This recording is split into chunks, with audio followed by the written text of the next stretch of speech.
Should I go ahead and start admitting people? Yeah, go ahead, nephew. All right, cool. Let them in. Got about 90 people. Woo.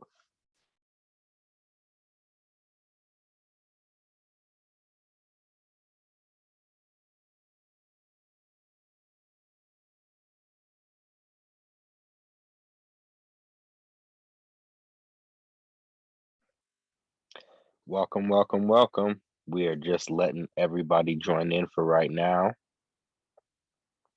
We'll get started around 7:15-ish, or whenever enough people join, whichever comes first. That's just how it goes. All right.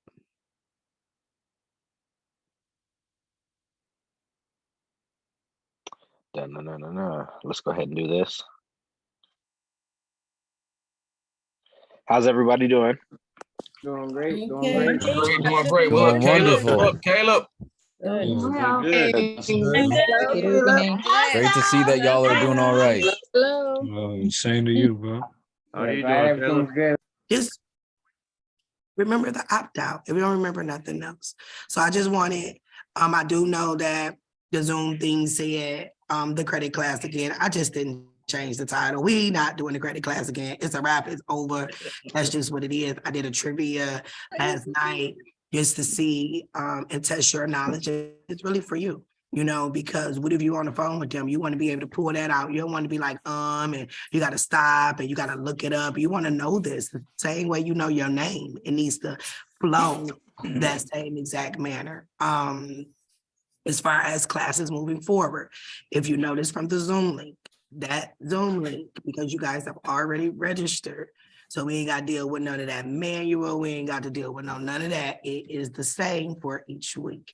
If by any chance it needs to be changed because the Zoom link and the password has been compromised or something like that, you guys will know that.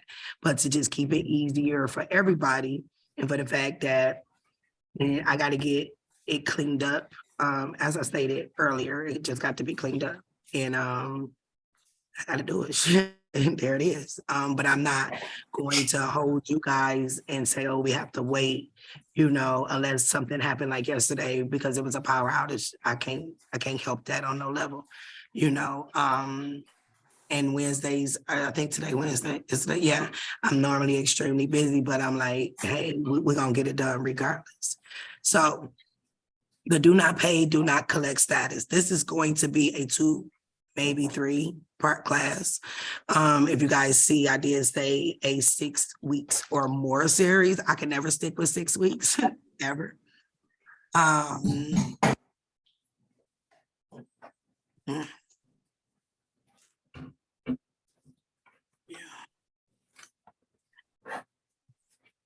It's crazy that I just said about the link being compromised, and then somebody just tried to join the room and it just says Zoom user.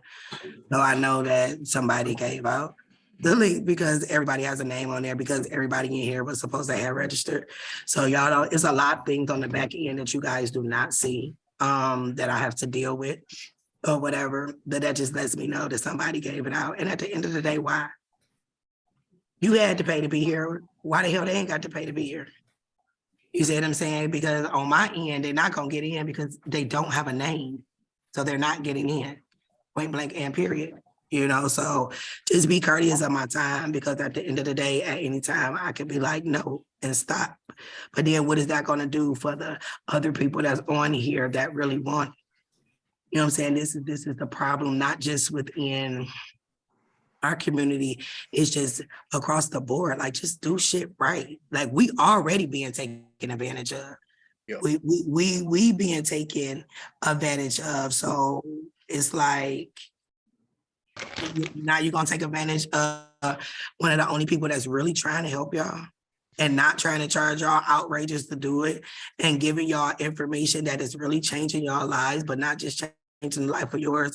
This is something that you can pass down, because the Bible does say that we're supposed to leave an inheritance for our children. Do y'all know what that inheritance is? It ain't no damn life insurance. That inheritance is you getting on the private side of the bank and attaching your TDA account to your children's TDA account. So by the time they're 18, they already have enough securities where they'll never have to go to work for nobody, but they're not going to tell y'all that. They're going to tell you that it's life insurance, even though life insurance is for the living. Now, for all of you people who have asked me about the Index Universe Life Insurance, Ryan Morris, y'all see, he pointing this up. That is the man that you want to see right there. Would you mind explaining to them the importance, but more than the importance, the power that they now have and how they really turn themselves into the bank with the Universal Index Life Insurance? You mind speaking for a minute? Sure, just briefly. So this is what the bank does with your money, right? They take these free loans from you that you deposit in their institution, and they use your money to charge interest for loans for other people, right? So they're using other people's money to make themselves money. With life insurance, that's exactly what you get to do. You get to put your money in that institution and use other people's money to make you money, right? So very briefly, that's what it is, and that's how you become your own bank. The power of other people's money. That's what life insurance gives you the power to do. So question for you. What is the typical amount that a person would need to, if they're opening up a universal index life insurance? So the typical age, they say put a zero, or I'm sorry, the typical fee or cost, whatever you want to call it, contribution is what I like to call it. Just put a zero behind your age, and that should be like your starting point for, you know, your monthly, you know, contributions, right? But it's, again, we're trying to eliminate the bank account pretty much altogether. So I always say put as much money as you can in there, because it's not like it's gone forever. It's about a week turnaround. If you need the money, if you need to take a loan from the policy, you know, you can do that after a week or 10 days or so. So, you know, I say put as much money as you can. If you're saving money, you know, you're basically paying the bank to lose money, because if your money is sitting there, it's not liquid and it's losing money because they're printing money up in DC on a daily basis. And the more money they print, the less valuable your money is, right? So take your money out of that bank, put it in life insurance where now it's protected and it grows. And then again, you can use other people's money to make you more money. That part. Now, a question for you. And let's just say that you ended up with a customer like me that said, I wanted to fund my account, but I brought you an international bill of exchange. What would you do? I would probably sit in the corner and cry. Why? Because I have no idea what to do with that. Now, would you deny me, or would you go to your higher ups to see what they would do? Oh yeah, I would definitely call about it, because I know it's a thing, right? If Correct. it was me, you know, 3-4 months ago, I'd be like, what the hell is this lady talking about? You know, but now that I you know, I've been enlightened a bit, you know, I can talk about it a little more intelligently. So I guess that you're going to find out what they're going to say, because I'm going to be your first customer that is going to bring you an international bill of exchange, which is one of the highest levels of a security. I've never been turned down by any corporation with one of those. So I guess we're going to learn the inside working of it, because this is his profession. And so we're going to talk this week, because I'm all about it. We're going to do that because ultimately you're making yourself the bank. So if I give him an international bill of exchange for $1 million, I just made myself the bank where I can go and withdraw that out. Now, the one thing about any of these processes in which it is that you are doing is not about being greedy. You guys see these people around here with $100 million, like cut it the hell out. Like be realistic, but make sure that you are taken care of. Because you have to, I look at it this way when I'm dealing with any debt. What is the way that the government gave me a way to pay? We know green money is a debt note. So what I'm paying with that for? Is a debt note. So, but I do know that an international bill of exchange, one that is irrevocable, okay, they'll take it because they do everything internationally. You're international to them because every state is its own country. Okay. So when it comes to the do not pay, do not collect status with your bills, I know everybody that's saying that accepted for value. It don't work. That ain't what they said do. They told us how to endorse our coupons, right? They told us how to do it. But then the way that they told us to do it is the part that everybody gets stuck on because it'll tell you to endorse it. And it'll tell you to endorse it 1.5 inches from the top on the left and 4 inches wide to the United States Treasury and the name of the bank. So random question, if you doing it with the Capital One bill, right? Who's the bank? We are.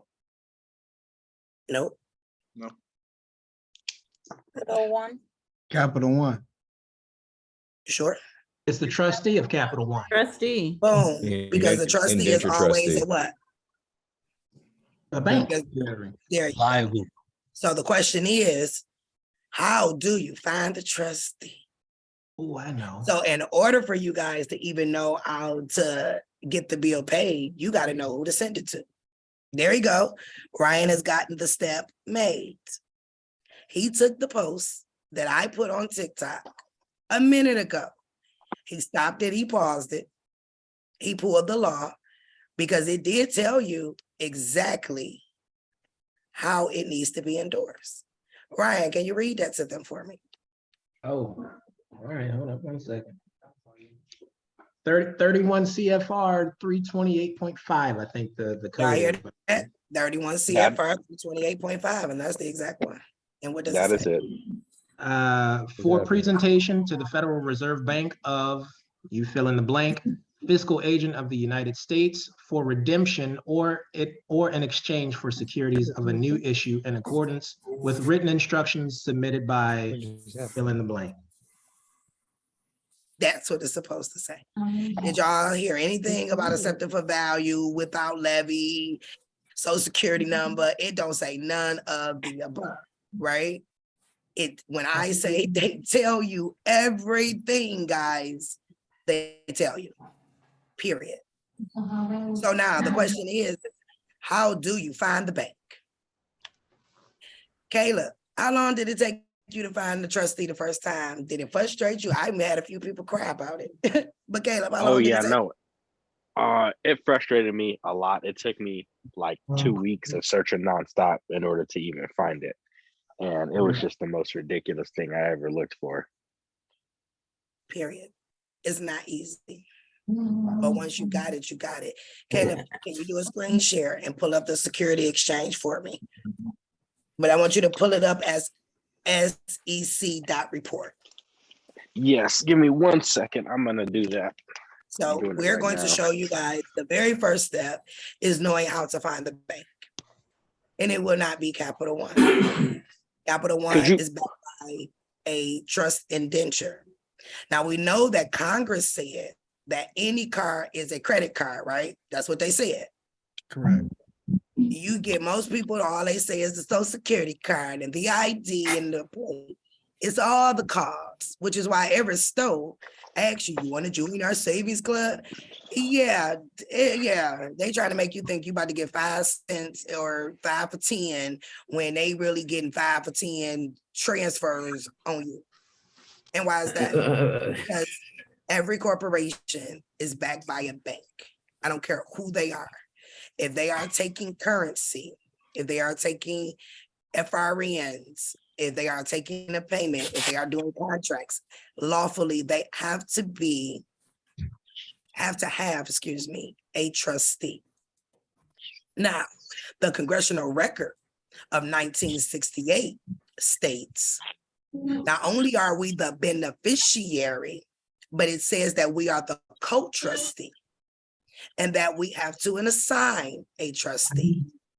That trustee has to have a minimum of $150,000 worth of assets. They have to have a T6 form filed with the Security Exchange.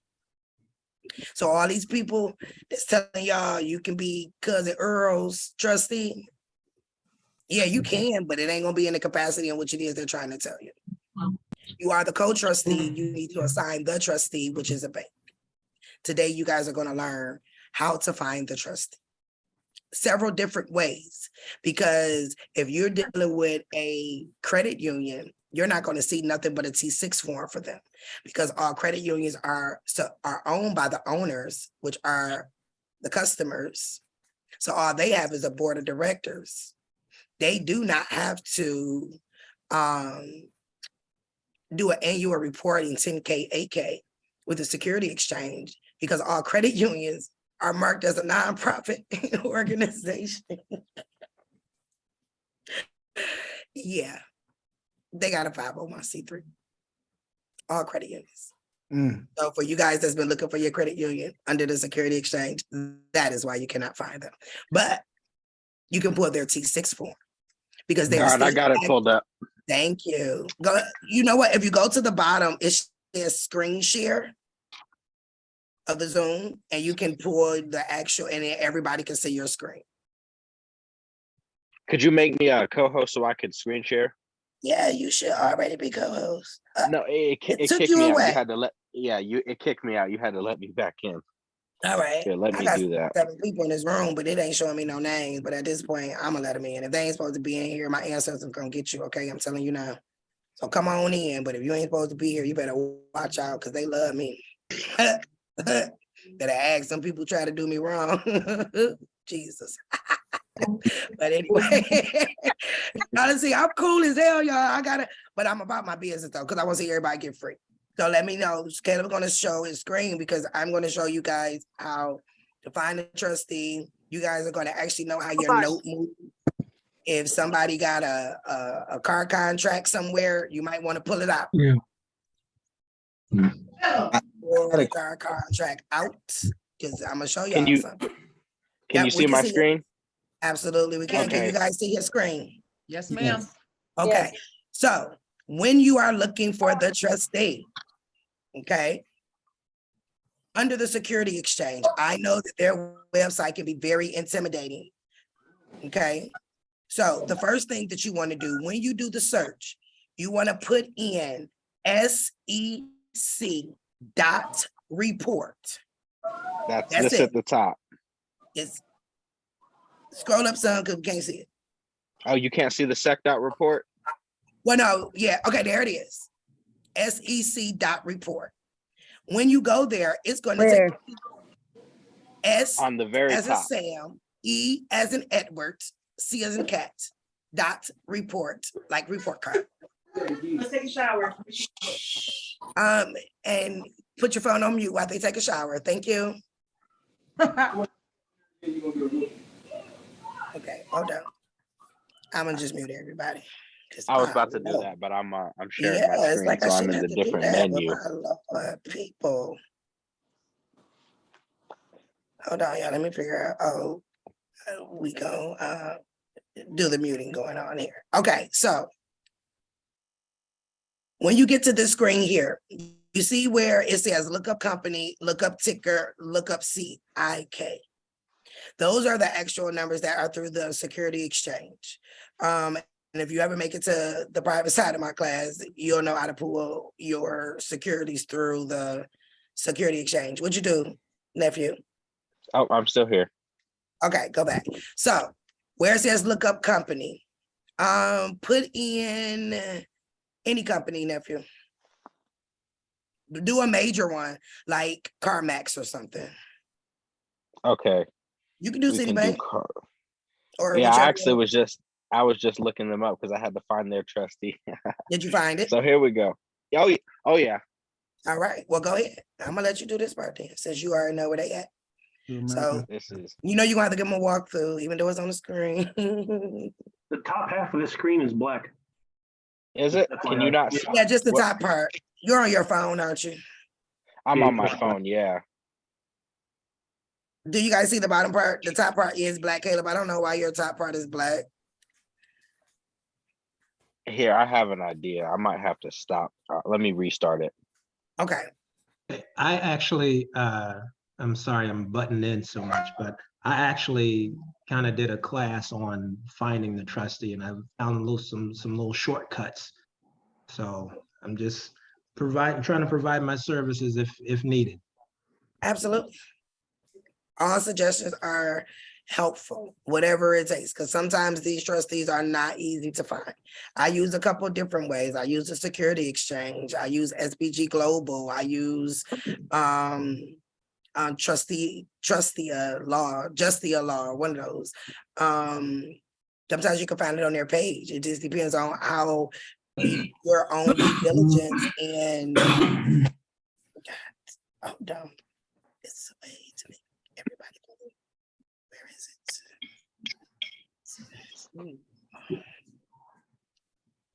No, you can't unmute yourself. All right, Caleb, I just asked you to unmute. I just muted everybody else because Jesus. But anyway, Yep. I just need 1 second. go ahead, take your time. So I use a different variety of different things in order to find the trustee because of course they try not to make this information very accessible to us. But one thing for sure and two for certain, if you made it to the trustee, they know you know something because everybody else is telling you what, send it to the registered agent, right? So I started the registered agent trend back in October of 2021. But the registered agent is only the middleman that's gonna give it to the other people. And at the end of the day, they not even going to give it to the right people. So they're just the middleman because as a corporation, you have to have a registered agent. I have a registered agent. So if anybody send me anything legal for any one of my businesses, they'll actually see my registered agent in Delaware and not me because it'll go to them and then they'll give it to me. So then you got the CEO and the CFO. What are they? Paid actors. They paid a lot of money to steal from we the people. So then who does it go to? The only lawful and liable entity or person that is responsible is whose name is on the security exchange document. That's why the CEO don't give a damn when you send it to him. They laughing like they ain't got it yet. But you send something to that trustee and see how fast they respond. It's still showing up like that. It's still showing up black. It's just like the top part is black and then the bottom part is showing. Okay, I don't know what you just did, but do that again. What happened? I don't know, but it's like black at the top. I might just have to do mine. Hold on. Okay, because I'm looking at an 8K form right now, pulling it up. The screen share. Yeah, but is the way that it issue. looks is like so little because you're on your phone. They're gonna be like, what in the heck? So hold on 1 second. Hold on. How about, is that better? Hold on, let me No. see. No. It got worse. It's That's okay. terrible. It's all right. It's okay. Hold on. I got it. Stop share. Yeah, it's not working well. Yeah, no, it's because you're on your phone, nephew. It's on you. It's because you're on your phone. You got a laptop, nephew? I got my computer. Okay. I could here, this is what let me turn Are it you- on because I could definitely share my screen from my computer. Oh, absolutely. And then it's gonna be the the right size, but until then, I got it. All righty. Y'all let me know when y'all can see my screen. I can see it. Perfect. So once again, SEC.report. Okay. So make sure, because I can come on here now and look up company and be here. And then I'll look up a company and come back and look up company and be down here. And I know that people are good for just skipping over stuff. And they're like, I can't find it. Okay, read it. So look up company. So we're gonna use CarMax. So you just put their name in and do look up company. Y'all see how they switched it that quick? So you have to pay attention because they tricky, okay? But then now you got all these different ones for CarMax, right? So you like, which one do I want? Well, number one, you want to make sure that you don't want nothing that say 2001, 2002, 2003. They are old, okay? So I will go to this first one. It tells me where it's incorporated. It gives me all of that good stuff. So anytime you guys are sending anything to these companies, y'all know how y'all looking for the address? If you call them, they're not gonna give it, so please stop. Stop asking them, calling them, asking for their corporate address. They're not gonna give it to you, okay? They're not. Or they're gonna give you some address that's not even correct, okay? So evidently now we know that CarMax owns some gasoline gas stations. They're not just auto dealers. So you'll see that's their reporting number, their physical year when it ends. Their last filing date was May 1st, 2020. The address. This is the corporate address. This is where the big honchos is at. This is the big honcho number. This is the mailing address. This is the stuff they will not give you if you call them and ask them, okay? But if you're sending them something, this will be the address that you will send it to, okay?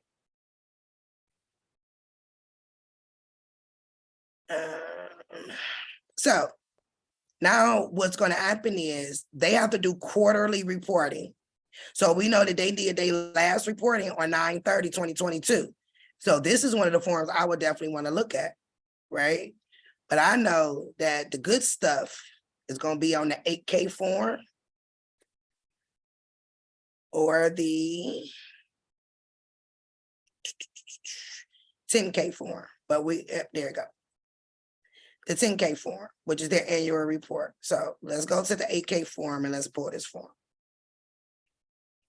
Boom. When I tell you guys, they give you everything in which it is you're looking for. So number one,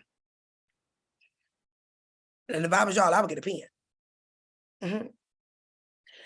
I think I told y'all to read the Securities Exchange Act of 1934. Y'all see that? There was a reason that I told y'all to read that. Because this company, CarMax, has to abide by the Securities Exchange Act of 1934. That act is a killer, and it's long. But their 10K, 8K forms kind of summarize what they're supposed to do.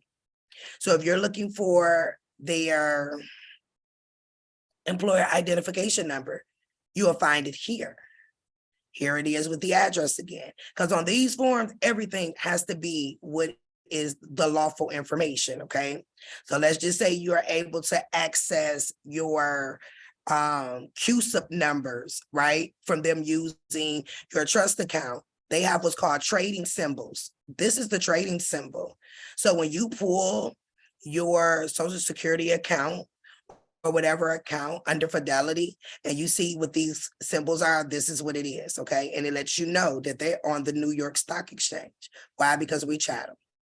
But let's go back up a little bit here. So once again, the address, and you see it even tell you, principal of executive offices, okay? Now let's talk about this little portion right up and through here. It's the reason that is at the top. And if y'all notice, that says 17 CFR, because remember, the CFRs is the actual law. The USCs are the back of the law. You want to make them move and move very quickly, use the CFRs. More importantly, use the one that they sign and agree. Written communications pursuant to Rule 425 of the Securities Exchange Act, which coincides with 17 CFR 230.425. soliciting, pre-commencement communications, securities registered. So if I was y'all and y'all was me, and y'all want to be like me, I would go read this. Because you know what? You're going to find that they violated the written communications. So that Rule 425 states in a nutshell and in layman's terms that they will not commit language fraud. The whole damn contract is language fraud, right? But they said that they're going to abide by this. Soliciting. So that's just like, say you get a pre-approval in the mail. You're pre-approved for something. That's soliciting. But now they security agreement said that they wouldn't do that. But I bet you y'all got some on y'all table or in y'all drunk drawer, because we all got a drunk drawer in the kitchen. Everybody got one drawer. There she go. Look at look at legacy. There it is. Okay. So if I was you, I would look up these acts because these are the same acts that you can get them for. Okay. And you will see these same ones on the top of every last one of these security exchange forms. Okay. If you just so happen to know how to do the 1099A process and do it right, you know what? I think I like y'all and I'm gonna send it to y'all, right? Y'all gonna need this number right here. And if I was you, I wouldn't go on Duns and Bradstreet and get it. The IRS identification number, I will come straight to their form and get it. Why? Because I know it's updated and I know that it's correct. Because I know that they filed this at on 11/18/2022 at 16:15 military time, which was 12:15 p.m. in which it is that they did that.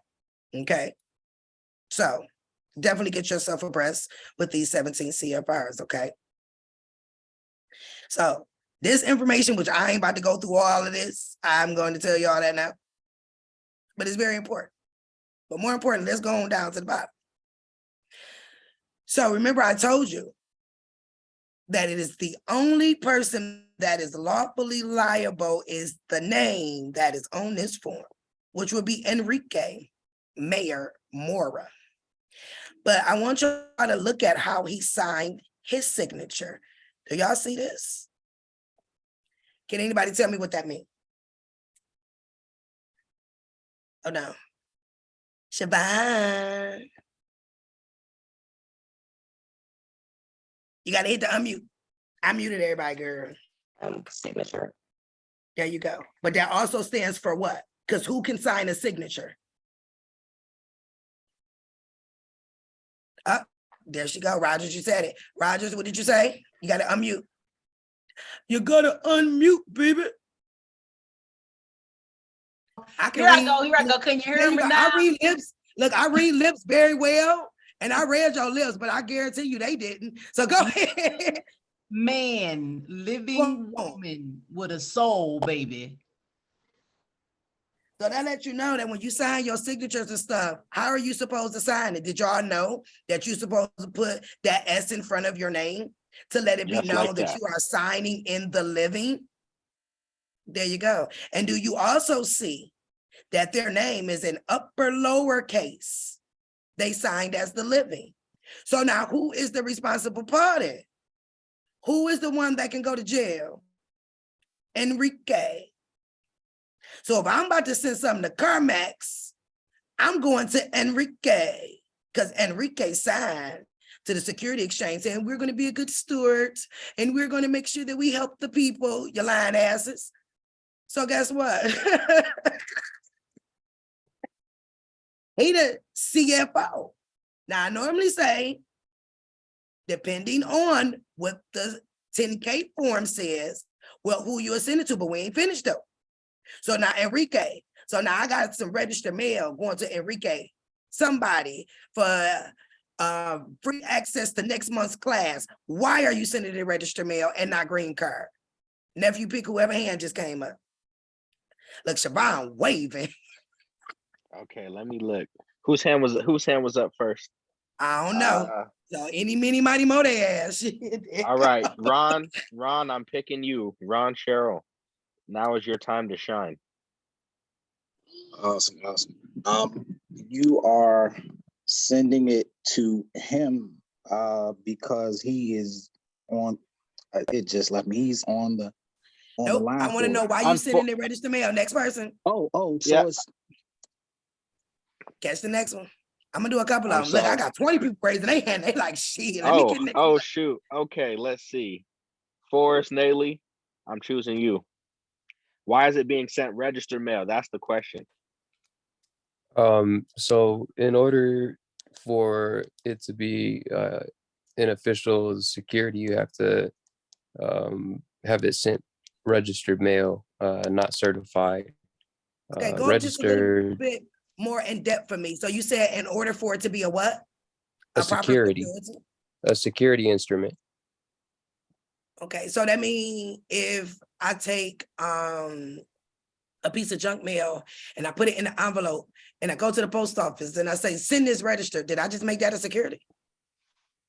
If you endorsed it, Okay, I can accept that. I can truly accept that because our signature is worth an awful lot. Siobhan, because you like the first person screen face I see on my screen. Oh, yeah. That water good, ain't it, girl? All right, Siobhan, thank you so much. You were absolutely correct. So you did give me a partial answer. So I got you for next month, but I want a full answer. Somebody tell me why and what law. You ain't got to give me the number of the law. You could just tell me what law it is. Okay, Rogers, I'm gonna come after you after Siobhan because you waving, girl. I got you. No, I don't know the law. I don't know the law for that. That's all right. You're gonna know before the time this call over with. I promise you that one. So the next time I ask, you're gonna know the answer. All right, Rogers. Okay, it's your time Okay, to after shine. all of that, I hope I got the right answer. All that waving. I hope so too, girl, because you was waving like I threw the rock and I waving my hand. So it's, I know, because it not only does it become securitized with the registration, you establish the chain of command with the post office. That ain't right. Chain of who? No, you could Chain you of right. Chain There of you go. custody. There Chain you of go. All right, and what else? And so that means it's going to be signed off at every step to make sure Mr. Enrique gonna get that. Okay. It's one particular thing I'm looking for, but that was right. Who Another can give partial. me that's a partial. I need to know, why does it have to be sent registered mail? What is the law behind registered mail? And if I say that, y'all gonna know. Okay, so yeah, who next? Pick somebody. Lakeisha, you up next. Going once. Okay, there we go. I had to find it on mute. Sorry, y'all. I don't know the exact number for the code, but I do know it's insurance. And that way, when they do the transfer, it's in its own personal lockbox. It's an extra like protection for it because it is considered a bond that is insured. So if something was to happen, you can call in the postmaster and take it further if need be. Yeah, that's part of it, but that's almost what everybody else said, but just in a different way. But not quite. Yes, it is protected in a lockbox. Anything that is sent security by registered mail does sit on the lock on a box by itself. It is correct that it does hold chain of custody. It is correct that a security has to be sent registered mail, but why does it have to be sent registered mail? So let's just say, I'll word it this way. If I wanted to go after a company, we're gonna say Verizon, for sending me a statement, because we all know it ain't a bill. They sent me a statement, but they sent it regular mail. What did that company just commit? Lady Cat, hold on. I read them lips, girl. What you say? Mail fraud. Boom. There it is. Next month class on me, baby. Thank you. They commit mail fraud. This is why they honestly went to paperless building, and it wasn't about saving no damn trees, okay? It is considered mail fraud, guys. Anytime a security is sent in the mail, it has to be sent registered mail. And even though they are defrauding us from here to the end of the earth, we have to keep our hands clean. Okay. Yes, you can invoke the Postmaster General. You can do all of that. Yes, it makes yourself the postmaster. Yes, it is chain of custody, which all makes a difference, which is why you may get a post office and say, we cannot give you a role. Okay. The reason why they try not to give you a role is because the first chain of custody is that very first post office representative you speak with. They are the ones that have to affix it to the envelope. That is the chain of custody. Okay. Now, of course, we need that registered mail number to go on whatever document it is that we're sending to make it a registered coupon, because we all know that the post office is the head of the Treasury. Okay. If you didn't know, you know today. And it does have to be sent that way. Now, for you guys who see those registered mail labels on the postal website, do not get those. Those are not the proper ones. If it doesn't have a barcode and a number, it doesn't have the proper one. They do not offer those online. Why? Chain of custody. Okay. You will maybe even run into a representative at the post office telling you, well, are you sure you want to send it registered mail? Do not let them deter you. If they asking you why, simply say, I'm sending a security. They'll shut the hell up real quick and do it. Every That's all you gotta single say. time. There you go. Nephew, what happened? Every single time I go in there and I said something registered the mail, they say, are you sure you want to send it registered mail and not certified? And I say, yes. And then when they say, well, is it, and they always ask, are you sending money? Does it have any value to it? AKA a security. And I tell them yes. And then like she said, never hear anything else after that. Correct. And then they're going to ask you for what is the amount that the security is for. So nephew, what do you tell them? What are the amount that you're insuring it for? However much the value of the security is that you're sending. There you go. Because guess what? If the company in which it is that you're sending it to, and in this case, Enrique, if they don't do what is supposed to be done within that envelope, now you can go to the Postmaster General and they'll have to pay that amount. Now you see why registered mail is so important. Not just that, they cannot say that they didn't get it. Okay. Now there's one key piece that a lot of people miss. When you get that registered mail, ask them for the registered mail log book. The registered mail log book. Because every piece of registered mail that you send off, you are going to log it on your log book. That is your proof that it was sent. Okay. And if the company tries to say, well, we didn't get it, you're able to pull up through the post office everybody that touched it. So if Mary Sue touched it, then John touched it, then Will touched it at 10:02, and somebody touched it at 11:52. Guess what? Everybody that touched it name is going to be down there. Unlike with certified mail with return receipt, right? Now I sit outside an awful lot, and in North Carolina, I knew my mail lady, and anything that was sent certified, she signed it. They're only signed saying that they dropped it off, whether somebody was there or not there, because she always put it in the mailbox and she signed it herself. That is why you do not send certified mail. Okay. It has to go registered. And you also do not want to be caught with mail fraud. But now, can you get these companies for mail fraud? Yeah, you absolutely can.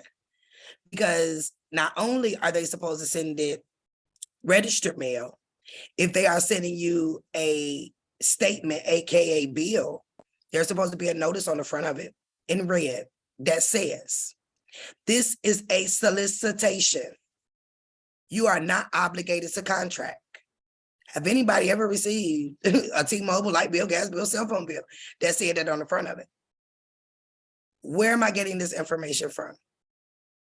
The Universal Postal Treaty of 1863.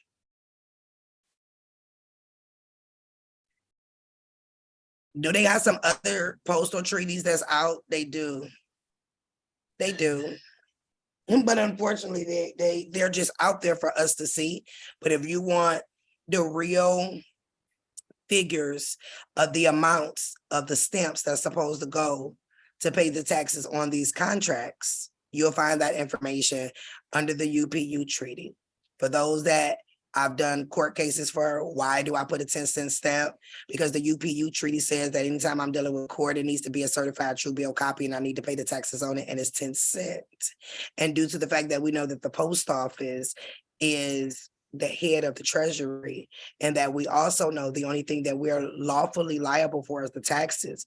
But we also know that we only can pay taxes in lawful funds and certain stamps, the 2-cent stamp, the 10-cent stamp, the 5-cent stamp, the $1 stamp are all backed by gold, which is why when you go to the post office and you ask them for those particular stamps, they're going to have to go in the back in the vault, but not go ask them for them little regular 30-something cent stamps. I don't even know what they are. I know they 30-something cent, I believe.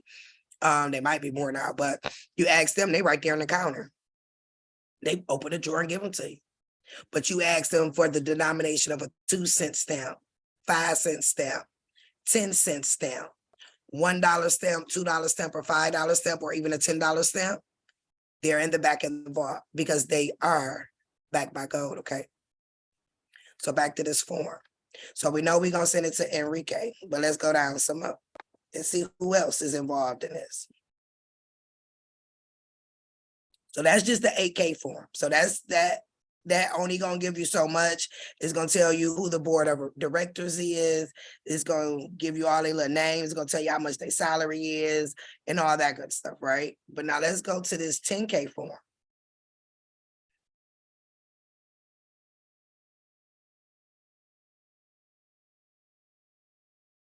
A 10K annual report.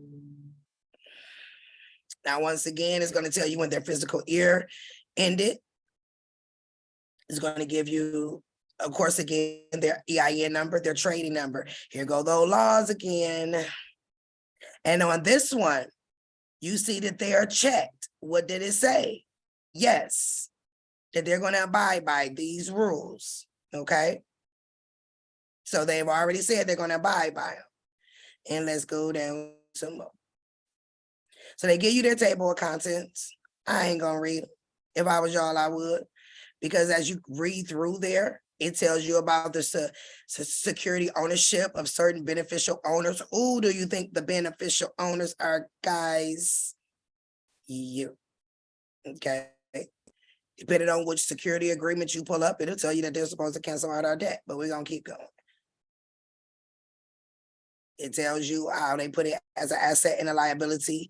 Look here. We have no recourse liability for credit losses on retail installment contracts arranged and held by third-party providers. Hold up. Let's highlight that. Services. We have no recourse liability for credit losses on retail installment contracts arranged and held by third-party providers. Do y'all know what that means? Yeah, I was just about to ask them. Can anybody tell me what you think that means? Hands up. Devin, I saw you first. That means that they are in direct violation of the Privacy Act of 1974, 15 U.S.C. 6802 through 805 with the credit reporting. Right? Yes, yes, but that's not what we're looking for. Oh, okay, my bad. Yes, that's right, You're but good. that's not what we're looking for. Pick somebody else, Caleb. Shaquita, you're next. Okay, it means that they're not responsible for the property or the payment of the property if they assign it over to a third party.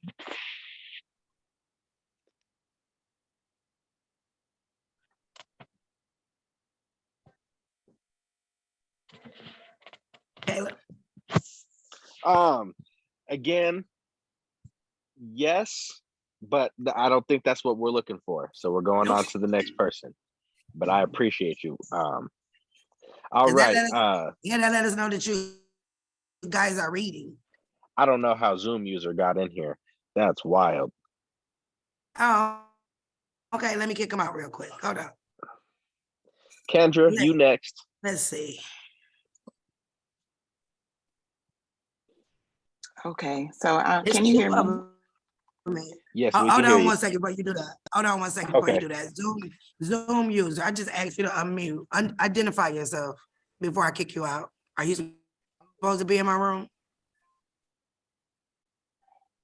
I can't hear you. What's your name? I can't hear you. You on mute. It just says Zoom user. We like to know who's in our room. They were unmuted, but they just. He's talking. Huh? Write your name on a sheet of paper and put it up on the screen and let me see you are. Okay. All right, do that for me. Zoom user number 2. Ask you to unmute. Who are you? Because I'm not playing today with nobody being in my room that's not supposed to, okay? It's not fair to the people that's supposed to be here. So Zoom user number 2, I ask you to unmute. Is there? Oh yeah, there's the second Zoom user. Yeah. Okay. 5, 4, 3, 2. Get the hell out. Bye. And unfortunately, once I kick you out, you can't come back in to anything. So you should have spoke up. So before I it hit looked like this he got a last- name up. Okay, let me see. Okay, you good. I know who you are. Okay, Thank you. that's perfect. Do me a favor Okay. though. On your Zoom account, put your name up, okay? So we'll know who you are. That's all. We be having imposters and stuff. But you You'll good, be thank- next. You'll be next then. Okay, the other Zoom user, they decided not to talk. Going once, going twice. Out of here. You can go ahead, Caleb. I got this on my end. They are. All right, Kendra. And when I find out which one of y'all gave them my link, I want y'all to know y'all out and I don't do no damn refunds, okay? Period. Not when you try to do shady shit in my room. Like, don't do that. Like, I'm already giving it to you for the crackhead price of $111.11, $77.77. You don't have to do that. I give this class away free to so many people. Period. And Zoom user trying to get back in. Like, why are you trying to get back in? You better send an email to pathsofreedom@gmail.com and identify yourself, or you hit. Period. Like, don't do that. Dang. Okay, back to the at hand. All right. So we have no recourse liability for credit losses or retail installment contracts arranged and held by third-party providers. Who can tell me what they believe that means? Okay, I'm gonna give it a shot. Hey, So give it a Come shot. on. all right, so it sounds like basically they're saying if they sell a debt to a third party or a debt collector and you don't collect anything on it, that they're not responsible for that. No. Boom. Well, yes, but Yes, but now who's the I third still party? third party providers. It's not the debt collector or credit reporting agencies. I'm not sure. I'm guessing. Okay. Caleb. all right. You want me to go on to the next person, or you want me to tell them what it is? We're gonna try one more person and then you All gonna right, go okay. and tell me what it is. Zoom user, I did you wrong. Oh wait, I don't think your mic is working. So actually, I'm not gonna choose you. Rashay Garrison, you the last person. I'm gonna ask you to unmute. Let's see if you can figure out what it means. So that would be the like the people that you would send your, what am I trying to say? The ones, let me collect my thoughts. Okay, it's the people that you pretty much pay a note to. They're giving full liability, like they're not being liable for like notes and stuff. So it's like what you were saying on your TikTok, like you don't send the note, like you having to pay a note to this person, you wouldn't send that to the dealership because they're telling you that they're not liable for that.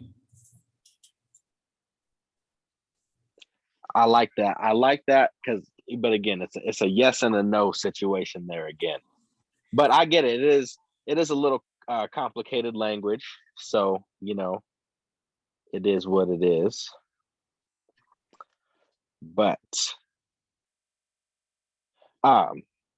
so should we go ahead and tell them what it means? We will in 1 second. So let's look at it again, guys. We have no recourse liability for credit losses on retail installment contracts, right? Arranged and held by third-party providers. But now, so I'm gonna give an example, right? So I'm going to CarMax. I want to get a car, but I need a loan. So I go to Santander Bank, and Santander Bank finances me an auto loan that I use to pay CarMax. That's the example I'm giving. And then read that again.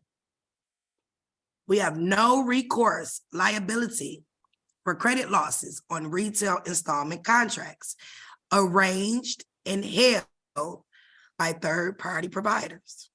All right, now we're gonna can we ask a few more people now? Yep, in 1 second. Okay. So then it says, generally, credit applications submitted by customers, you're the customer, to CarMax are initially reviewed by a CAF using underwriting standards. Based on that review, CAF makes financing offers designed to create a loan portfolio that meets our targeted risk profile. Applications that CAF declines or approve with conditions are generally evaluated by other third-party finance providers. Now, wait a minute.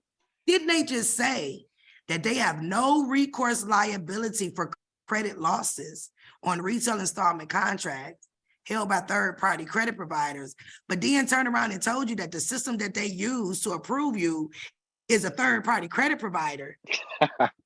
So wait a minute, don't that mean that the whole damn thing is fraud? And that they have no recourse liability, hint repossession, hint take your car. They have no recourse liability because it was done through a third-party finance provider.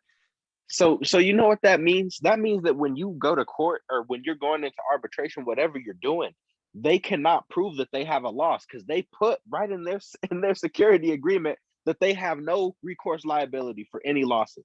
They're not, it's not hurting them whatsoever. Do you see how they tell you everything? You read this whole form and your mind will be blown. And this is why, if anybody have your car contract, they ask you to give them security interest. Why? Because according to the contract they signed, they have no recourse liability, right? Even if you go up some more, that's why it's important to read all of their form. Now we talking about CarMax, right? So now it talks about one of the third parties. It says it, customer credit. Look at that, customer credit. We offer financing alternatives for retail customers across a wide range of the credit spectrum through CAF, third party, in arrangement with several financial institutions. So you know how y'all be like, oh, I went to go get a car and they ran my credit 11 damn times, right? Well, why? Because it tells you our third party finance providers, hold up, wait a minute. It just told you that they ain't got no recourse to third party. But right before they told you that, they told you all of their third party finance providers, Ally, American Credit Acceptance, Capital One, Chase Finance, Exeter, Santander, USA, and Westlake Financial. So if anybody ever went to CarMax to try to get a car, you gonna see every last one of those finance companies as an inquiry. Am I correct? Look at everybody shaking their head. And this is why. But then they turned around and told you that they ain't got no liability. So when y'all get these people that's on social media and they telling you to send a recension to the damn car dealership, that's why the car dealership's about what you talking about. Because if you read your car contract where it says, not only does it say you give us security interest, it said you gave us the right to transfer. But wait a minute, y'all missed the last two words. And it's on every contract. It says, and you give us the right to keep the proceeds. Mm-hmm. Do y'all know how long it take to buy a car? Y'all done been up there. You be there, you work a whole shift with them people, right? Because guess what? That one application that you filled out, they not only tried to get you through Ally, American, Capital One, Chase, Exeter, Santander, all these people, right? They sold your application, approved or not approved, to every last one of these people. Hint, that's the inquiry that's on your credit report. And if you know that applications approved or denied, because we know they all approved, right? The finance, the car person, the whatever you call them, the customer service rep at the car place, approved or denied, they get a commission off of every application. And why? Because applications can be transferred to a third party. Who is the third party? All these people right here. So now y'all know why when you go to one car dealership, they run you through everybody and their mama, everybody who they are in contract with. And as of February 28th, 2022 is all of these people. And that's why when they come back, they'll tell you, oh, Capital One said they won't do it, but Chase said they'll do it for $2,000 down. And let me tell y'all something, the next time y'all go buy a vehicle, okay, because y'all getting y'all credit together, y'all better go get that Bentley or whatever it is y'all trying to get, okay, and resend it when y'all done it, right? But anyway, when you go to buy a vehicle and they come back and tell you, well, credit acceptance said you need $2,000 down. You ever always notice they go to the back and they be whispering, talking, then they come back and tell them to call the bank while you're sitting there. If they won't do it, pick up your cell phone, dial the 1-800 number and say, I just had a credit application that was ran through CarMax. Did you or did you not ask for a down payment? Let me tell you how fast Capital One, Chase, and everybody else up here will throw the dealership up under the bus. Even if you have a current car loan right now, okay? Call the bank if you put down a down payment and ask them, did they require a down payment? If I was you, I would email it so you can have your proof. They will email you back and say, we never asked for a down payment in a consumer credit contract, in a retail installment contract. The finance company will tell you that they never got that money. It was actually split in between the car salesman and the person, the finance manager, okay? So just to show you that they tell you everything on their form, but let's keep going. That was cool that it was right there. Never, you got something else to say about that before I move on?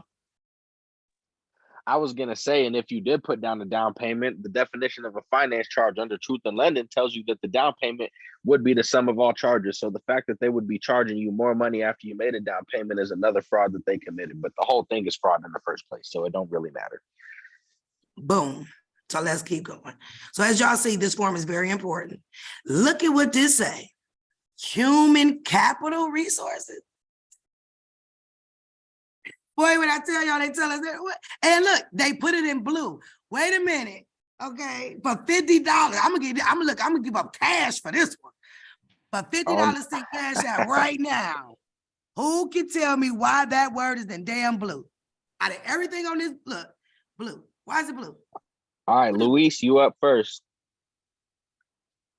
Luis Perez. Man, got me on this one. I forgot to put my hand down, but I'm gonna give it a shot. Go for what you want. It's like the Price is Right. You either gonna get it or you ain't. Yeah, man. I'm gonna say it's blue only because I've been listening to I just when it goes with the stamp on the back, you're gonna do blue for human. Because if it's red, it means dead. There you go. That's the answer. There you go, sir. Congratulations. I cut the chat off. Send Path to Freedom an email. Shoot me your cash app. I'm gonna send you $50. Thank you. See, I try to make my class fun, y'all. You know what I'm saying? Like, boom, but thank you. That's exactly right. Y'all see us in blue. And everything that's in blue is there for a reason. Like, you want to read it, but let's go down some more. Intellectual property. Laws and regulations. Like when I tell y'all, they tell you everything. Another thing, if you are going to attempt to go after your car company, okay? If I was you, you have your contract that the dealer gave you, okay? I want you to call your finance company. Be like, hey, I moved, I don't know what happened, the house burned down, the dog ate it, I don't know, tell them anything. And tell them to send you a copy of the contract that they have. I promise you it will not be the same at all. Nor will it say retail installment agreement on the top of it. So that's going to say a bill of sale. But now you just got CarMax on dealer fraud. And this, oh, we ain't got no liability. Now liability is now on them because they have now committed fraud, okay? I tell you guys how important it is that the CFPB is. They just told you to. Our activities are subject to oversight by the Federal Trade Commission and other federal and state regulators, and our financing activities are also subject to the enforcement by the Consumer Protection Financial Protection Bureau. The CFPB has supervisory authority over large non-bank auto finance company, including CAF. So we just learned that CAF is all the third-party companies in the system that they all use to run your credit to say if you are approved. So use the CFPB to you guys' advantage, okay? You can take their form. You see the certain things I'm highlighting when you go after these people, because sometimes, you know, they get, I done stole from the people so much I got amnesia type. You know what I'm saying? So I have taken their exact form. I've highlighted certain parts like this, and I have included it in my documentation because I need them to know that I know that they know that what the hell it is that they're doing and they're supposed to be doing this. And sometimes they need a little reminder. So let me remind you real quick, okay? And you can definitely do that. So let's go down some. Nephew, while I'm doing this on, are you on your computer now or are you still on your phone? I'm up on my computer. I am on my computer. Perfect. While we're doing that, can you pull up a SBG Global for CarMax? Yes. Thank you. I'm gonna show y'all how the note actually moves, because you got to be able to know who you sending this to, okay? So this right here, I tell you about all their used car stores, where they have them at. This right here is giving you all the names of any and all of the executive directors. It even told you how old they asses was, okay? Here go all they names. Can you stop sharing your screen so I can, it won't let me share while you're sharing. Yep, I'm a 1 second, because I'm gonna have you share that one after I finish this right here. I just wanted you to have it up already. So you guys even see, you want to know who the people are. Here's their names. They even told you how old they was. There you go, right here. All right, let's go down some more. Even tell you how they got there, what year they got there. That's all they love bio right there. Okay, so now it tells you the total shares. Now you know that you are actually one of the shareholders, because that coupon booklet that they give you every single month, every 4 weeks, that they are saying that you owe a bill. That is not a bill. Everybody telling you they gave you the check to pay the bill with. No, the hell they didn't. That bottom is not for you to make as a money order and send back to them. It is for you to take the top part of that and endorse it via the stamp that we showed earlier in the call. You are to put that back in the envelope.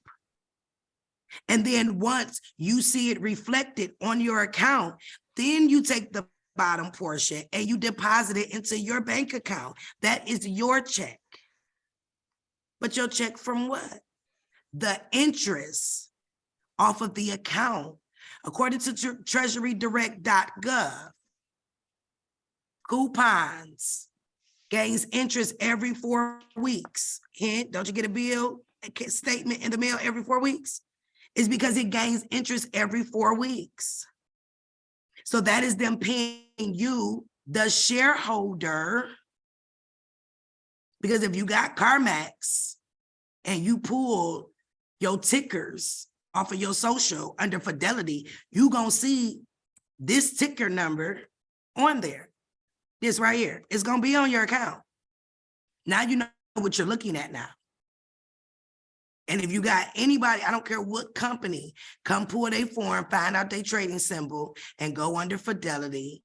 And I will show y'all in another class how to pull your CUSIP numbers. And I promise you, you're going to see that. And you'll look at it like, well, who the hell is that? That's how you know who to go after, okay? Because you are one of the investors. Why? Because you got a contract. But let's go down some more.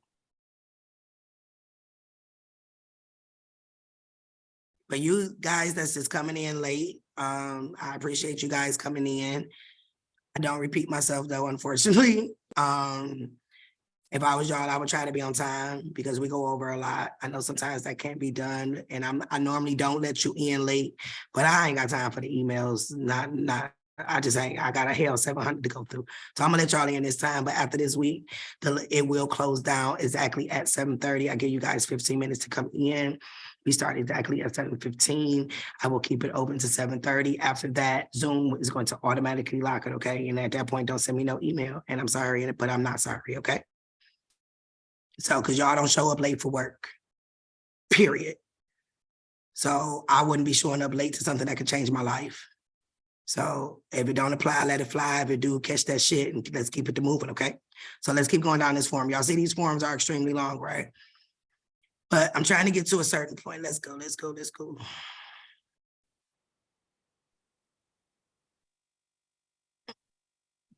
It's extremely long, but it's also so extremely important.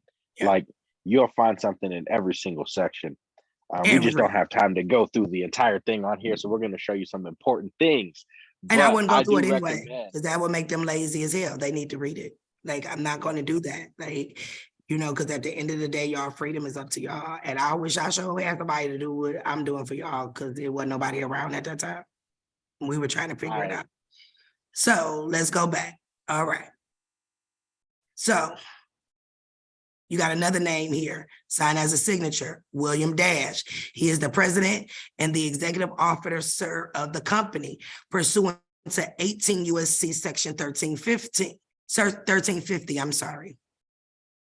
So now he have put under oath, right? According to the Sarbanes-Oxley Act of 2002. If you've never heard of this act, I will pull it because it holds a lot of information. But he says, I, William D. Nash, president, blah, blah, blah, pursuant to his knowledge that this report fully complies with the requirements of section 13 or 15 of the Securities Exchange Act.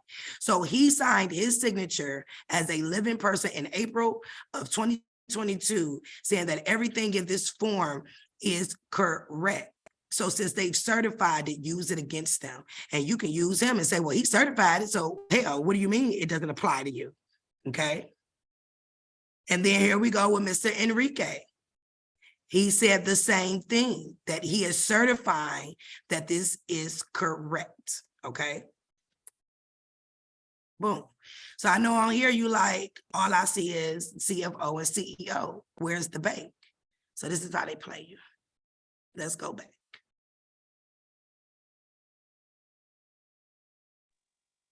Let me show y'all how, when I say y'all have to do some research.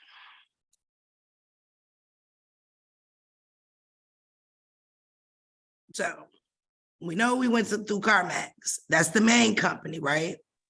But remember I said that only a trust can deal with a trust. CarMax owner trust. Now you got to go here. Incorporated in Delaware. So we know that the law says that anytime you're dealing with security is a federal court case, point blank, period. Title 12. Anytime you're dealing with a security, it is automatic federal court case. Your house lease, your car leases, all of that shit is securities, right?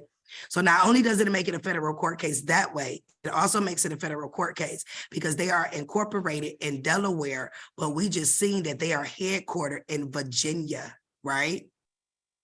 That means that under diversity, because where they are incorporated at is not the same state that you're in or that they're headquartered in, it's an automatic federal case, which means how did they repo you? Under a state law, okay? Just wanted to point that out. So now we're going to pull CarMax owner trust. We're going straight. We'll do the 8K form first. And this is an old one.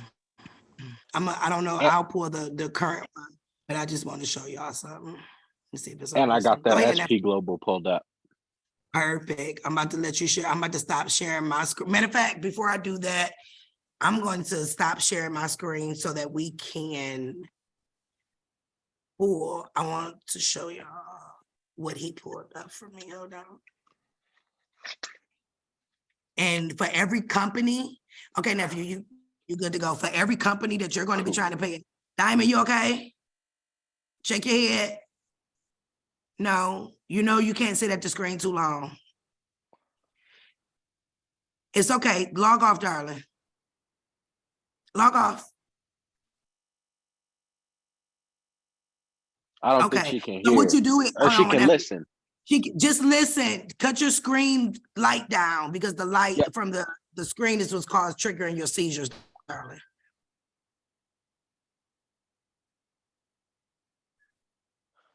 Okay. Is she good? Is she okay?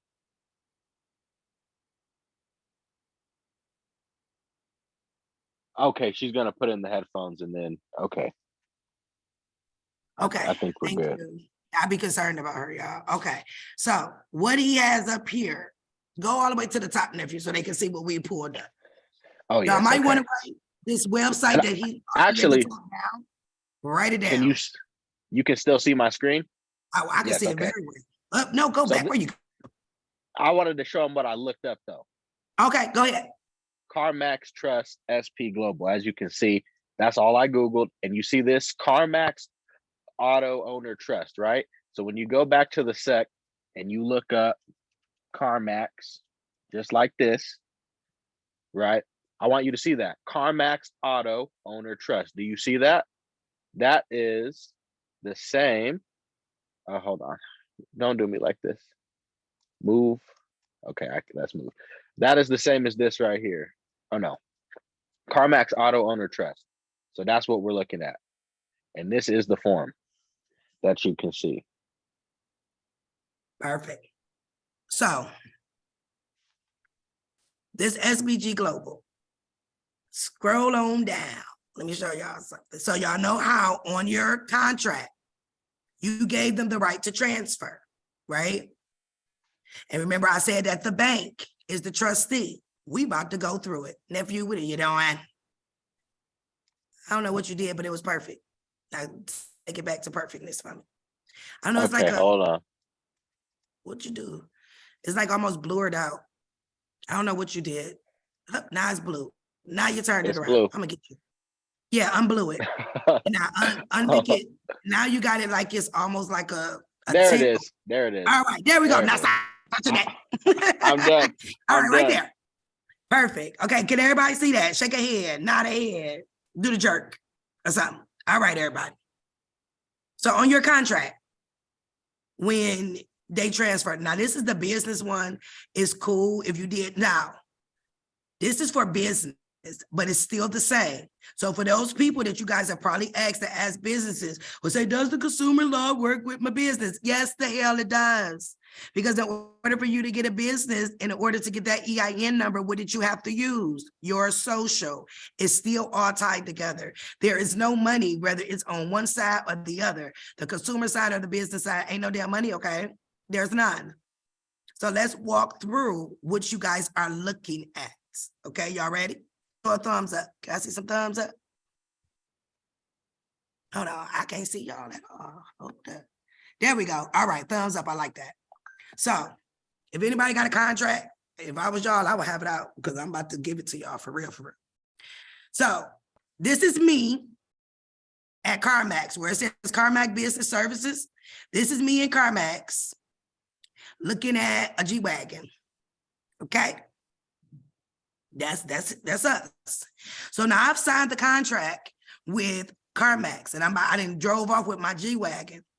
Now they didn't told me in the contract that I signed that I didn't read because I was so happy I was getting a G-Wagon. I was just initially smiling like I'm about to go on social media. I'd be like, whoa, because that's how people be, right? Y'all know it. They said, do you give us the right to transfer? Right? Y'all see that in every contract. So this is how they transferred it. So now I done left CarMax. CarMax have taken my application and transferred it to CarMax Auto Funding LLC. Why? Because under 12 USC 1813 L1, I will say it again, 12 USC 1813 L1, it states that when a promissory note is deposited, it turns into cash. Not my law, theirs. So CarMax Business Services LLC took my contract with my permission and transferred it to CarMax Auto Funding LLC. It is now turned into cash. But remember, I told you guys that only a trust can deal with the trust. They're tapping into your trust and the trust protects it. So once it turned into cash, they needed to protect that cash, right? From the government and you. So then they transferred it to CarMax Auto Owners Trust, right? Because now they need to tap into your trust. And only the owner trust can transfer it to the trust indenture. So CarMax Auto Trust now has transferred it to the owner trustee, which is Wilmington Trust. And then they transferred it to US Bank Trust, right? CarMax Business Services is the servicer, and they're the one that's still calling you, talking about your loan is due, but they didn't already transferred it, right? They transferred it already. It doesn't belong to them. But if I read on this SBG Global form a little bit more, it'll tell me the percentage that you pay every month that is going to CarMax Business Services to still act like they're the ones calling you on the phone, like they are the ones that still holding your note when your note has been transferred to CarMax Auto Funding, CarMax Owner Auto Trust, down to Wilmington Trust and US Bank Trust. So if I had a CarMax loan and I had that endorsement stamp that Ryan has, what bank name am I putting on it? Somebody raise your hand and give us an answer. Now, if you pick somebody. All righty. Devin, oh wait, no, you already went today. Shakes. I think you're gonna put US Bank down.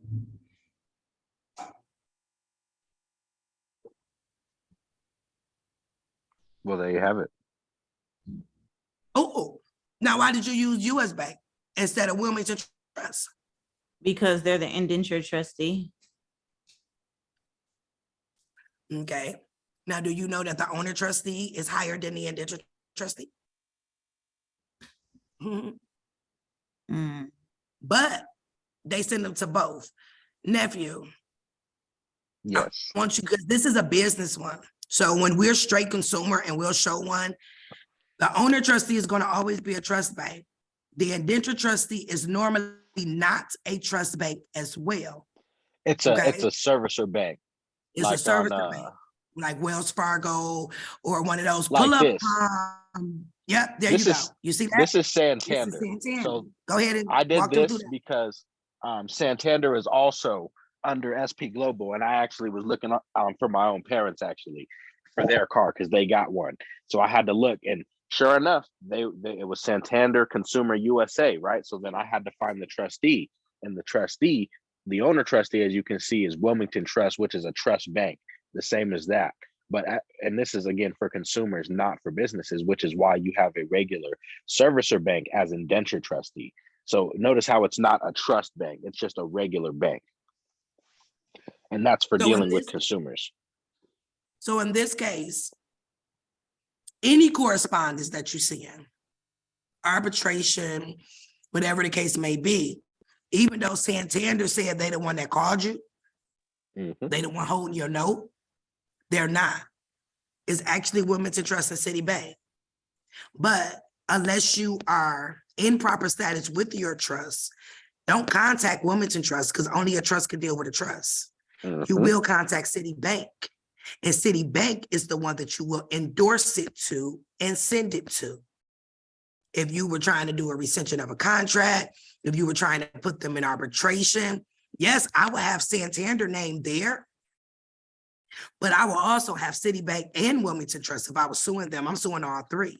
Because Citibank and Wilmington Trust is the ones that's trading my note and my security on the international market, because only a bank, there we go back to what Treasury said. They said, if you have any issues with your security, don't come to the Federal Reserve. Do not come to the Treasury. Go to the financial institution. Here it is right here. It just flat out told you how your note moved.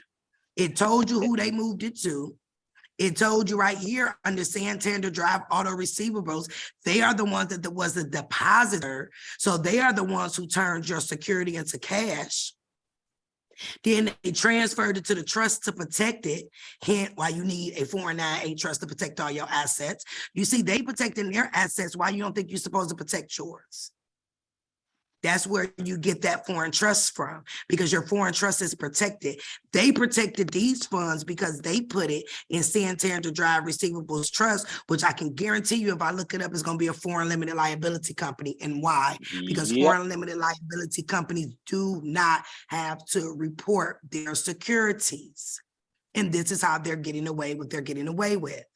But the law also says that even though they ain't got to report them, they can't be around here stealing from us, and you can get them in trouble for that. If you read this SBG Global form some more, it will tell you how they're supposed to cancel out our debts. And for every company that you need to pay or that you are paying now, you're going to have to do the same lookup process so that you can know who you are sending it to. And let me tell you something, I have never, ever, ever, not once had a trustee not handle their business, because they know that if you made it to them,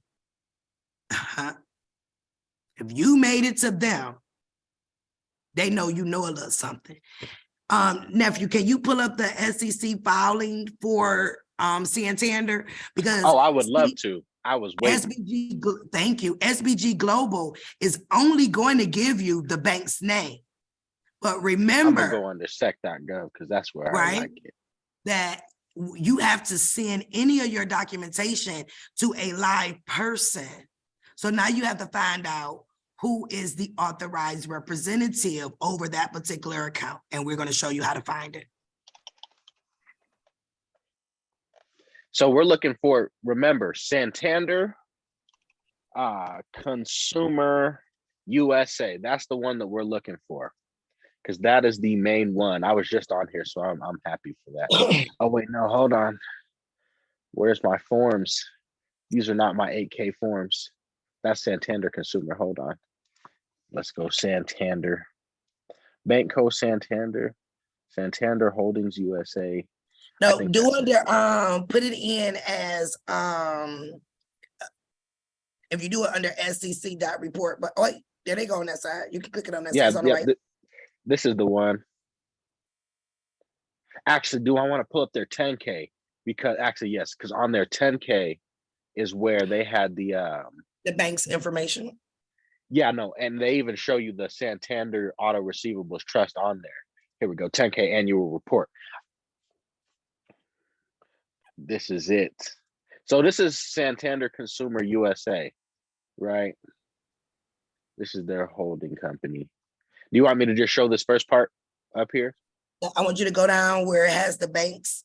It will have those two banks, which was what Wilmington and US, and it's going to have the actual representative name by it. You might have to pull up the trust one. See, look under definitions. I'm gonna highlight it right here. Santander Santander Drive Auto Receivables Trust, right? So that's why when I searched up this link here, the Santander one, it's Santander Consumer USA Inc. And then Santander Drive Auto Receivables Trust is who they move it to. And that's in the definitions of the form. Okay, now. And as we told you before, as you're looking for that, they always tell you on their forums, guys, you got to get used. And I know it's a lot of reading. Y'all do know that you can pull up a form and go to the top and it'll read it out loud for you. Whatever it takes, but you can make the screen read to you. Whatever it takes for you to get it. Where is it at? How do I? Yeah, let me see. I can pull it up soon. Hold down. Well, there's an option normally where you can search. Okay, here we go. Do it under SEC, the SEC.report, and you want to put in Santander, and we're going to go down to the trust funding part, because that's going to give us the actual names of the representatives. Santander Auto Receivables Trust. Yeah, That's the one you want. Asset-backed securities. Form 10, here we go. Here's an 8K form.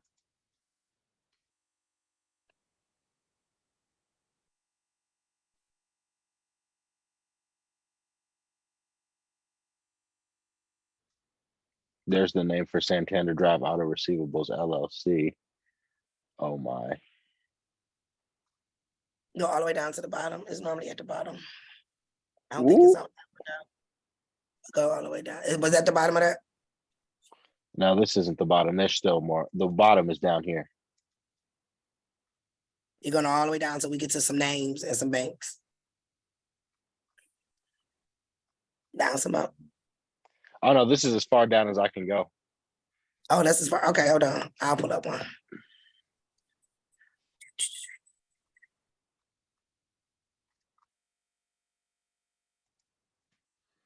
Control S.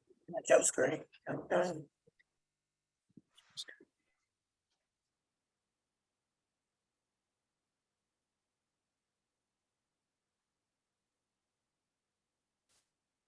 While I pull that up, you can answer a few questions. I'm gonna stop your screen share for a minute. Okay. All right, no problem. And I'm going to pull it up, but it's a couple of questions. You can answer them if you want.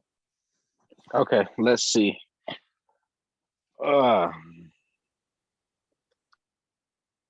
Chocolate Angels.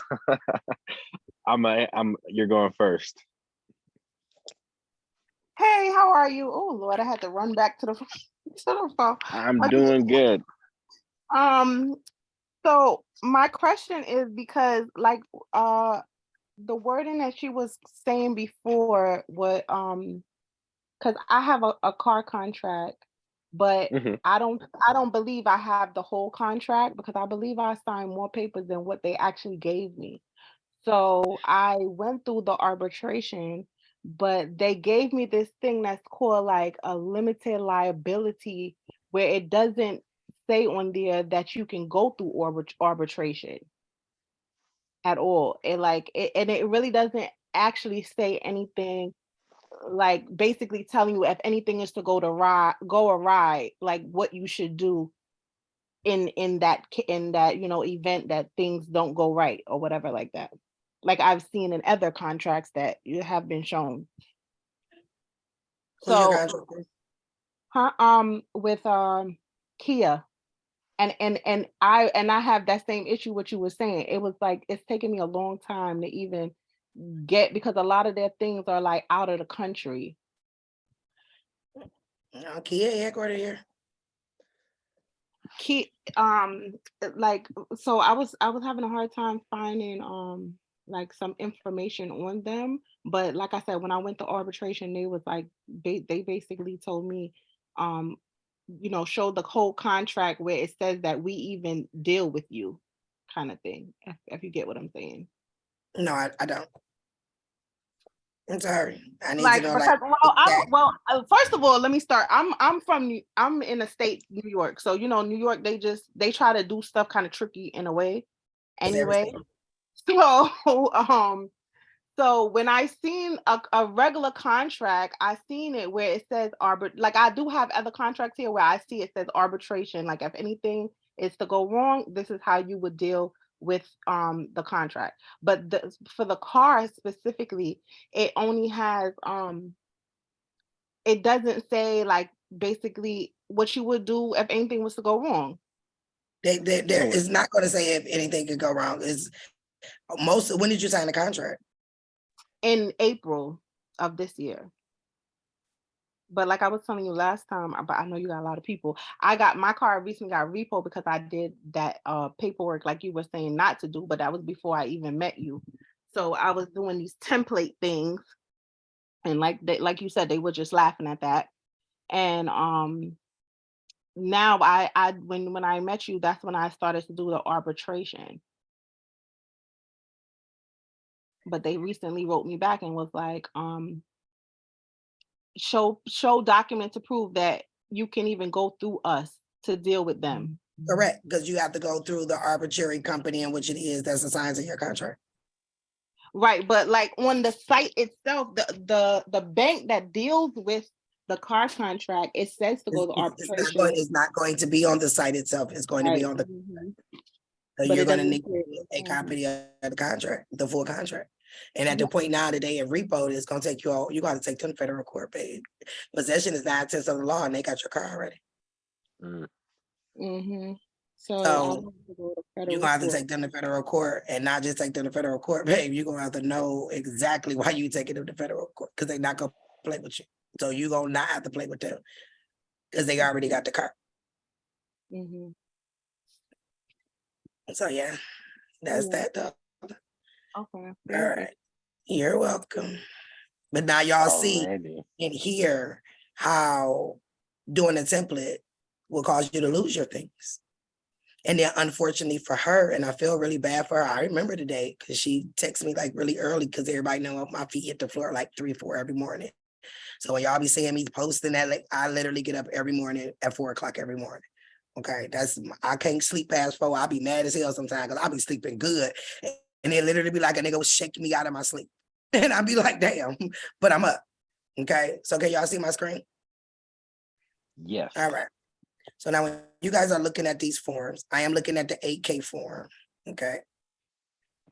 And if you scroll down to the bottom, now we already seen that U.S. Trust and Wilmington Trust Bank is the banks, right?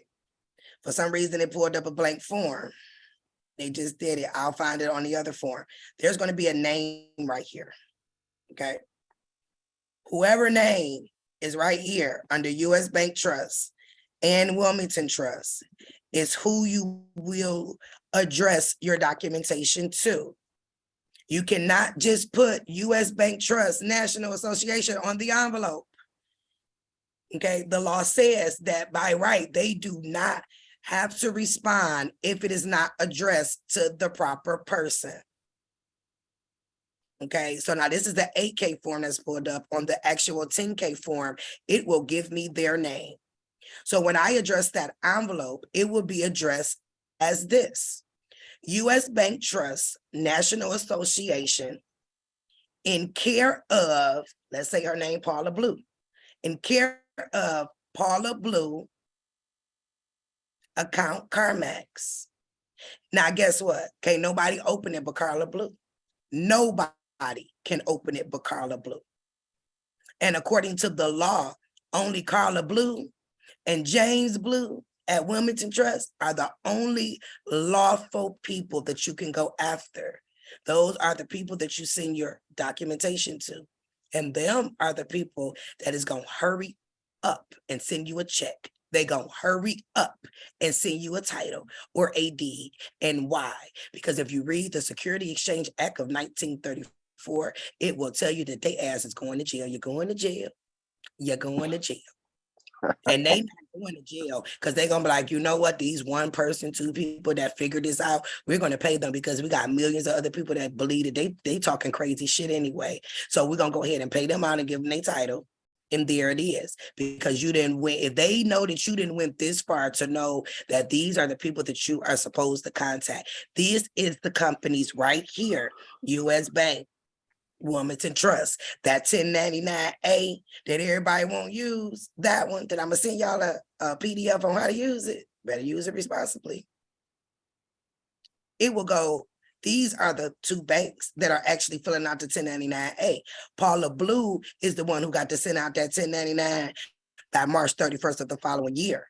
It ain't CarMax. It ain't the CEO. It ain't the CFO. It's the trust indenture and the indenture trustee, right? It's them, because back to what I keep telling y'all, it's the bank, and every company has it. And now I have showed you guys that it's the bank using their forms.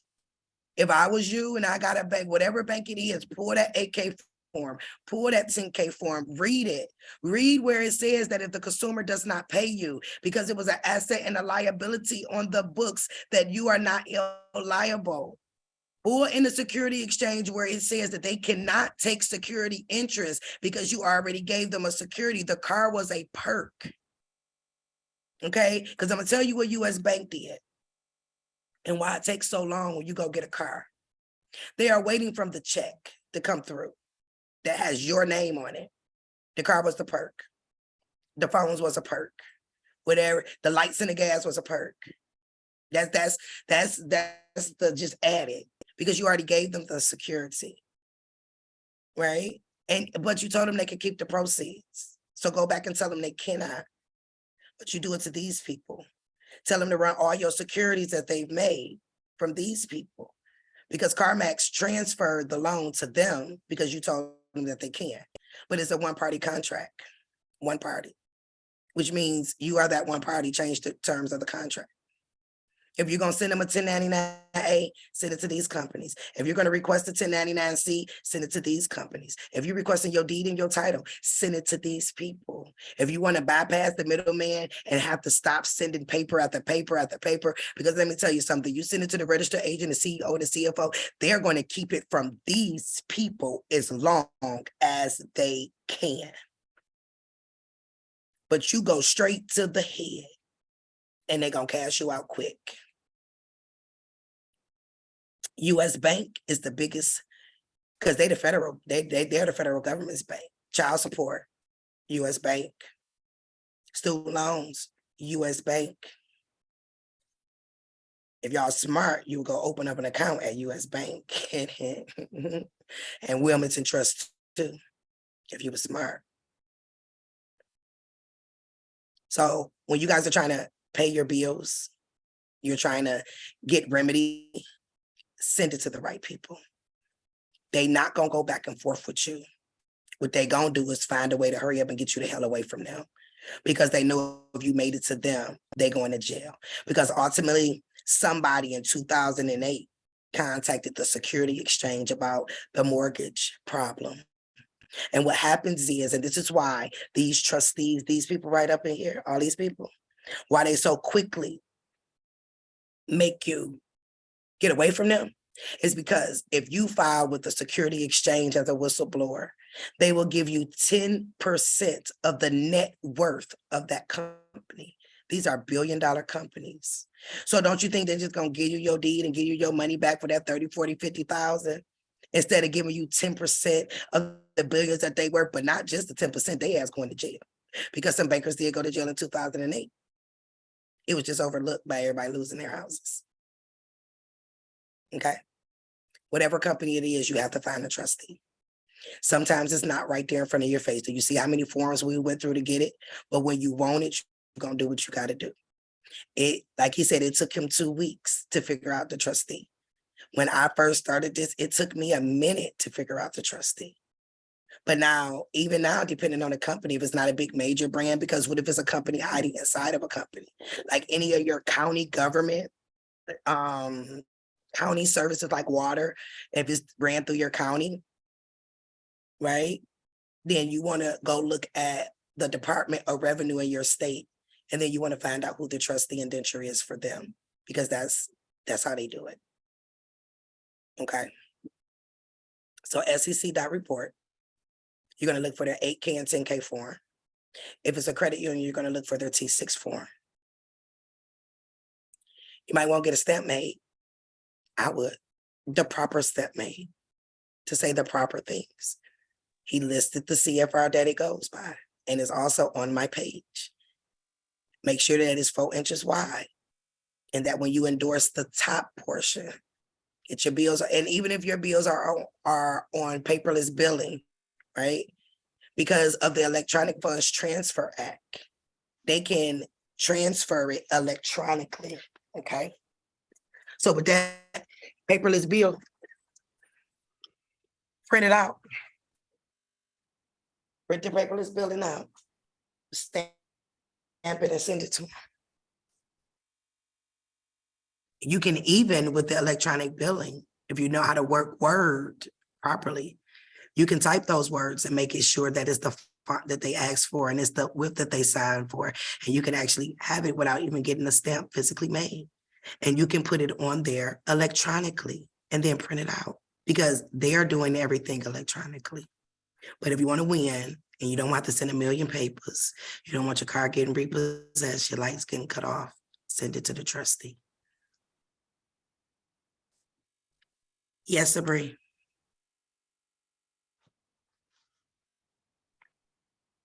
Okay. So, hey, first of all, let me Hey. be proper. Hey, girl. Because you know we gotta talk about this anyways. But Khaled was going really fast, right? So when he was bringing up the SPG Global, and he was showing how to get to the bank, it was moving so quick. I didn't see it, and I really want to know how to see the bank, because I know how to bring up the 8K form and the 10K form. I just didn't know how to see The the bank. SPG Global? Yeah, like how Hold he on. got to the bank. Hold on. And then I got one more question after that. I'm sorry. No problem. Hold on. Let me I'm gonna show y'all. Do y'all see Google on my screen? Yes. Okay. Just like this. I'm gonna take a picture. Just like that. Okay. Just like that. But you know what? Oh, But you know what? Google. I had typed it in and it didn't come up like this. So maybe What company? they being tricky. I had typed in Ali Financial, because that's where my car company is with. Well, you know the situation, but that's who's it with, and it didn't come up on my Google when I typed it in. So sometimes they do not make it easy. Yeah, this is everything that came up. Oh, right there. Okay. Oh, is that You it? see, No. that might just be, that right there Yeah, might just it's be a grading. an article. When I say y'all Yeah. got to, it may not always be right there. So guess what? I'm So- gonna keep going until I find it. I usually look up, I also will put trust in there because a lot of Yeah, I times did when that you too. Ali Financial Trust, and Yeah, I then put that in there too. sometimes if that don't work, I'll put trust and PDF. So, because what you're looking for is like that PDF form that we pulled up. And so you'll see it, but yeah, you might have to look up a couple different things And in order then to find it. FYI, anything that's at the top that says ad, that's a paid ad, you never pick on those. So you always want to Yep. go down past that. So this right here is a disclosure that they did. I would want to read that, because why are they offering $1.35 billion? They did something. Right. They did something. Let's look and let's see if I can find it. I see Ali Auto Receivables Trust. There you go. So that's how you got it. Oh, I'm sorry. You said it was what? Ali Auto Receivables Trust. Auto Look that up on SP Global. I saw that in the Trust. description of one of those things. So auto receivables, and that's commonplace. If you look at Capital One, the credit card, you'll look at it'll be Capital One auto receivables. Oh, So look, there it it's is. right there. There's the Yeah, PDF it's right there. Yeah, I see SP it. Global, but that's 2019. But it's there it is. Oh, they go to 2022. 2022. Okay, Boom. yeah. That's awesome. Thank you so much. A lot of for the times on their physical website, you can see it. So depending on how you click on SPG Global, if you get that, just come down and find another one. Okay. Look for where it says, PDF. You'll see it, Okay. and that's usually one of them that you're looking for. Okay, and like let's say I got Pico. I'm in Philly, so I got Pico. Would it come up like the same way too, typing it in like that as well? I've seen a couple trusts on there on SEC. Now, with a lot of these companies, they hide themselves in another company. So you would need to find their parent company. So you're not able to find them that way. So now you want to use Duns and Bradstreet. Hold on. When I tell y'all have to be very creative. When looking for these people. So let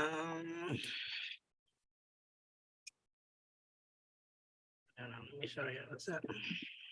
They really be making us go on a whole. Oh yeah, no. The only thing they made easy was stealing from us. But us trying to get what belongs to us back. No, right. They don't make it easy, unfortunately. But when it's all said and done, it's worth it. And like I said, once they realize that you got to that part of them, then they know you know a little something. And yeah, they do act accordingly at that point, you know, Mhm. because how did you know to make it all the way to them? So just for example, I'm trying to move Okay. this. Got the way out. Hold on. I'm Okay, boom. sorry. Okay, no, you're fine. So now look, I chose the state of North Carolina. Mm-hmm. Just to show you guys how, one, the state is a corporation.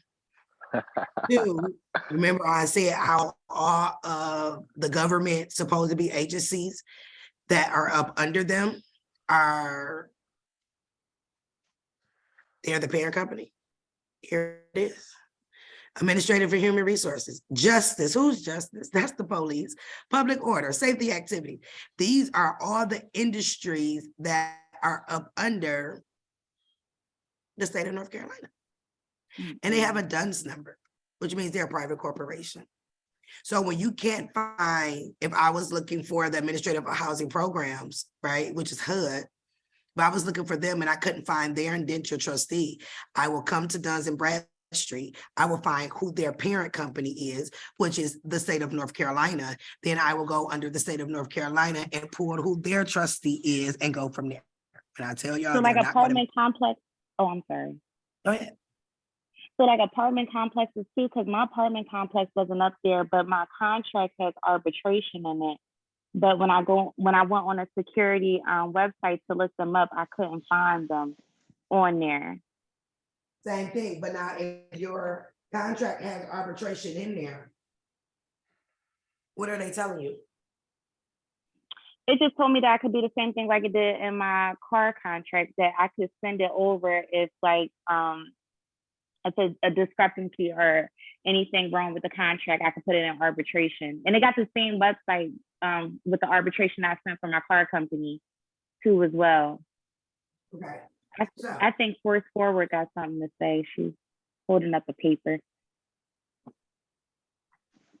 So if y'all hear what she just said, it has arbitration in there. Guys, you want your bill and do not pay, do not collect status. If you have an arbitration agreement, put it in arbitration. Mm-hmm. You have immediately put yourself in do not pay, do not collect status. It's on each one of your contracts. Now, March 3rd, 2022, the fake president signed a new bill. Uh-oh. Hold on, y'all. There's the charger. Hold on. Talk to them for a minute. My charger it's about to cut off on everybody. Hold on. Well, okay. As it was being said, the new bill, right? That was signed. That did not go into effect until what, September of this year, was it, I believe? Correct. It removed the arbitration clause from contracts so that they're no longer putting that into contracts in the future. Anybody know why they chose to start using arbitration and they put arbitration agreements in every contract? Anybody tell me why? Because it don't Kimberly. make it public, right? Oh, sorry. Oh, go ahead. I'll mute myself. I was gonna say because it doesn't make it public. They want to pay you out privately so that everybody don't see the fraud that they're committing. Because it won't be like I was reading the arbitration website. They use like old judges to do everything, and they settle you out like court, but they don't put it publicly in court. No. Not quite. But we're gonna move on here to Kimberly. See what you have to say. Huh? That is correct. I just wanted to add that they also make you do arbitration because they know if you take them to federal court, they're going to lose. Yes. But that goes right back to what I said, that all arbitration on securities is an automatic federal court case. So they threw that arbitration clause in there so that you wouldn't take it federal. And then once it goes federal, now the CFPB and the FTC, and they're going to be fine big. So they figure if you take you through arbitration, because arbitration is strictly law, contract law. And they're gonna say, well, you signed it, right? And that's how they try to play you. But you take them through arbitration, but did you know that you can waive your arbitration? Now, because they did change the arbitration rules and they can no longer add arbitration to their contracts, and you can go straight to federal court on them. I don't know if y'all noticed, but in the beginning of last year, every bank and almost every company that you are with sent you a new terms and conditions. You might want to go open it up and read it because the arbitration clause is not there any longer. So you can go straight to federal court on them. Yep. And as soon as they see that civil cover sheet, hold on, I'm gonna pull one up and I'm about to show y'all something. Form JS-44. Boom. But like she was saying though, but that is part of the reason why they do that, because they want to settle out privately with you and not go to court, because it just doesn't bode well for them to do that. But it ultimately is unlawful, which is why it's no longer there.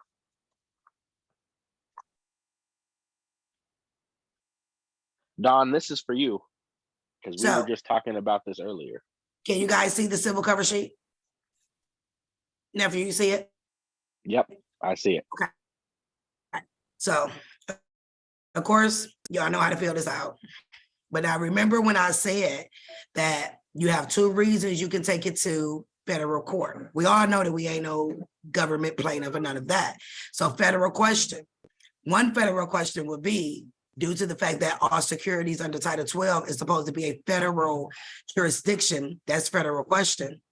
Then we got diversity. So we showed you that with CarMax, they are incorporated in Delaware, but they're headquartered in Virginia. That means that it's the diversity issue, which also makes it a federal court case. But let me show y'all something though. Hold on.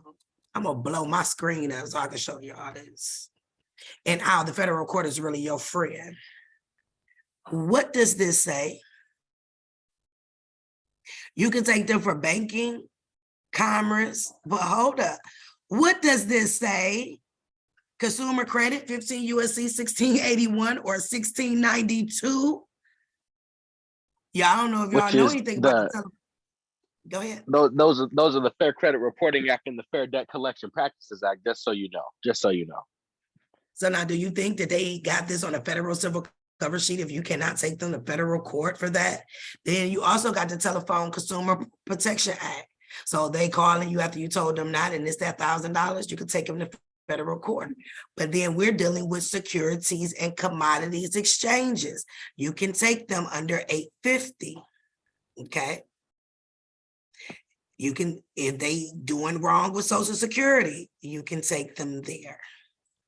They literally tell us, guys, you're dealing with a court case, you can move any court case. You see what they say? You can move any court case from state court and move it over to federal court. Where it say?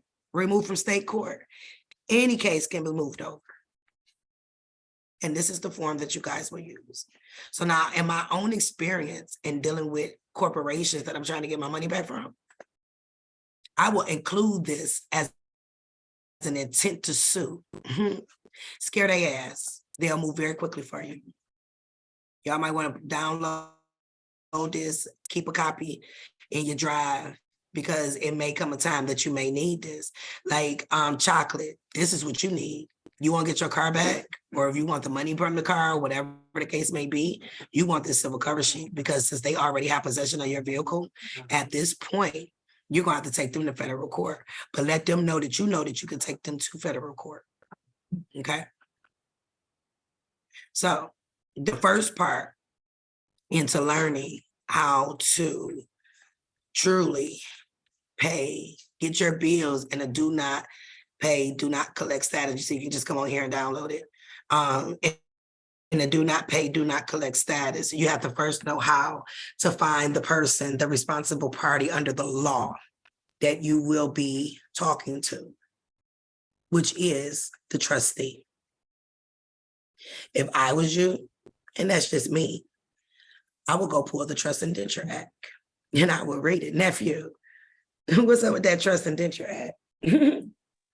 One, it tells you all the duties of the trustee. what they're supposed to do. It tells you what it takes to qualify as a trustee, and it's only 36 pages. It's not long. It's not that long. The Meet Your Strongman book is longer than that. You know what I mean? But it's very important because it tells you the rules. You cannot operate a system if you don't know the rules of the system. And if you want to know what the trustee's duties are, specifically the indenture trustee, go read the Indenture Trust Act of 1939, and you can just Google it. You can Google it and download it straight from a federal government website. Boom. Right. So, even though we made it look just a little bit easy to pull up that trustee, your first time looking for it, you might get at it. You might cry. I had one girl cry. She's like, I've been trying to find a trustee. I literally pulled it up in 2 minutes, but she didn't want me to give it to her. She said, no, I'm going to find it because I need to know how to find it. My goal is to give you the foundation that you need so that when you're done, you ain't got to call Tamika outside of the saying, I got my money back, or I'm good. I made my bank perform, because now you know who to go to. Now you know what to look for. Everybody telling you to look at everything else but what they fucking wrote. And then you use the law behind you. Now you're dealing, because you're a living soul, right? And only a living soul can live with a living soul. Why do you think they signed their name on those forms as upper and lowercase and did signature to let you know I am the living soul that you need to deal with, not the CEO, unless that CEO name like Enrique is on that form. That's not who you deal with. It may not be easily found up under the Security Exchange. You might need SPG Global. You might need Duns and Bradstreet to find the parent company. But then my question to you is, how bad do you want it? You heard nephew say it took him 2 weeks to find that indenture trustee. But do y'all remember the post that he put up? He didn't even say a word. He wrote some words at the top and say, I just wanted to let TikTok know that Life of Beneficiary, which is me, that was another one of my pages they took, helped me discharge $15,000 in debt. He was able to do that. It took him longer to find a trustee than it took for them to pay off the damn debt. Nephew, how long did it take them to pay that debt off? 8 days. 8 days. And they called me him on the phone to ask about it. And they asked if I had an attorney, and I said, no, it's just me. And they wanted to know whose account to apply the payment to. 8 days after it was mailed. Yeah. And what process did you do for that one? I did the 1099-A process for that.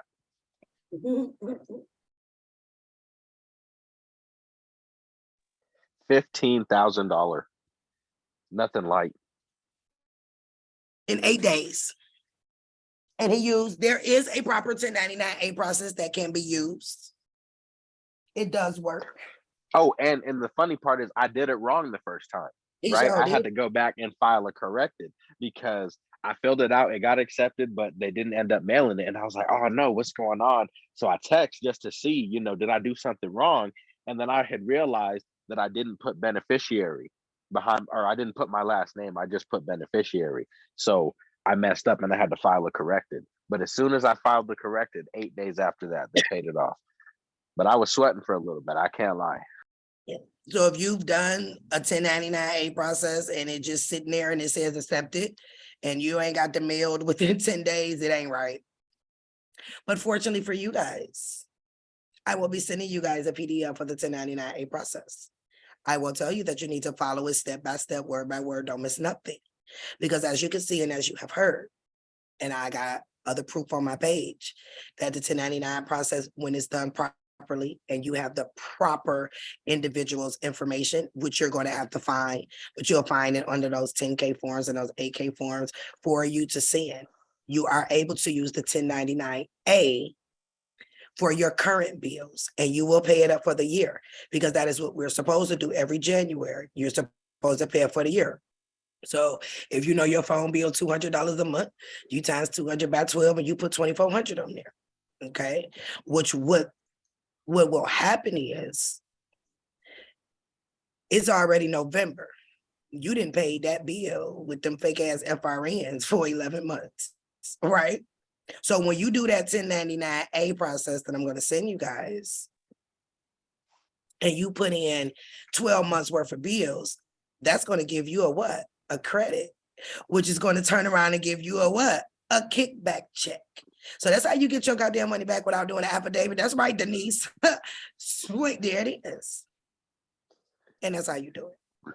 That's how you do it. As long as you follow the 1099-A process PDF to the T with the beneficiary signature on there, making sure that you're sending it to the right representative. You're going to have to find the proper address. I just showed y'all how to find it. I will, on the PDF, it shows you how to do your signature because you're not handwriting these. These are all sent electronically. So if somebody telling y'all to mail a 1099-A, baby, it's not going to get paid and they're coming to cut you off or they're coming to repo you, period. It is done electronically online. And Under please, the 1099 online system. Please do not go on YouTube. And for the love of God, do not put 111 Constitutional Drive on there because absolutely you will go to jail. You do not have a T6 form or $150,000. You don't have a back institutional who is backing you. So you just don't mess with that, please. And at that point, because you are the creditor, you actually go in the creditor box and not the damn treasury. We already have seen, and I've told you guys that the treasury said, don't come to us and don't come to the Federal Reserve, go to your financial institution. Because there is a part on the 1099 process that you have to input the responsible party name down there. Where did they all find the responsible party name? I showed you. You want your money back real quick? You want them bills paid up? There it is. They have until March the 31st of that following year to file those 1099-As. The 1099-Cs, they are only used. I will say this again. 1099-Cs are only used for a debt that is over 3 years, 1 year no collection activity, or is with a third-party collection agency. Is the only time you will file a 1099-C. That's it. Everything else, current bills, 1099-A. Now, like you just heard Caleb say, they called him. Caleb, what did they ask you? They asked me if I had an attorney. And I told them that I did not have an attorney because I filled it out and it was just me. There you go. I had somebody else that they called who did a 1099. And they say, well, what do you want us to do with this? If you ain't got no foundation, you're going to be like mute. And then they're going to be like, oh, he don't know. That's where the foundation come in at. You could tell them something as simple as, you know, your trustee knows what to do with it. I'd rather say a little bit of nothing than the wrong thing, okay? I'm telling y'all that now. But have the foundation that you need. So that when you do fill out that 1099, sometimes they call, sometimes they don't. The girl who I said that they called and asked her what she wanted to do with it, she flat out told them, y'all already know what to do with it. Call your trustee. Before she got an email alert about 10 minutes later saying that they applied the payment to her account. she rather undertalked than overtalked. Okay. But she got that. Man, them people. And it was for a gas bill. It was for a gas bill. Okay. So that is step one of how to pay your bills. One, you got to know who the hell you're talking to, where to find them, where did they agree that they are in a position where you can direct them to pay your bills, okay?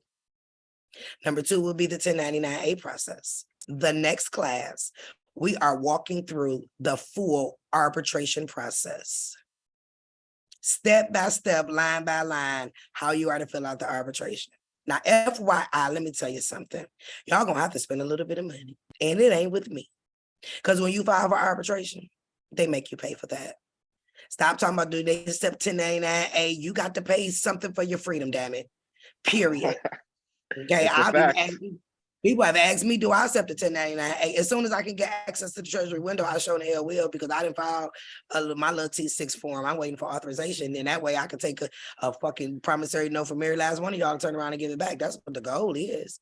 Because it's about joining them and not trying to beat them, because we can't beat them, but we can absolutely join them.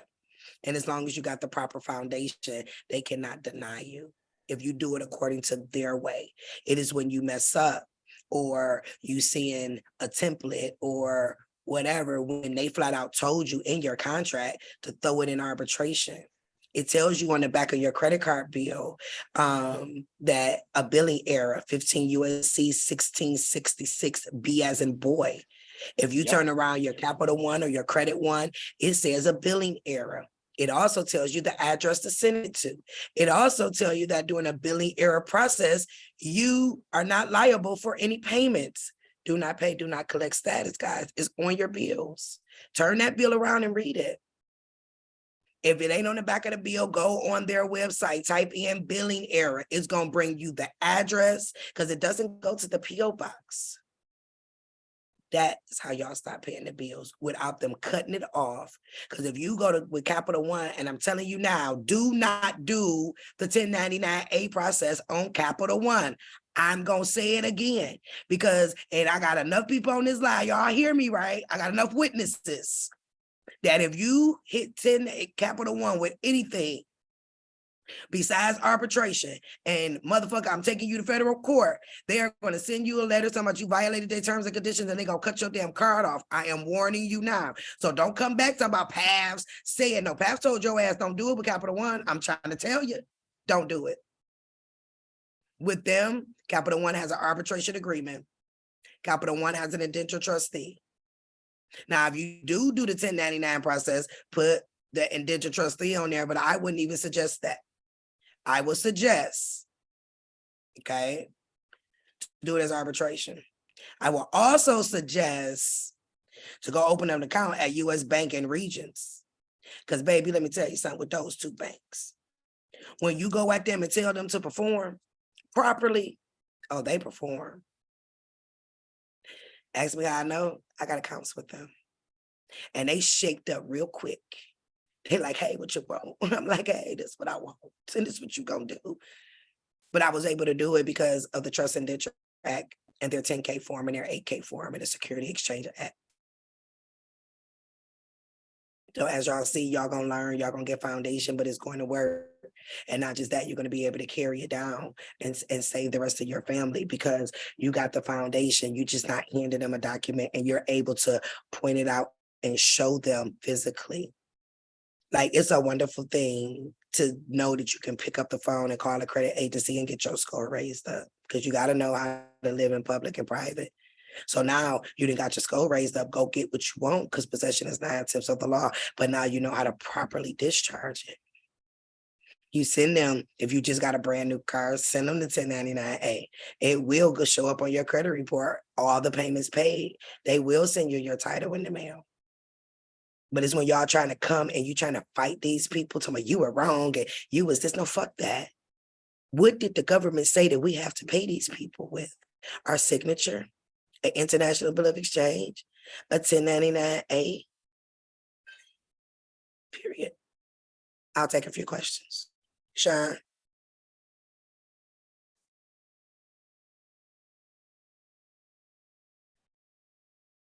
Can you hear me? Absolutely. How are you? Excellent, excellent. I'm amazing. How about you? I'm great. Love to hear that. Wanted to say thank you again. You know, I feel blessed every time that I get to have this energy exchange with not just you and Kayla, but everyone in this class. Just wanted to show gratitude for everyone that's here. I just had one quick question because I am going to go back and look for your post myself. But in the event that it's no longer up, my computer cut out as soon as what was his name? Ryan was showing his actual stamp. I just wanted to just basically just get a like a 15-second review of what exactly happened then, because I missed all of that. Okay, so Ryan. Oh, I was going to go ahead and say it for him, but well, go ahead. Unmute Ryan. Yeah, it is 31 CFR 328.5, but also I want everyone to hear this because this is important.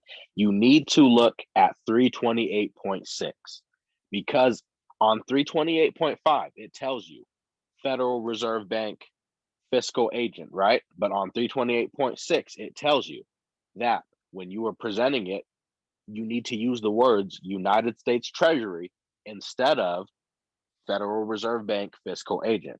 So it won't say for presentation to Federal Reserve Bank fiscal agent. It will say for presentation to the United States Treasury. I just want everyone to know. Yes. And then the presenting name, 4 inches wide. 4 inches in width, 1.5 inches in height, approximate. I went and had my stamp made. I just had it made. I can tell you the website that I used. You can go through Office Depot. They have same day pickup. Anywhere that makes stamps, I used rubberstamps.com. They're a reliable source, and you can order your custom stamp. I typed in the text. It was a 4-inch stamp. It's approximately 1.5 inches in height. I ordered that just today.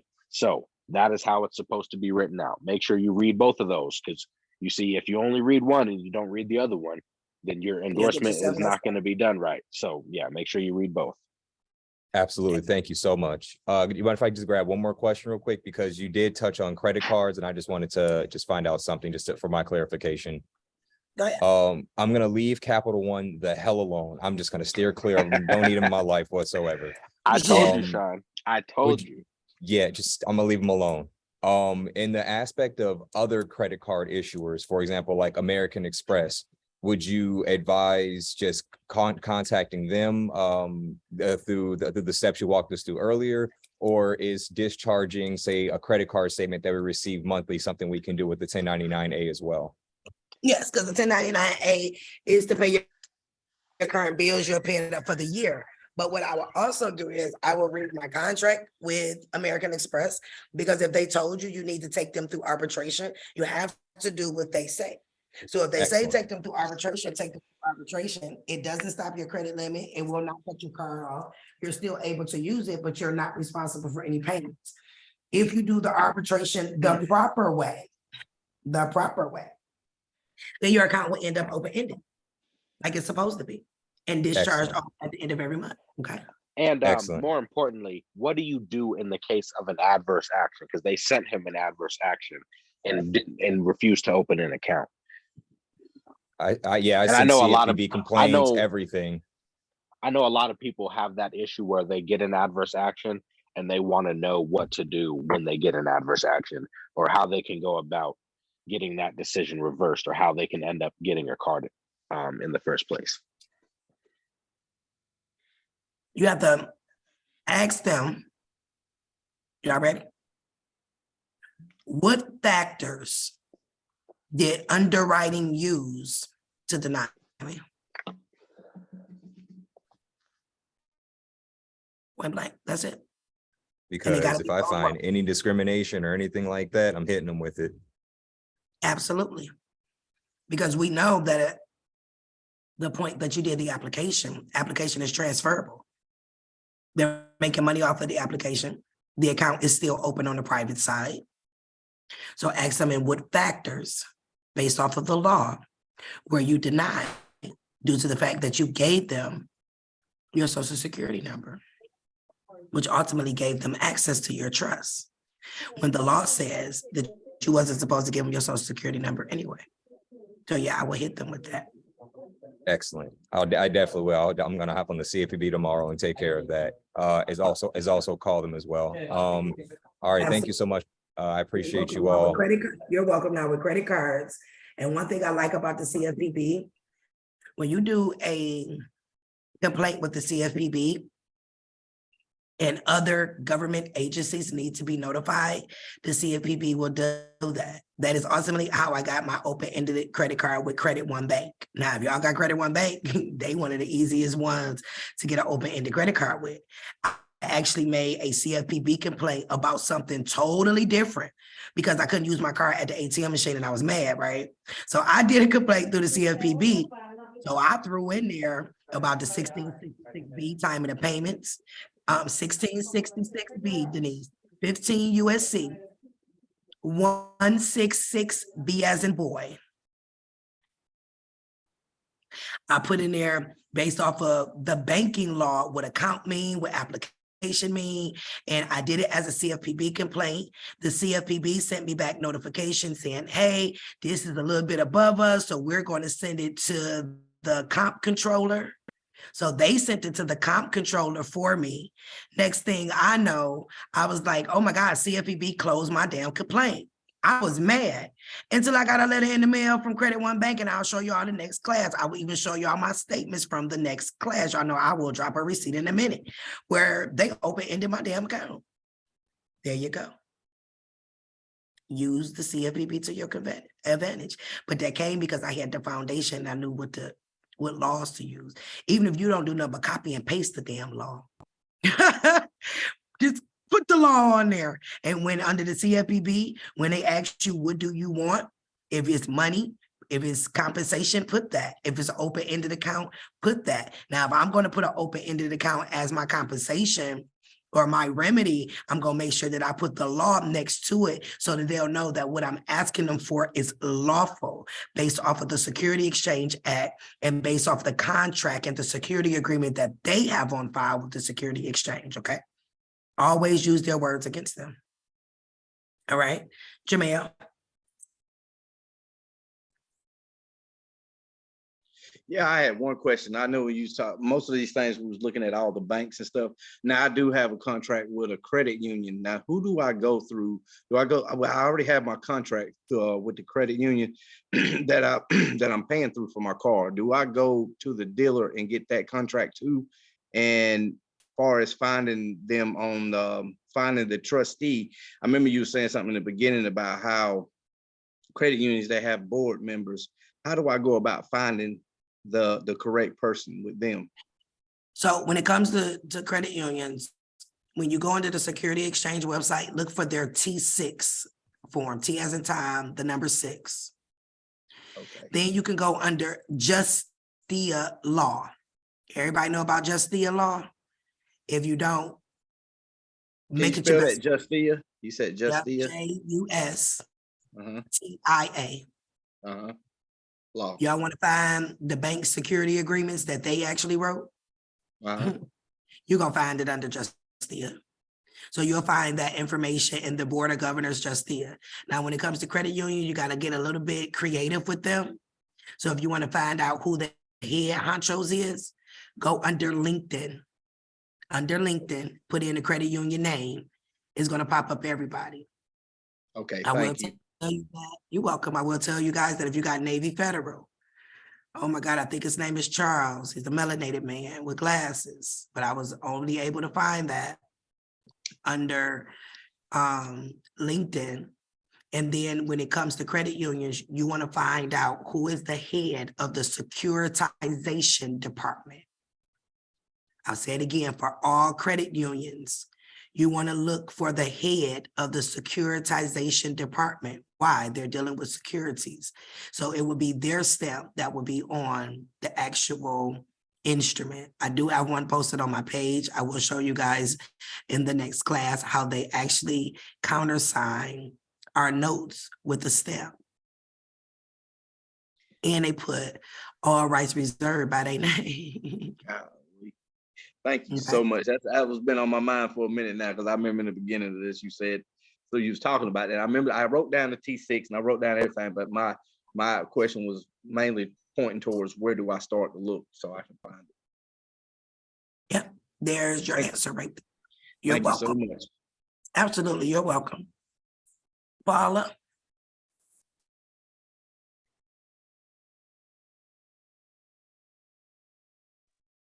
Okay. Can you hear me? Yes, ma'am. Okay, blessings to everyone. To piggyback off of the when Caleb was talking about the adverse actions, and I actually did that with getting a car, and I asked them for my application. Now, this way before you told us last week about what they do with the applications.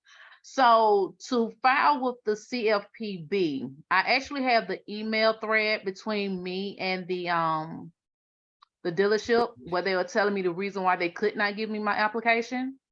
Should I also submit that? Absolutely. Okay. What I will also do is I will send a notarized document, registered mail, and revoke any interest that they have in your actual application. Okay. Okay, All right, thank you. you're welcome. Ron, Yeah, thank you for all the information. First of all, phenomenal. You're Mind welcome. blown. But Thank you. I did have a question about the credit card. So if we use the 1099-A with a credit card bill, not Capital One, would it cover the monthly bill or the entire balance? So what you do is, what is your monthly limit? Whatever your monthly limit is, right? You Mhm. times that by 12. You will put that full amount on the 1099-A. It does explain that within the PDF, how to do it, that you'll times it by 12. So let's say you got credit balance of 2,000 a month, right? That you can use. So you'll do 2,000 times 12. That is the amount that you will add onto the 1099-A. And then that is the amount that they will accredit the account. And what'll happen is whatever you've already paid, it will put a credit on the account, and then you can direct them. I would tell them to run your money and run the bag back. And that's how you do it. Because if you don't tell them to run the bag back, they just gonna keep the credit on the account. But that's not what it is that you want. So remember, everything with them, they only can do what you tell them to do. And then they only can do what you don't stop them from doing. So all this time they've been doing what they've been doing because you've never stood up and say, hey, wait a minute, I got the power. I'm Mr. Ryan. Y'all got me fucked up. Like, no, you're supposed to be doing this. You see what I'm saying? And once you do that, then they will comply. So that's how you do it. You just, whatever bill it is, guys, times it by 12. Okay? Okay. Wonderful. Let's see. Kimberly.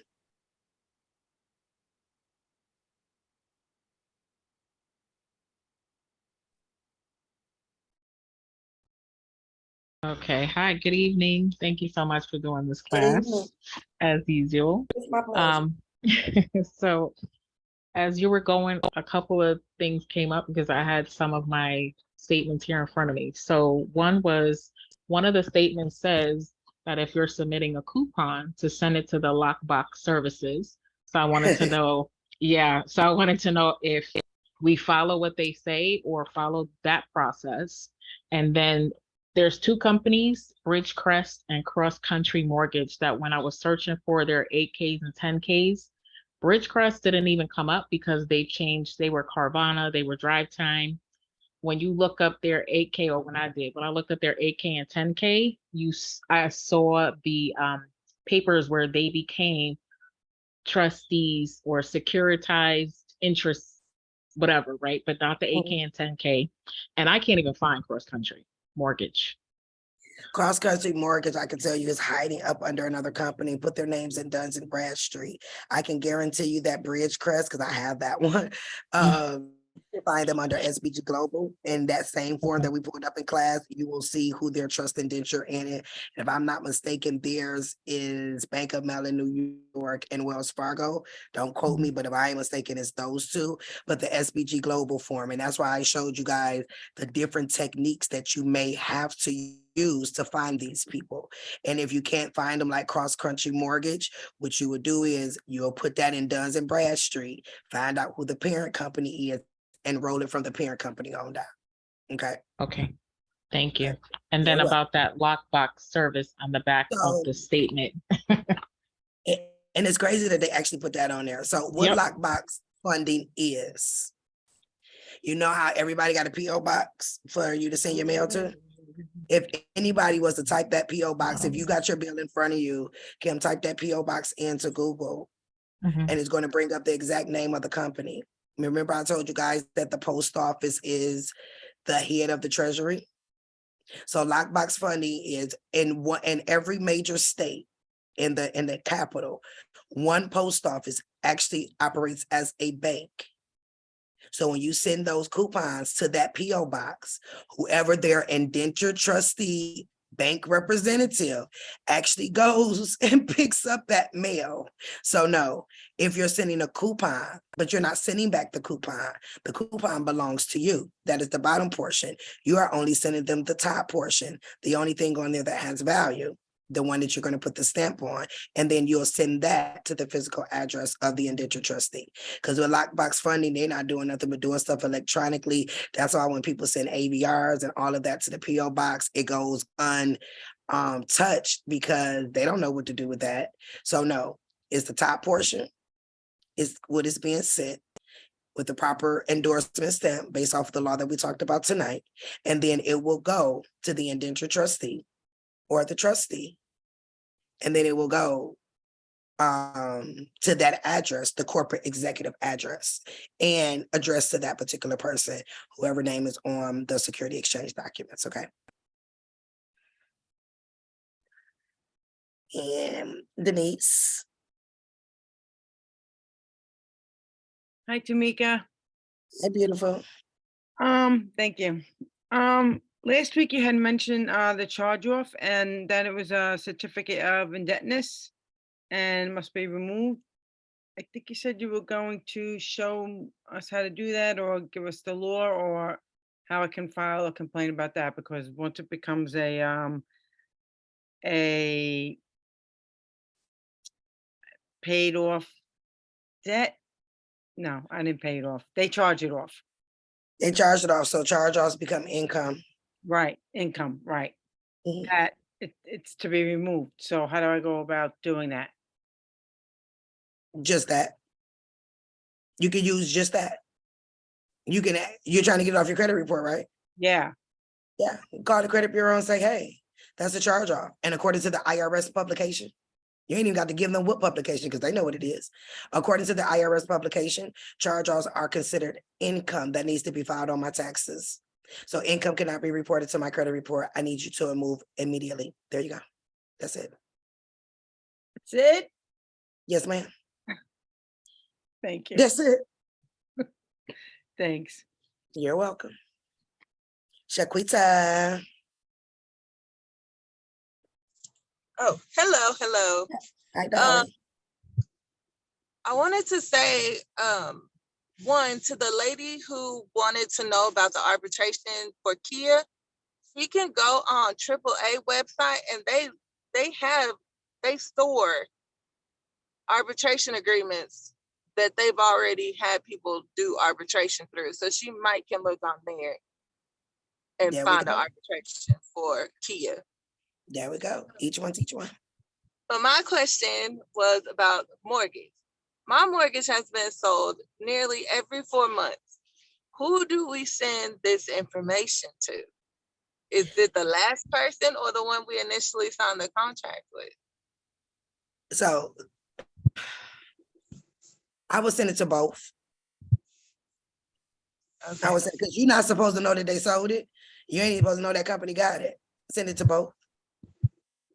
Because the original contract was with the original company, right? They are the ones who transferred and sold the contract. I can tell you right now, the original mortgage contract was burned. They literally burned them. Like, no bull, they burned them. So the last company I had, they said, oh, we just have a copy and that'll stand up in court. I'm like, no, you have a copy of a copy. That definitely won't. It most definitely will not stand up in court. More importantly, they don't have a perfected security. They don't have a perfected lien. So now the law says that the only way that they can collect on you is if they have a perfected lien. That perfected lien has to be a UCC filing. You don't have a UCC filing, correct? You pulled it. So no, they cannot. I filed it myself. That's how you're supposed to. So now they really can't do anything because you've already liened it. Now the next thing would be is to order your land patent. So you can take control of the land once you take, because it's not the house that they ever foreclose on because a corporation cannot own property. So if you notice, they got the plot number and the lot number, and then they say known as, then it has your address. When they foreclose on you, they're foreclosing on the land. The only reason why the county say you owe taxes is because you have not claimed the land. So you'll go under the Bureau of Land Management. You will order a copy of the land patent. Then you will place claim of the land patent. You also need to do an acceptance of your deed. You've never accepted the deed. So you need to accept the deed and you need to put it on the record. Can we do acceptance of the deed if you still owe on the mortgage? Absolutely, because you were supposed to do an acceptance of the deed at the signing. They just didn't tell you. Okay, and I did see that, and I did type up the acceptance of the deed, have that notarized and everything. And Now I go put had, it in the newspaper. you Make it lawful. I have a hard time doing that. I don't know what to put. What you wrote, the acceptance, you put that in the newspaper. Oh, the whole acceptance. Okay. Absolutely. You put the whole acceptance in the newspaper. You're going to run it for 4 weeks. Once they give you the affidavit of publication, then you're going to go down and refile it. That way they won't give you any issues at the county office in refiling it because you've made it legal because you put it in the newspaper. I made that part so hard. It's okay. I tell you, and it make you want to shake your head because it seems like people have made it be where this stuff is so hard. Like with Denise, she like, so that's all. Yeah, ask the other people who called the credit bureau. They just threw out that, hey, I'm opting out. Hey, you violated my privacy. Hey, my score just went up 78 points. You see what I'm saying? So that's how it goes. I did the opt out. I got 2 messages back stating that, okay, we received your opt out and will no longer do whatever they said they were going to do, but it is not removed from the credit report yet. So you sent the opt out and you did it to who? CFPB. And Through the did you? CFPB. And they responded back through the CFPB that they'll accept it. Perfect. So now what you do is you make a phone call to whatever credit bureaus that have it. And the credit bureaus all have a fax number. Fax it to them and tell them they got 4 days under the law to remove it. And they'll remove it. Because what they're going to do is the actual company is going to wait till the next reporting, but you can make the credit reporting agency do it quicker by sending them the documentation that they sent saying that they're going to remove it. You can send them that and then they will automatically remove it. Okay. You still there? Oh, she went away. Jay. Greetings, everyone. And Paths to Freedom, Miss Tamika, I really appreciate you. When I say I appreciate y'all, I appreciate y'all a whole lot. Can you hear me? Yeah, I can hear you. Thank you, darling. Yes, ma'am. And every time they send a repo truck, I just tell them, hey, we're in arbitration. And they're like, okay, and they leave. But it's not me. I know. Think she got cut out. You want me to go back on mute so she can finish? Hold on, because it don't even show me who's talking. That's crazy. Oh, it's me, Rita. Okay, hold on. Yes, Jay, I'll come right back to you, okay? Okay, perfect. Okay. Go ahead, Shaquita. I was making a statement about arbitration with the car. My car, I'm currently in arbitration with my dealership for my car. And they keep sending the tow trucks for repossession, but once I tell them that we're in arbitration, they back off and they leave. But shouldn't the company know that they technically can't repo? Well, see, the thing is that just like they sold your mortgage contract 1,000,001 times, they have sold your car contract 1,000,001 times. And the company that is currently trying to repo you is not the actual company that you are with. So, did you lien it? I did. Okay. At that point, I will send them an intent to sue letter with the civil cover sheet advising them that you're going to sue them. Period. Well, we're in arbitration right now. They're trying to countersue for tow fees because they keep trying to send out tow trucks, and they say that I'm prohibiting them from repoing the car, and that's against Texas code or something. But No, we're in actually, arbitration, and that's all I tell them. So I tell now, them we're in arbitration and they leave. right. So now, when you did the arbitration, did you add in the arbitration document that you are removing their security interests? Yes. Do me a favor. You still got my personal number, right? Yes. Call me tomorrow. I'll meet up with you somewhere. Bring me the paperwork and let me go over it and see what you wrote in your arbitration agreement, because they shouldn't be coming after you with the repo with that. Send it to me the next time the repo company comes, get their information, and I'll show you what to send to them, and they'll never come back again, okay? Now, that particular company won't. Don't mean they ain't gonna have nobody else, but that one won't. Okay. Right. I'm not worried about them at all. Like, I have all my evidence and everything. Perfect. Because when it's thrown in arbitration, is in a do not pay, do not collect status. So I need to see what you wrote in the arbitration paperwork to see why they're still coming after you, because they normally don't. Gotcha. Okay. Thank you. You're welcome. Manjay. Alrighty, I'm back. Okay, so my question is, my car has already been repoed, right? But I do have a lien on my car. And I was trying to speak with I spoke with Exeter Finance Company, and basically it's really, I guess it's above them at this point. So I'm asking, like, should I do the 1099 process because I got the lien? I mean, I'm not sure what I should do, because it was already too far gone when I found y'all. Like when I found the class and everything. How long ago did they repo it? October. It was like the first class. It had just been repoed on the first class, like the nationality. It was like October 28th. Have they sent you any documentations about the repo, when they're gonna sell it, or any of that? No, they haven't sent anything, but I did call and they said they was trying to take it to get what is it, the auction? Mm-hmm. They were trying to take it to the auction, but they still haven't let me even get my personal property out. It's like they won't allow, they keep telling me that they've placed the order for me to get my personal property, but then every time I call the tow truck company, they saying they don't have that email. But the tow truck company don't have to get authorization from them in order to let you in your items. What state are you in? I'm in Texas. I'm in Dallas. Oh, you're in Dallas. So, under Texas law, they had 24 hours to contact whatever county you're in, the sheriff's department, to tell them that they repoed your car. I will call the, did they call? Yes, they did immediately. They followed the rules. Oh, They followed, but I do have a link. But I'm just trying to figure out why they won't let me get my property. And so you leaned it. Yes. And you leaned it to the finance company, and which it is that you got on your documentation.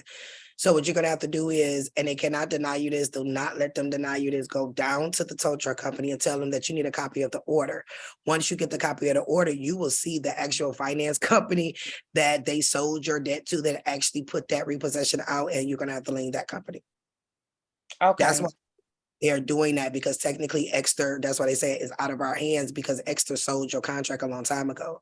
So whatever company Exeter did not pay and made you co-signer, because now remember, anytime with the car guys, you actually co-signed for the dealership.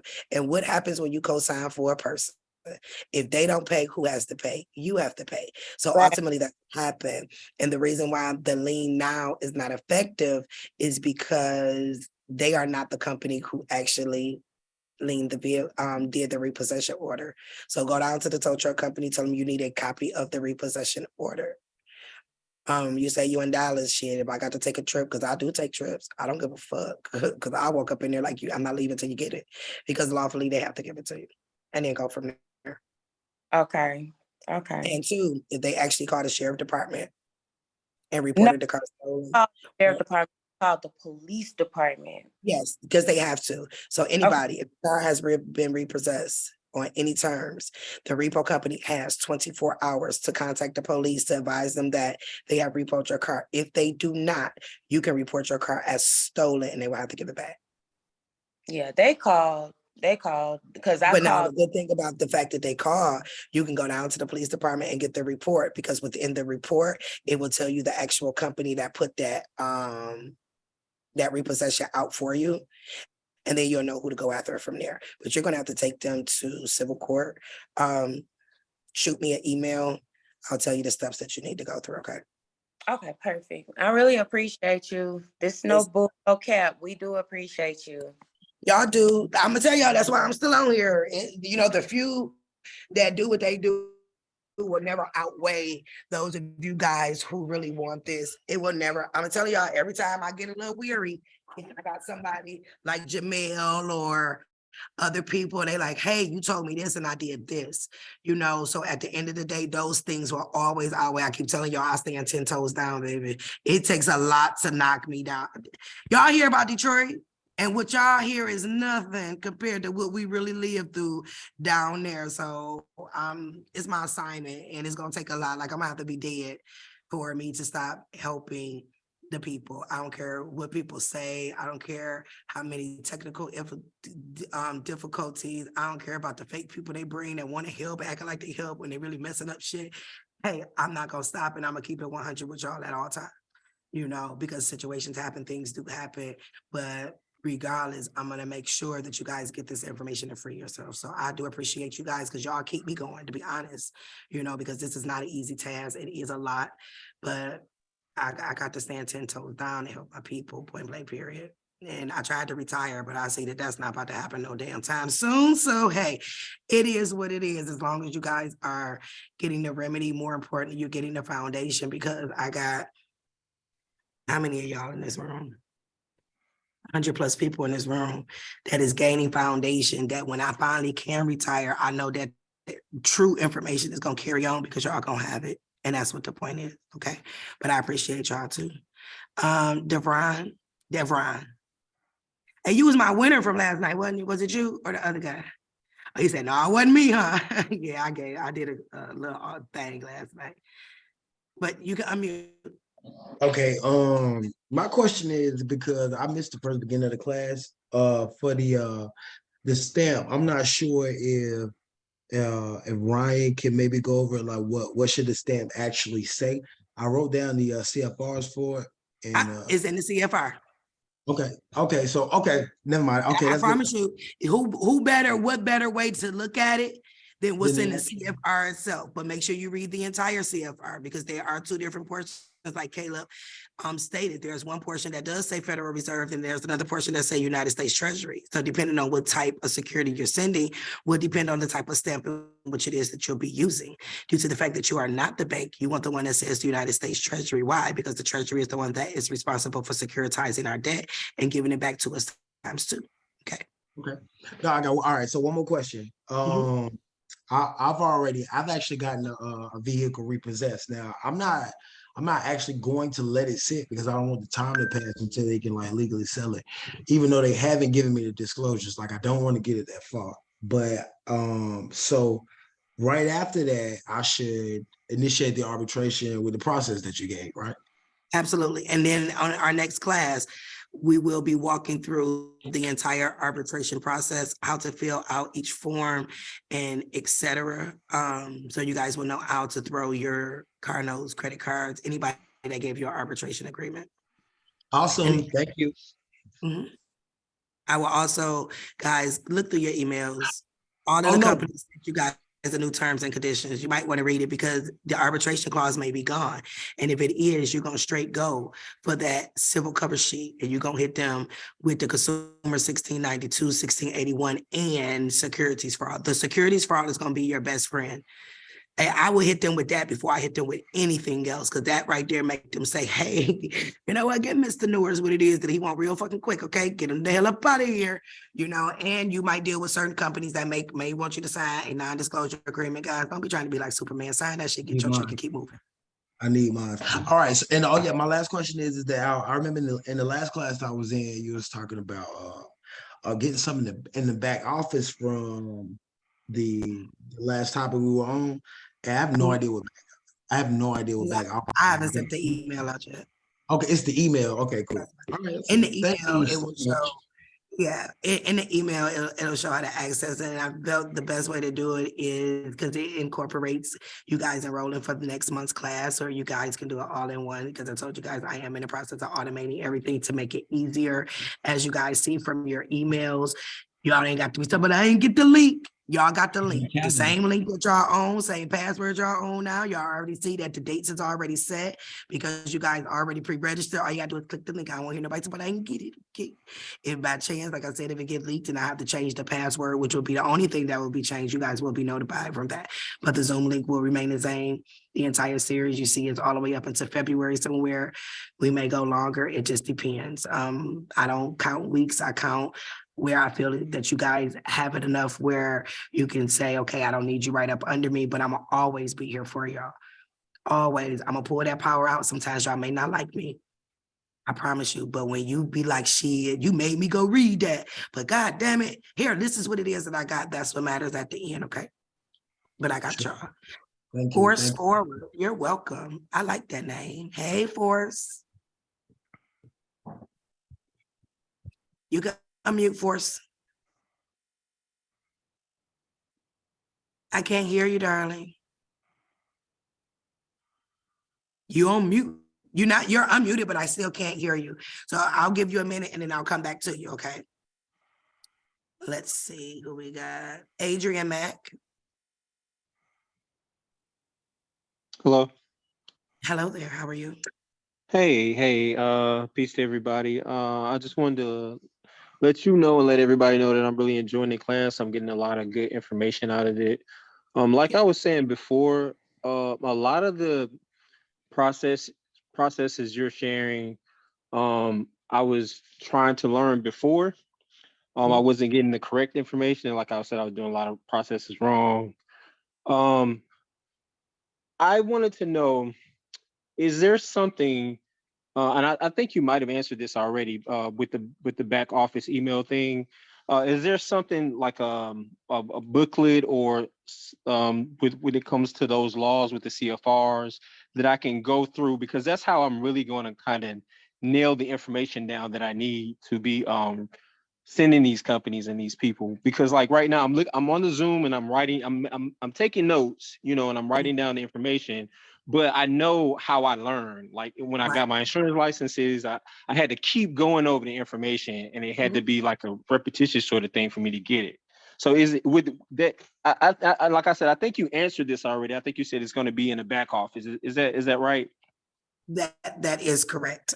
So what I've discovered, because I've ran several classes, that like you just said, everybody learns differently. We've been on this call, I don't even know how long. It's a lot of information. After so long, everybody brain shut down. Point blank, period. I mean, it's just the way the body works. But I do want to make sure that you guys have it physically. Like I'm a freaking perfectionist, so I'm making sure that it's absolute, like perfect. But yes, those CFRs will be in there. Those laws will be in there. Do you guys see how I did the trivia on Breakout? I do see. I think we the ones breaking the Breakout app, y'all. Honestly, because the Breakout app man contacted me. Like he's about to blue check me. He was like, I don't know what you're doing on that page, but you have brought so many people to the page now. So that's a good thing because I'll be blue marked, but damn, we don't need y'all shut down. Okay. But yes, within there. So the way that I did the trivia, so with each little portion, like the class that we did last week is one portion. And then there's the second class, because it's like an e-course. And you'll click through each one. You can stop it, pause it. You'll also have this video or whatever video to go along with it. And then at the very, very end, like those quiz questions that I asked on Breakout, that is at the very end of every chapter to quiz you. And if I know if you can answer those answers, that's how you're going to be able to confer back with those people, because it will be asking about the different CFRs and things, but it will be written right there in your face where you can find it, what law it is and stuff like that. So yes, that is something new that I incorporated this time go around, because I think it'll be a lot easier. So when you guys do get access to your back office, then the last information would be there. This information to be there.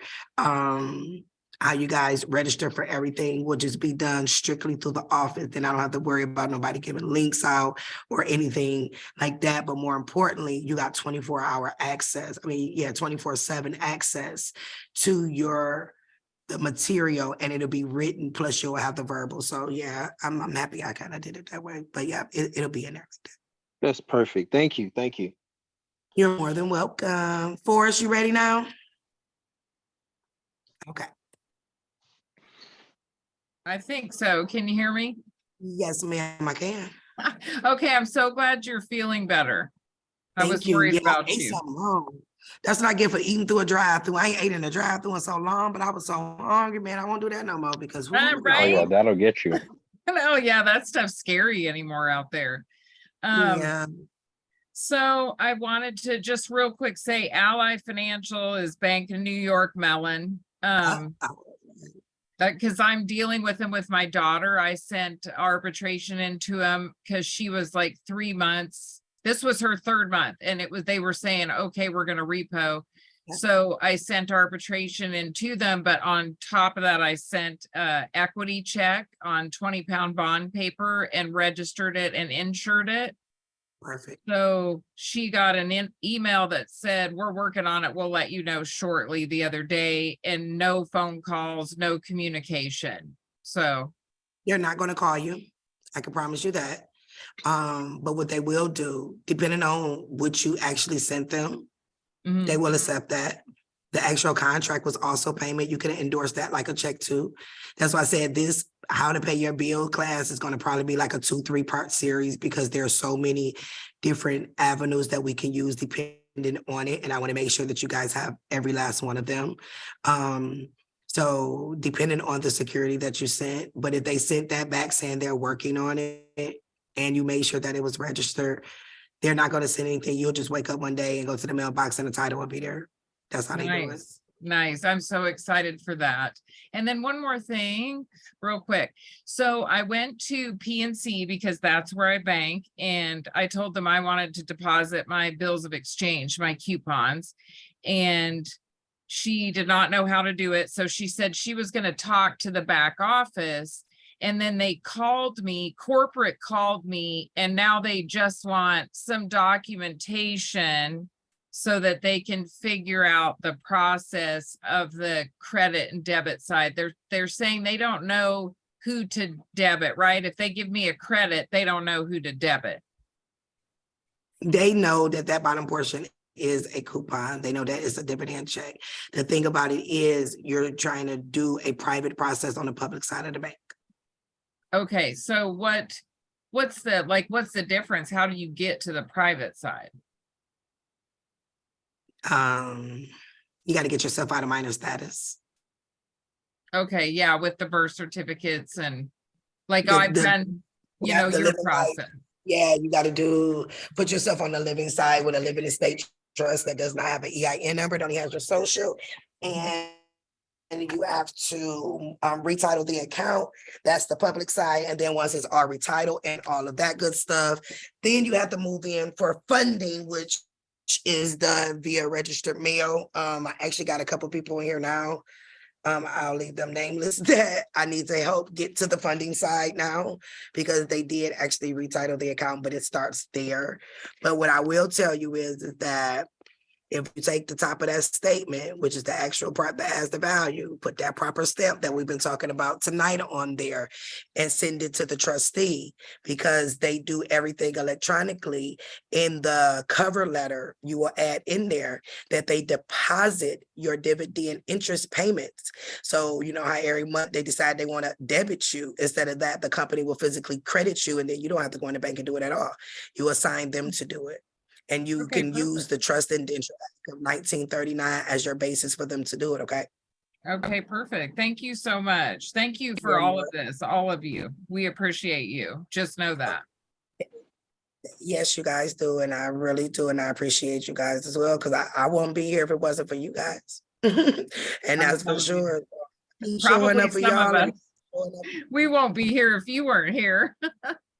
Oh, thank you. So yeah, if you got any issues, just reach out to me. I have been going through these emails, y'all. I will be done by the end of the week. Lord, I had 700 of them, but it's okay. I got it though, because once I'm done, it'll be all electronic. I appreciate y'all patience while I'm working through the kinks. Y'all still riding with me, so I'm gonna stand 10 toes down with y'all for real, okay? Thank you. You're welcome. Let's see, who do we have? K Boogie. I'm trying to go to a few people too that have never asked a question, so I won't be going to the same people because I do want everyone to get an opportunity. Hello, K Boogie. Hello, how are you?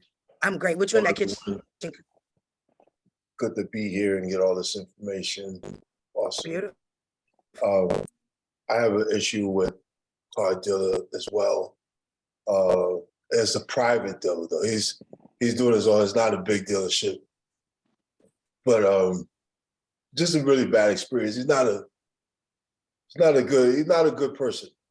And yeah, Is it a buy here, pay here lot? It's just conflicting. You know, what he realized is that like I was going to take him to court,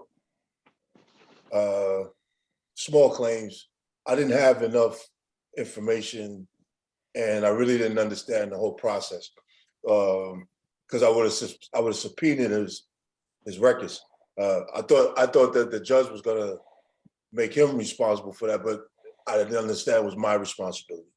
So okay, so we left out of there. But he took my car for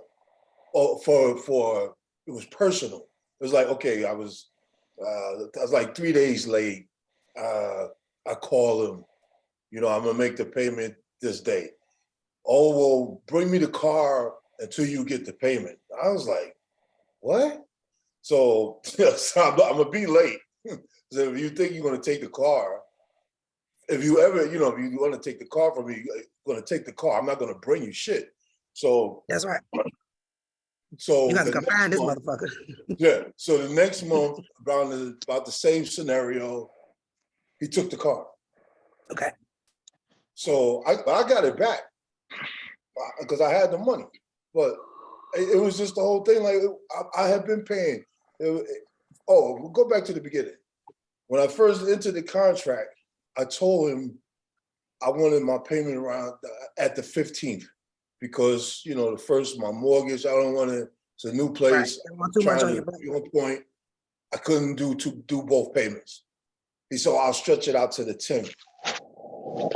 I said, the 10th? Like, I'm telling you. And I'll say, all right, no problem. But I mean, make a notation. I'm telling you, I don't care what day you're saying, the 15th is when the payment's coming.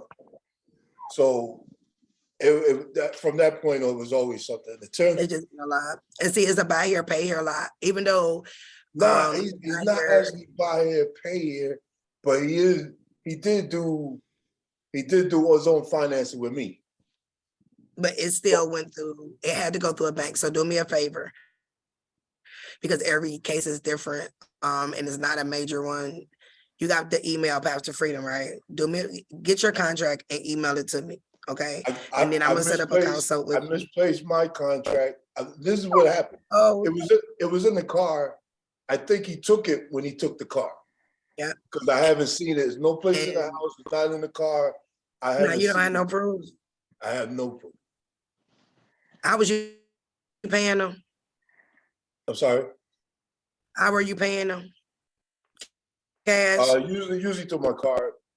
Okay, well, that's proof. So we're gonna have to file in I got the receipt. I got receipts from him.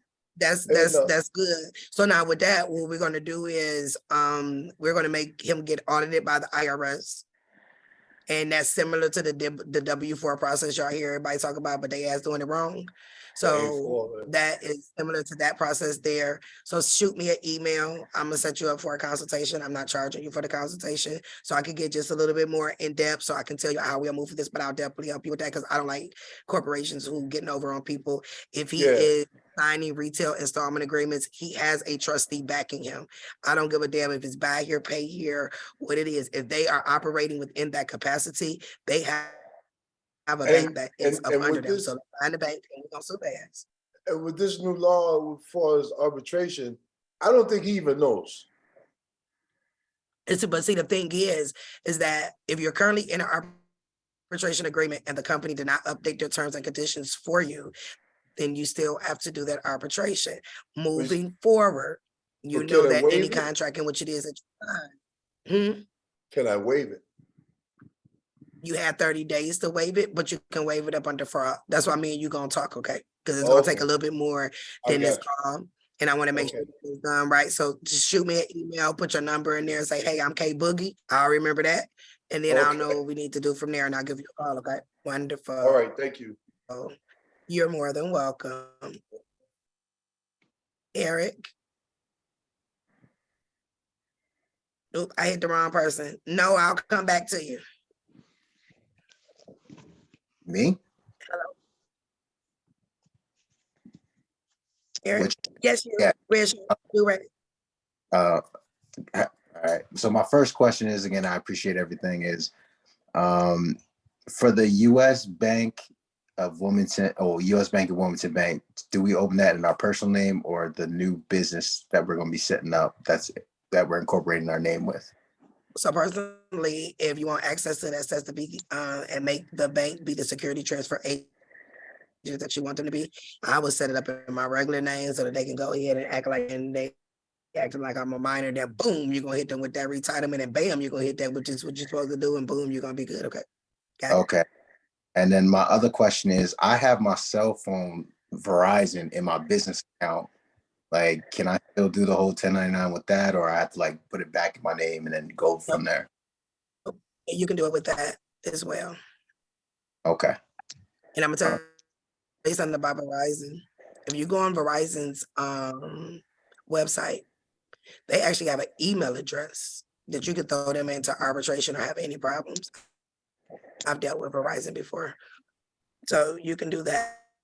I actually even got that. Matter of fact, Verizon was I called the CEO's house, and the wife answered the phone, and he called back on his cell phone mad as hell, because I'm like, well, didn't you say that you're here for the customers? And all of their information guidance is public. Like all of their emails, their house phone number, everything is public. So yeah, it's public.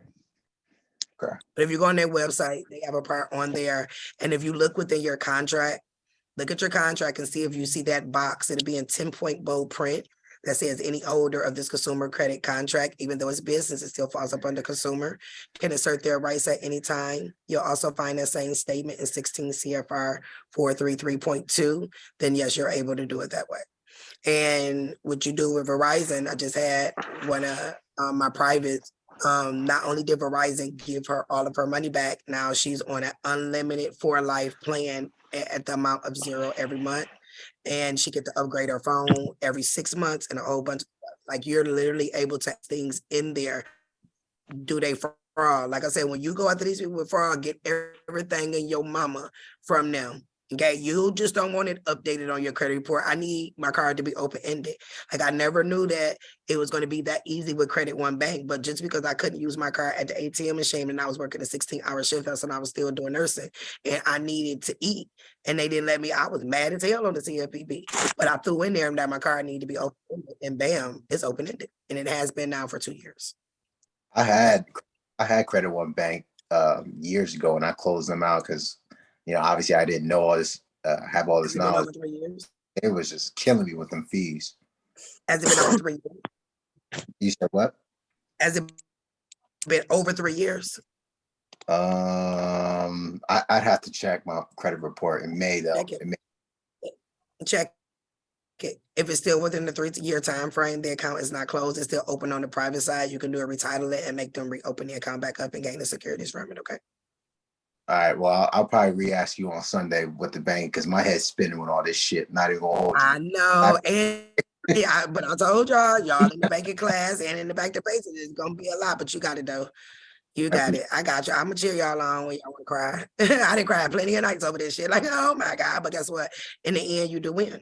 You know, I want y'all to get to the point where I was. You know, I'm not one, I don't show my life too much, but hell, it works. You know, and I want y'all to be able to do the same things that I'm able to do, because they have to do it when you know who you are as the beneficiary. Okay. Appreciate it. Thank you. All right. It's my pleasure. Judith. Hello, Miss Judith. Hello. Hi. So I wanted to touch on the coupon and remittance, the top part. That's the first time I've heard about sending the top part in. Do you put the stamp on the top right corner and do you sign it? Nope. The stamp. That's right, Ryan. Ryan, no. The stamp goes on the left-hand side, 1.5 inches down and 4 inches wide. And the law that the CFR, it tells you exactly how it's supposed to be done and where it's supposed to go. So now this is the reason that the top part goes, okay? The bottom part is the dividend check for the interest made off of your account, okay? The top part is the part that has value. So that's why they say detach that. So you're going to detach that. If you notice that there's a barcode on there, the top part is the bond. You're going to endorse the bond so that they can get paid. That is how they get paid. But then you get paid off of the dividend interest because they transferred that security, that coupon through the treasury. That is how you actually gain the dividend interest payment. That actually came from the Treasury Department. You are to deposit it. So you send them the top part so that they can make their money off of the top part, and then you keep the bottom. Got it?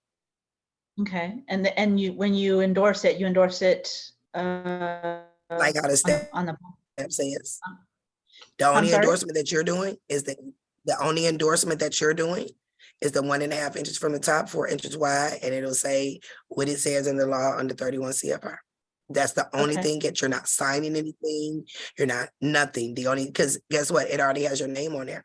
So they know who it belongs to. If you notice that on any of your bills, they got your name imprinted on the top portion and they have your name imprinted on the dividend portion, right? They already know who you are. So Okay. you don't have to sign it. You just need to properly endorse it. So when you read that CFR, you'll see where it says proper endorsement. And that is how you endorse it. That's where I found that from. Like everybody was trying that AVR stuff, and for a minute it did work. And I'm like, wait a minute, it's not working. So if anything stopped working, that means that that's not what they said to do. So when I went into their books, you guys will see through this process, everything that I have showed you guys is not a Tamika process. It's a Tamika Red They process. I understood, understood theirs, and then I put it to the test. Because guess what? They can rebut that AVR. But you know what they can't rebut? The fact that it says the proper endorsement is supposed to be 1.5 inches to the top, 4 inches wide. It's supposed to say United States Treasury and the bank. Now we know who the bank is now because we know the bank is the trustee, because the trustee is the one that's responsible for that. Now you just have now cleared all of your bills every month. Okay. And you send that in registered mail to the trustee. That is correct. Everything will go through registered mail so that you will not be caught with mail fraud, because they will get you with that. But now to get everybody caught up, because this is the end of the year, that is why I'm going to send everybody the 1099-A process. As far as the classes go, I do not mind you sharing with your closest family and friends. Thank you. It's when you try to put my shit in Telegram groups and you trying to put it on YouTube where I got a problem with. But now you can with your family and friends. This 1099-A process I'm going to send you guys, you can share it with your family and close friends. Don't be out here trying to sell it, none of that, because if you do, you're going to get somebody messed up because they ain't going to know. And then when they come to me and I know they did not get it from me, I do not give them help. I don't care how much money they try to offer me. People have stolen my video, then goddamn laws. Now they came to find me. And then I won't help them. There's somebody in this class right now that I will name nameless. He found me through a person that actually stole my video, and he had to go through hell to get in this class because I normally do not. I say, go back to the person you got it from. Shit, you ain't get it from me. And let's see if they can help you. So yeah, but you got it though. All right. Thank you very much. My girl, you're welcome. Raj. I don't know if I pronounced that right. My queen. Hey, lady. Hey, how you doing? Hey, my first of master all, manifestor. yeah. Thank you again for just even allowing me to be in the class. I'm so grateful.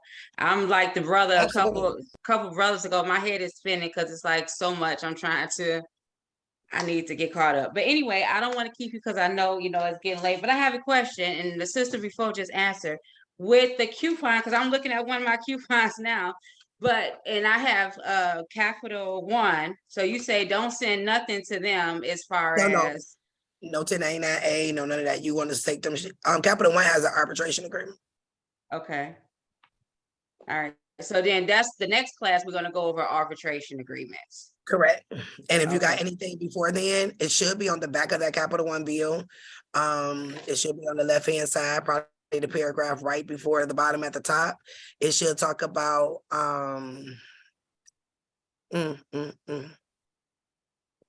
brain freeze. It should talk about billing error status. Okay. So your bill into billing error, 15 USC 1666B. If you throw it in a billing error status, it also tells you that anytime the account has more than $1 credit, that they have to immediately release it. We know your entire bill is a credit. That's not a negative. So anything over $1, they are to immediately release to you. Wow. So when you throw it into a billing error status, it stops them from cutting it off. It stops them from charging you, and you're still able to use the car in the process. Now that will be something I would suggest for Capital One. If you're going to do Capital One, do the billing error or the arbitration, but look through your terms and conditions that you have with them. This is my card, my car loan, not a credit card. Does that make a difference? No, oh, it's for the car. So you want to lean it with a UCC-1 first. You want to search a UCC-11, and you're in Texas, so you can get that certified. So you want to make sure you put the lien on it, and you want to throw it into arbitration. And then next week we are walking through the entire steps, page by page, with the arbitration and how to do it, because arbitration is only as effective as the black words that is on that paper. You could throw it in arbitration, but if you on there talking some babble, like the United States is responsible for my debt and I'm a consumer and all this, they're gonna throw that shit out. So no, that is why I dedicated one whole class to how to properly execute an arbitration agreement that will be effective to make you win on the end, get all your money back, get your titles and your deeds, and keep it to. Amen. Okay. And then one last question, because I do have a Credit One credit card. What were you saying about that? You said that we can do something to go ahead. I actually did it through a CFPB complaint. My CFPB complaints are all published on the CFPB website. I would try to go through and find that particular one because my God, this is with 2022. I did that in 2019, but it's still active and kicking. But I did the CFPB complaint, and you can also use the billing error with Credit One, which is the 15 USC 1666 B as in boy. B as in boy. All right, thank you. I appreciate you. I really do. Thank you so much. This is such a blessing, as you know. Pleasure. Yes, it is. Thank you so much for joining me. I appreciate it. And just thank you also for just checking on me. Like, you don't just DM me to ask me something. Like, you be like, hey, you okay? And that means the world to me, because most people just be like, hey, well, don't mean to bother you, but yeah, the fuck you do. But anyway, it is what it is. But I do appreciate just the fact that you think of me and that you just want to know that I'm okay during the day. It means a lot. And I appreciate you for that. And keep manifesting, because you done manifested yourself in every last one of my classes, baby. And I love it, okay? I love it because I'm a master manifester too, okay? We got Lakeisha, not Elliot and Lakeisha, the other Lakeisha. Hey, Lakeisha. Sitting in that pink gaming chair. You a gamer? You can unmute, love. Okay. Hey, thank you, Samika. Thank you so much for having me. And I just wanted to clarify something, because I did find out, I did try to do the whole rights to rescind and stuff like before getting in your classes and stuff. And the bank, I reached out to them or whatever. They did email me back a contract, which was totally different from the one I have in my hand from the that's beautiful. And they had actually repo my car at one time too. And just by the grace of God, my stepmom had gave me $1,000, so I was able to get my vehicle back. But my thing is, I just don't want to get caught in that situation again, because I live on SSI, and I have moved from my old address. But I don't know if they have like one of those tracker things on me. So I was trying to find out. I know you said the arbitration class is next week, because when she mailed me back, she was like, refer to Tiller in the thing, but on the paper here, they have the arbitration address. So I was just trying to find out what I need to do just to make it safely to the next class, because I don't have rides or nothing to hide. The first thing that you would absolutely do is you will put a lien on it. Okay, so lien the vehicle. That's number one. Okay. And it's crazy that they told you to refer to Tila. So guess what? You gonna refer to Tila. They told you. They told you to use Tila. Now you said that you got two different contracts. So the first contract you got from the dealer, correct? Yeah, and these are not signed, and the other ones are signed. Only signature on these are mine, and the one they sent are electronic signatures from them. Now, this is the thing though. By law, they give you 30 days to pay for a couple reasons. One, They got 30 days to send you back a completed contract. The only authorized signature is the signature on the security exchange documents that we went over tonight. That's number one. Number two, they told you to reply to TILA. You're going to use TILA because that's false and deceptive practices.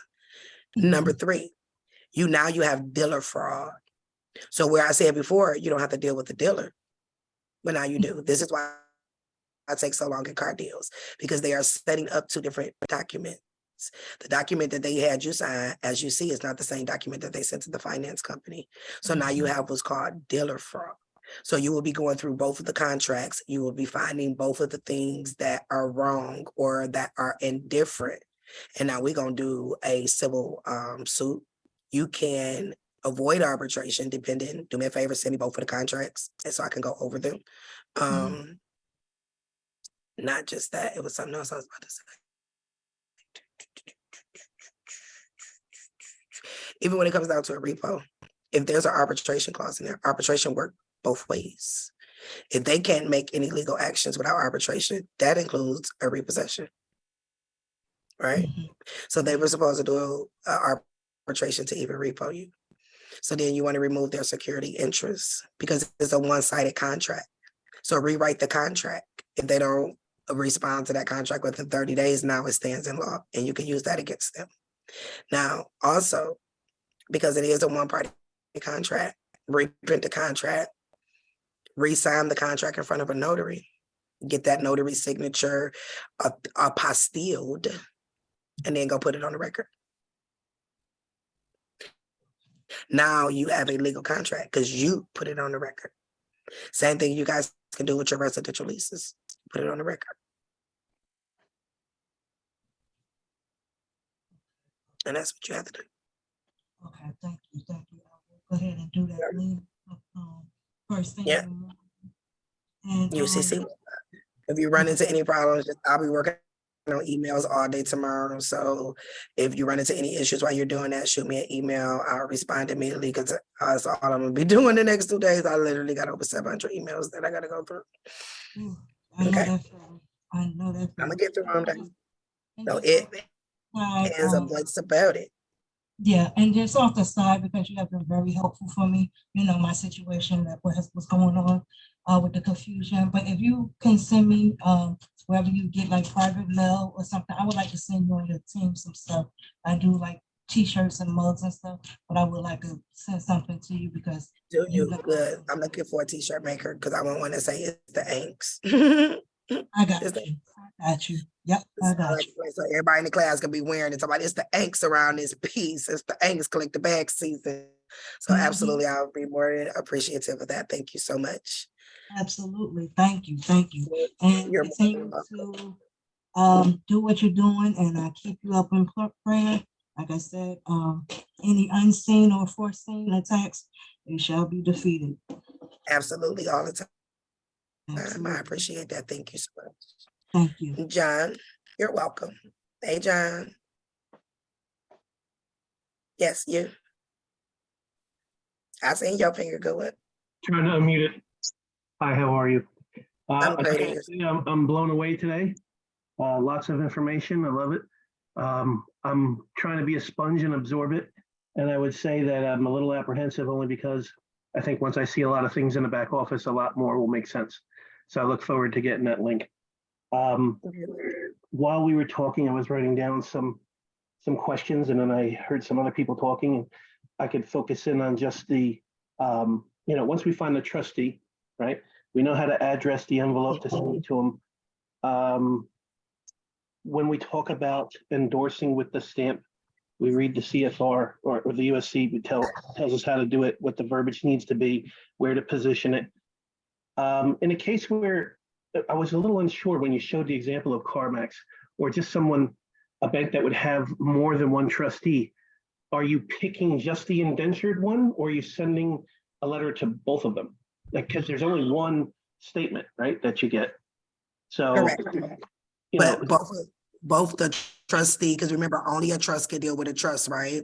Yeah. So because they're dealing with our the VK trust, that's where the trust bank come in at. So that's like New York Mellon, right? Yeah. But then The corporate side of us, the all caps name, can only deal with the corporation. So that's where the other trustee come in at, which is like Wells Fargo, PNC, et cetera, right? And then they have the servicer, of course, that's acting like they still own it when they don't. So what I do is, because I know that only those names that's on the security exchange document are the only lawful liable people. If it's two banks, the head trustee and the middleman trustee, everybody get it. Whoever name on that, who signed and got asked by their name, saying signature, everybody get it. But if there's Everybody, only because one, if there's only one piece of paper that's being endorsed, right? Because the dividend you keep for yourself, the top part of the statement is what you endorse and send out. You said that for the public side, it's the indentured, right? So you can make a copy. Oh, okay. I didn't know you were allowed. Because you have to remember, right? You can make a copy only because they're doing it electronically, right? So, and they're both banks are trading the security. The car dealership or the mortgage company is selling the application, because applications can be transferred to third parties. So you can do all of them because all of them are committing the fraud. So me personally, I add everybody on the totem pole because I want everybody to know that I know and everybody gonna run it, because every last one of them are stealing from you. Because when you told them that they had the right to transfer it, you didn't say you only got the right to transfer it to one person or whatever. People don't even realize you could have changed the terms of that contract sitting there. They don't be paying attention to what you be signing. You could have scratched that shit out or said no, or I don't agree, or whatever the case may be. But then you still got that 30-day time window to immediately, if it's something new, you can send them to 1099-A, you could do a rescission, you can change the contract within itself because you're the only party to the contract, right? And then as the young lady just said, she got 2 different contracts. I would advise every last one of you guys, if you have any type of contract, call the finance company, whatever bank it is, and say, hey, hell, the bird ate it. I don't know, but I need a copy of my contract for my records. Don't go in there trying to be big dog, talk about I'm a custom. Don't do none of that shit because they're not going to do it. You want to be nice. It's about playing chess with them. Get that contract, because now she got a hell of a case. She got dealer fraud. That dealer fraud right there. I seen a case on TikTok, a matter of fact, of an attorney that did a dealer fraud case. They had to pay young lady out $55,000 just because they had 1 cent different on the contracts. They had to pay out $55,000. Wow. Okay. So very well, get both of those, go through them, and that's how you build your case against them. Okay. Okay. So further to the endorsement and the bond on the bottom, you had said that the bond is what, I'm sorry, the bond's on the top. Yes, the bond is you endorse the bond and you keep the dividend check, which is the interest of the coupon. That is What do you correct. do with the dividend coupon? Do you just So keep no. So what you will do is, and we will go over it like in written so everybody can see it next week. What you will do is you will add a cover sheet when you're, because you can't just send that to the trustee and expect for them to know, like, well, what the hell is they, even though they know, they really want you to tell them what to do. And based off of the Trust Indenture Act of 1939, it tells us that we have to direct them, right? So in the cover letter, you would advise them that on a monthly 4-week basis, based off of the Treasury and the coupons, and we'll go over that next week, that you are now to deposit that coupon electronically into my account and give them the account number. And then once a month, instead of having to send them a letter once a month, they'll already know to deposit it into your account. Then that way you don't have to deal with banks and things. Chase is one bank that does know about how to do the credit transfers, but it depends on the teller because they do not physically teach them that any longer. But the quickest way to do it, and so that you don't have to send payment coupons and affidavits and shit every month, just put it in the instruction letter that we will go over, the cover letter, and it'll be in there, okay? Thank you very It much. also tells you that if you do not give them notice, they cannot be held liable. So that's also why it's important to keep a cover sheet in there, because if you don't give them directions, They can play dumb and act like how they act 365 days a year and not endorse it, but you have to give them instructions. Okay. Thank you for the info. That is correct. Caleb, call on somebody else for me. I'll take a few more.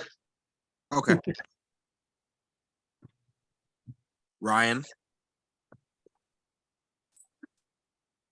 All right. So I just wanted to real quick, when you're looking at those 10K, 8K forms and you're looking for the vice president, because that's usually who it is that's responsible to the SEC.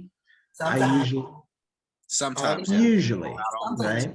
So looking at the 8K, 10K, whatever, and going to the indenture agreement, which is usually, I think, exhibit 4.1. When you're looking for that person, I usually do a control F and then the /S, right? So like they have that /S next to their signature just to make it easier for me to find the person, right? So it'll jump right down to, whoever's responsible. Yes, also, like he said, it's under indenture agreement. So if you control find, which is what I was trying to do earlier when I was searching, you can also search up the words indenture. You can search up the word trustee. You can search up the words bank. You can look up specific banks if you're having trouble, right? So those are also resources that you can use to your advantage when you're on there, because sometimes it is difficult. Sometimes you won't find it, but way at the bottom, you'll see indenture agreement dated March of 2022 between Wells Fargo and whatever company you're looking at, right? So then that lets you know who it is. So the question, is, with the 1099s, if you want to do that for the entire year, you do that to the agent that has that, that signs as the living being. And then if you're sending the bonds, do you send it to the department that's responsible for taking those securities? Because they have that address in that indenture agreement as well. Did you want to go ahead, Auntie? You can go ahead. Oh, like I was going to say, you would still send it to the trustee in that instance. Okay. You want to send it to the bank of the trustee and address it to them, because they're going to be the only ones who are processing it. If you send it to whatever address that they give you listed on there, it most likely is not going to be the proper party who it needs to go to. So I'll tell you, because it even tells you to send it to, for example, T-Mobile, right? The bank trustee is the Deutsche Bank, whatever it is. And then it has the address. Box? No, it has the address, 60 Wall Street, 27th floor. And then it has attention to corporates, team deal manager, T-Mobile USA. So the issue is that's not a person, right? Right. At least it's not a department. Person, so they won't respond to it. Like I said, if it's and not legally addressed to a real person, they don't have to respond. And the law says that under the banking laws, it says that if it's not addressed to a particular person, then they don't have to pay attention to it. Now you have to look at it like this. Do you honestly think that they're gonna give you who you're supposed to tell on them on? That's like you going in the store, stealing a pair of shoes, and then go up to the manager and tell them that you stole it. Like they're not going to give you. They're going to throw you off. They want you to send it to that address, not addressed to nobody, because then lawfully they don't have to respond. Exactly. So T-Mobile, a lot of contracts, if you look on the paper, it does have an address and it'll say, please remit to this address. That's another deception, right? It's all language fraud. Their entire thing is to get over on you. So you got to send it to the proper parties. And I have T-Mobile. So I sent it to the trustee and my phone worked. All my phones. So I'll tell you that much. That don't send it to the trustee. And you're gonna get all your bill payments back. You're gonna get all that good stuff. And I'm physically with T-Mobile now. So I'm trying to tell you, every time a new phone come out, I just walk in. Actually, they just straight mail them to me. I don't even have to call them. No, nothing. They gave me all the funds back, everything. So You know, I say, you know, do what you feel comfortable with. I'm just going to show you what they said and how we're supposed to do it. And it's truly up to you on which manner that you do it. But if you don't want to send papers every month and arguing with these people every month, I will go to the person that can get in trouble. And that's the name on the security exchange document. Yeah, okay, because I know I sent to the actual person, right? I sent it to them, and they FedExed that overnight back to me. She opened it, looked at it, and put the shit back in the FedEx and sent it back to me. Who did you send it to? Lord have mercy, Irina Goloshkova. Was that the person that's on the security exchange document? Yes. And so, wait a minute. She opened it up and she sent it back. How did you send it to them? Registered. And you see, she sent it back to you registered. Now, registered mail does not just include USPS, FedEx, and UPS is considered registered mail because it has a chain of custody as well. Okay. Right. Good thing that she did that because that means that her ass got it and she opened it up and she refused to do what she signed to do. So at this point, you got one or two options. You could do a civil cover sheet and tell her ass that you're now about to sue her in her personal capacity because she signed it in her personal capacity, right? That you're going to sue her in her personal capacity. Or you can be big dog and you can go on the SEC website, click where it says whistleblower and do a report. Now when it's done, you'll have 10% of what T-Mobile is worth. So now the ball is in your court. You're going to shoot a free throw or you're going to shoot a 3-pointer. It's up to you at this point. Yeah. Okay. It's to a certain point where you kind of want them to do stuff like that. Because like she said, 10% of the company is a lot more than whatever your monthly bill is. Oh, absolutely. Just made a horrible mistake. The fact that she got it and then she took it upon herself to say, oh, forget you. So guess what? Get your lick back. And let's say forget her too. And now since she want to take it there because you know that she got it, you know that she sent it back and they did it FedEx. So all of the signatures are there, chain of custody is there. And because your contract and under T-Mobile, if you read your contract under T-Mobile, it does state that 10-point bold print that any holder of this consumer credit contract can assert their rights at any time. So I would get that cover sheet. It's up to you. You want to get that broad one more time? Let her know that this is an intent to sue. Resend it to her. If she send it back then, don't play with them. Go in federal court and file it. And I'm gonna tell y'all this right now. When you go in federal court to file anything, it is $462. Can you file the paperwork for them to waive the fee? You absolutely can, but if you got it, just pay it. And I promise you that they are going to try to settle with you because if you take them to federal court and you're taking her in her physical capacity, she's going to jail. Period. Okay. All right. Kevin, I'm so proud of Kevin, y'all. Kevin out here. He is out here doing the thing. That's another one of my good ones. Hey, Kevin. That's who I was about to choose next, funny enough. Look at us aligned, baby. What's up, King? What's up, Queen? How we doing tonight? How you doing? I'm all right. So listen, I'm a little in panic mode because like I don't have none of these things. Bank account. I don't have a contract with a dealership because I bought my car from a friend and it's not registered, no insurance, nothing like that. No place. I don't have never rented like in my name, all private, just dropping cash off, give me a receipt. Like I don't know where I should start. Start with going to open up a bank account. All right, right. You told me that. So just get a bank account and then just hit you up? Yeah. Say less. And what's your credit like? See, that's the thing. I didn't do a credit check yet either. Do your credit check. If you ain't got no credit, I'll show you how to get you some and go run that damn credit up and discharge everything off. That's what I'm about. Yeah, because I feel like I was just telling my friend, like, if all I have to do is start with the bank account, then all this is kind of irrelevant for me because not irrelevant, but I can just start like this. Don't you got bills? You ain't got lights, gas, water? You don't pay no bills every month? Nah. Nah. I get paid under the table, all that. Like, Well, that's a good thing, but no, go open up a bank account, because at the end of the day, they're still using your social security number, whether you're using it or not. Yeah, exactly. Well, I definitely want to do that anyway, so I can Yeah. get what I want. Yeah, just open you up a bank account. All right. And I'll show you how to use it. I'll definitely do that, and I will hit you right back. Sound like a plan. Mari.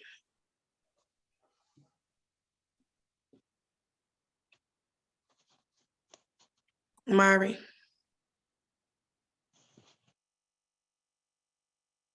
Mari don't want to talk. Mari.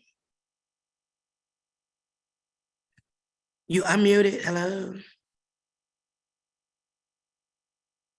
Going once, twice. I'm gonna tell y'all, I swear, this is probably my son. My son actually attends all my classes, even though he's upstairs and he in the house with me. He does attend all my classes, so he's probably fell asleep, but I can guarantee you that's my son. Yeah, because he's in his own administrative process right now, because Capital One actually violated his privacy as a 16-year-old. So when I tell y'all that my 16-year-olds and stuff, so I can guarantee you that was him. I'll ask him in the morning. He's probably asleep now. Siobhan Tingle. I got more than one Siobhan. That's the only reason why I said your last name. Okay. Can you hear me? You sound like Mickey Mouse. Okay. Can you hear me? I know I'm in the country. Oh, you sound real horrible. Oh my God, because I'm in the country. Oh. Can you hear me? It is so This is so close to this computer. I'm sorry. Yeah, you sound real bad. Okay. I emailed it. I emailed my question. Perfect. I was just about to tell you to email me. I'll respond because I'm gonna be up tonight answering emails. Okay. I'm gonna do emails. Yeah, I already emailed it. Sound like a plan. I'll respond to you via email, okay? Lifted and gifted 888. I like that number. Hey, greetings. Can you hear me? Absolutely can. So I have a question, right? I started this process maybe 1-2 years ago with somebody, under that Morish influence. So how does all this stuff apply to somebody like he done already took me through the process, where I killed my social security number and got my estate EIN and, filed to get my 9-8, my trust and stuff. And then I guess the guy just got mad at one of the other guys in the class and he cut the whole class. And I just been kind of in the wind. So do I have to get another social security number or something? Cause let me tell you, did the social security say you a letter back saying you ain't got no social security number no more? No. Did they say you back anything? It went unrebutted, didn't it? Yeah. So guess what? You still got social security number, you still got everything. Did the Morish Tipples, that ain't nothing but an American State National. So you put it on the record, but you put it on the record their way. It was not effective. So you can still do everything it is that we're doing, but now you're going to do it the proper way according to their terms and the way that we're supposed to do it. And it's going to actually make a difference. Oh, okay, cool. Thank you. You're more than welcome. I'm happy I was able to lift that burden off of you. Brandon Burns. Oh, there's Mari. No, that's not my son, but you're beautiful. Hi. I'll come back to you in 1 second, okay? Brandon. I don't mind waiting if you want to talk with her. No, go ahead. I got you up. I'll go to her next. Okay. Well, I actually started the process of rescinding my contract with I have an auto loan with Truist, and I've been for the last 30 minutes trying to search for the transaction structure. I've checked on Dun & Bradstreet. I can't find it. I'm going to keep searching on that. But interestingly enough, I sent my CFPB complaint, and they closed it the same day. I didn't realize until I called them back today, and they said that I filed a similar complaint before, and that's why they closed it. And I said, well, that's not true. I've never filed a complaint with this particular lender before. And so I spoke with a supervisor, and she said, well, the reason why it was closed because it appeared that it was a third party that filed it for you. And so it was supposed to be an individual. And so I guess I don't know, I guess the way it was formatted, it made it seem like you wrote it too good. Yeah, I guess that's what it was. She said she sent an email stating that it was actually me who filed it and not a third party. So I didn't know, like, I didn't know. It was kind of weird that they told me that it was going to be, I don't know. I didn't know. I never have dealt with that before, but listening to this class, I do see why I have not got any kind of response from Truist, because I haven't been sending it to the trustee. Like I've sent certified mails and all kind of tracking numbers, and nobody ever responds to anything. So that explains why I haven't been getting any kind of response. Absolutely. And that's why you have it. And it's crazy because the CFPB knowing that these people are committing fraud. The CFPB has a responsibility to us, but the CFPB is getting paid off as well. So in a case like that, you're going to make a complaint with the FTC, the OCC, and the comp controller. The comp controller for your state, or just is there like a national? You could do the one you could do the one for your state, and you can do the one for on the government side here. You can do both. Okay. So who's all the, right. you judge the car company was who? Well, I bought it from a Nissan dealer, and but it was funded through Truist. That's what they told you.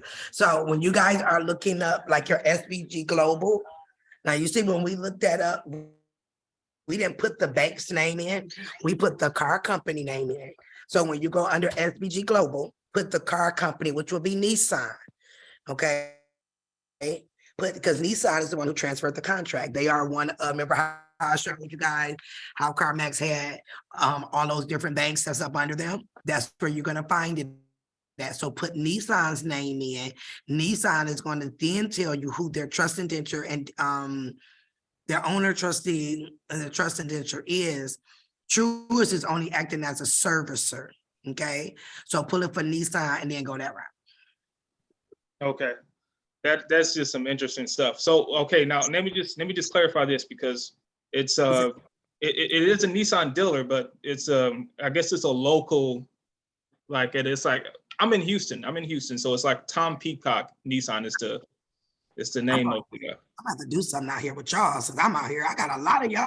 Hey, I need some family and friends, y'all. I don't want nobody. Hold on, y'all. You said it's Nissan, right? Tom Peacock Nissan is the dealership. But it's a Nissan. Oh yeah, he Nissan. Yeah. So it don't matter with the rest of it. They all run up under Nissan. So hold on.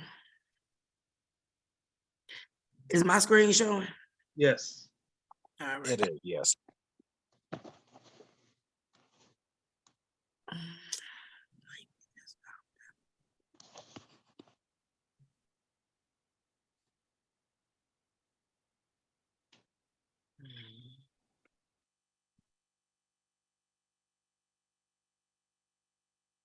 I have an account with them, but it's on my main system that I still have not hooked up. When I tell y'all that I'm still living out of boxes and all type of stuff, y'all, but I am determined to make sure that y'all get these classes. If you go back to the first one and you click on download, it should pull up the PDF. Yeah, crap. Yeah, that's what it normally do. But it says PDF articles. Let's see.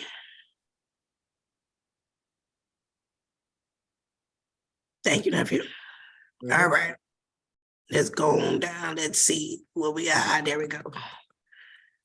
Boom. There you go. Wow. So you went to Nissan Motor Acceptance, right? That's the Nissan dealership. They transferred it to Nissan Auto Receivables. Okay. So now you know these are two different companies, even though they are the same company. Then they transferred it to Nissan Audible Receivables Owner Trust. Here you go. U.S. Bank and Wilmington Trust is who you want. So then now, when you look for the 10K and 8K form, go look at it under Nissan Motor Acceptance, right?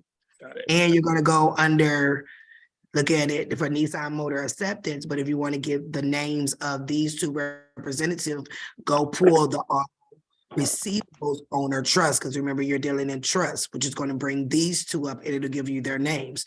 So remember, guys, when you guys are looking for something, it's not particularly the finance company, it's whatever company you got it from. So in his case, it's Nissan. But when he pulled those 10K, 8K forms, he gonna pull this one. But they really the low man on the totem pole.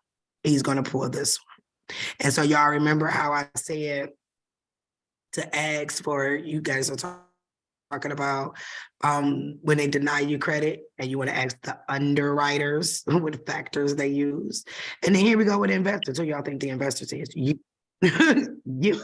So yeah, here it is right here. Okay. And if I was you, I would print this out. Let me see. Okay. So remember I said I didn't get a servicing fee, the excess of servicer. It even tells you. So they get 1% of all of it. It talks about the interest, trustee fee. Here we go. Unpaid owner trustee fees. Remaining amounts of certificate holders. Remaining amounts of certificate holders. So you think that is? That's you. It tells you how they manage the portfolio. If you keep reading down up in here, it'll tell you how they. Here you go. The securitization, the performances. So now that y'all know what securities are, you looking at this different now because you know what securities are now. And this is where you'll find that. And this is their most latest form. So you see what I put in the search? Yeah. Yeah. I caught it. And you know, that explains why I couldn't find anything. Well, I was having a hard time because so it wasn't Truist the whole time. It was actually Nissan. Correct. So when you pull the 10K, 8K form, like I did for CarMax, if you read through it, you'll see that Truist is one of the banks that they are partnered with to offer financing. So they are one that they sold your application to, and everybody else that they ran your stuff to as well. Got it. Okay. And I got one last quick question, I promise. So just to recap on the laws for the coupon remittances, 31 CFR what? Caleb mentioned there was 2 different ones, so you can have a deeper understanding of it. 328.5 and 328.6. I'm sorry, 328.5 and 0.6. Like when you guys are pulling the titles, you always want to hit that next button, especially if you're using Cornell Law, and to the end of it, because that's all one full title. So that's just like with the endorsement. If you stop at just the first one, you're going to use the wrong stamp. But if you keep going, then you'll know that the stamp is supposed to say United States Treasury and then the bank name. And then of course the bank name will be, in this case, in your case, it would be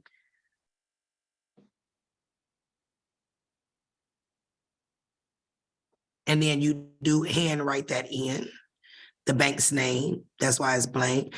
So on that one, it will go to Wilmington Trust. Me, I will make a copy of both of them, and I'll send one to Wilmington Trust, and I will send one to US Bank. I don't give which one of y'all do it. Both of y'all do it because both of them are trading your securities. I don't know if you remember from last class or whatever class it was that I told you guys that they sold one, they transferred one contract 10,000 times because they're doing it electronically. It's a push of a button. Okay. And you told them in that contract that they can keep your proceeds. So I tell them you don't want them to keep your proceeds no more. Okay. And but when I'm dealing with the trust, though, I have to send it to an individual and registered mail. Always. Because you can't just send to Wilmington Trust, because Wilmington Trust is over so many different accounts. They're not going to know which account you're talking about. And by law, they do not have to respond to it if it's not sent to a actual person, which is why they make living beings sign the 10K and 8K form, so you will know who you are to go through in those instances. Got it. Okay. Well, that answers my questions. Thanks. Sounds like a wonderful plan. You're more than welcome. Mari. I call you Mari, and my son coming down the steps at the same time. Hey, Mari. I still can't hear you, Mari.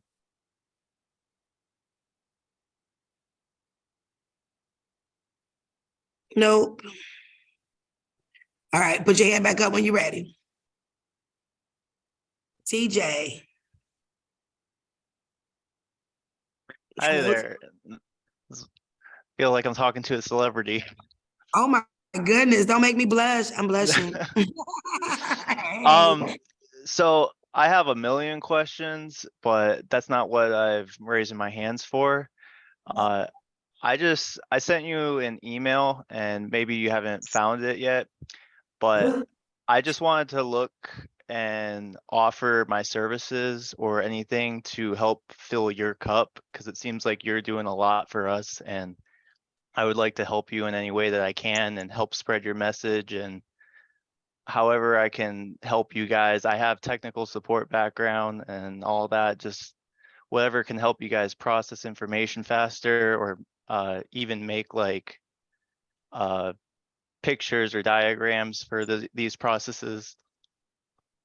That sounds wonderful, but let me ask you something. You ain't gonna get like everybody else, like I came to help and shit, and then they be trying to stab me in my back, trying to kiss my gangster and shit, and I ain't got time for that, but yeah. Cause people be trying to catch my gangster, like, is she really gangster? Don't play with me. But no, I do it, and I will definitely reach out to you. Do me a favor, send me an email right now so it can be at the top, and then I can just put it in and pull all the rest of them. But I will definitely, because I do know when I need to ask for help, guys, and I'm gonna tell you, I am overwhelmed. But in the same token, if people are not on the same path in the right manner, if their spirits is not right, then I'll rather stay up all night to get it done before I will let people who are not aligned with what the mission is, because ultimately it's going to fall on me, and ultimately I need people to be free, and I want to be able to have trustworthy people around me. And I'm one person. No, I cannot do it all, even though I try. But yes, I do appreciate you offering your assistance, as long as it's coming with pure intentions. Like Caleb will tell you, I like to see everybody to win. Just don't try to test my gangster and we'll be all right, baby. So yeah, just send me an email right now, and I truly appreciate you for that. All right, thank you. Not a problem at all. April, credit hacks. What kind of credit hacks you got, girl? Hello. How you know? Yeah, I was doing credit repair on the side for people. So I found out this stuff. Well, I had a question. Go back to it, but just don't charge them per thing, charge them per deletion, because that's a violation. You can't charge people for credit repair up in front. Oh yeah. But you can't charge them per deletion, or you can just call it a consult or something. But there you go. Yeah. Okay. I called the title company yesterday. I told them I was going to come up there and get a copy of my contract, a certified copy, and of my deed of trust. And the lady, she had a very nasty attitude. And she's like, I know who you are. You're trying to sue, like that. And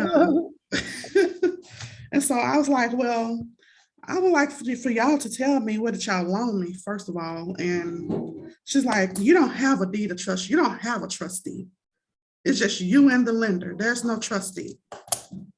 Because I was asking her, does the documents list a trustee on there?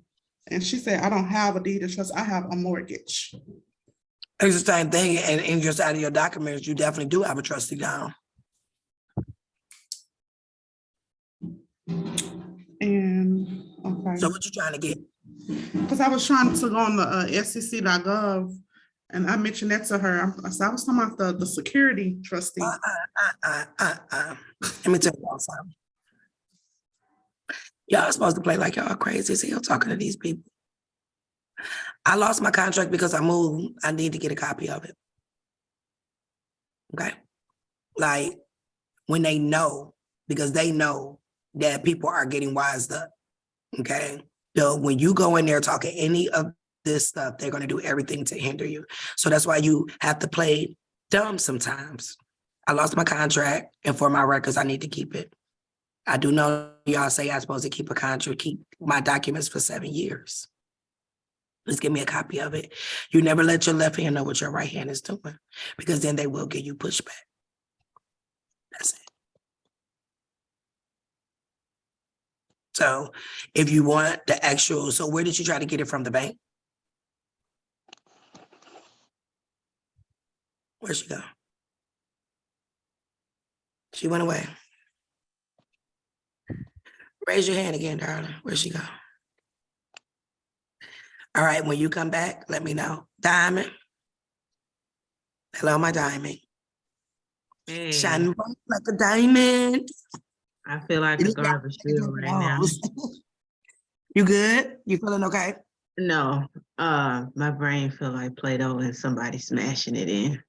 Girl, mine do too.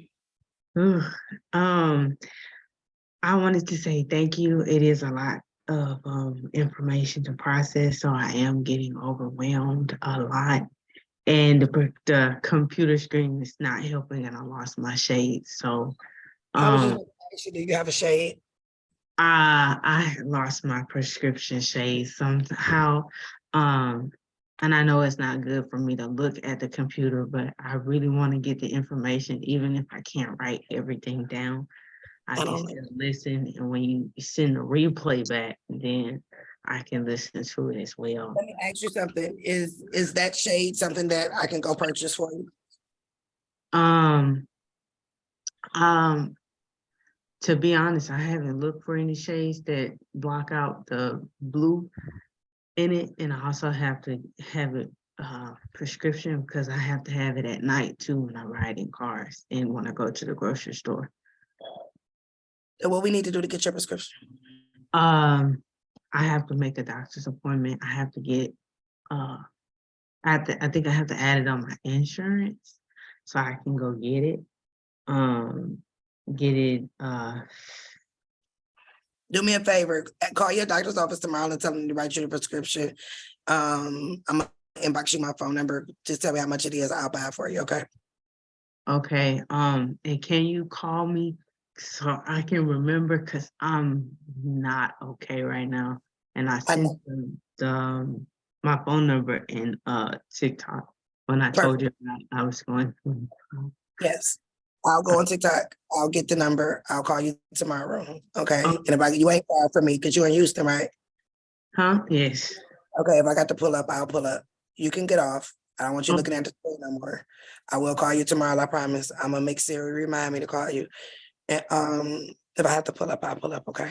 But I appreciate your dedication. So let me tell y'all something on this call. I don't want to hear nobody. I'm tired. I'm tired too. Shit, my damn mouth dry. I'm the only one talking. You know what I'm saying? But through her having a medical issue, and you guys can see it, like she had a seizure online. She is on here every class. She is trying every class. I don't want to hear no excuses. And I'm gonna tell y'all something about Caleb and why Caleb is in the position that he in. Caleb is one of the youngest students I've ever had. But when I tell you Caleb came through with minimal instruction, and he slammed every single thing. Y'all got a high bar to catch up to.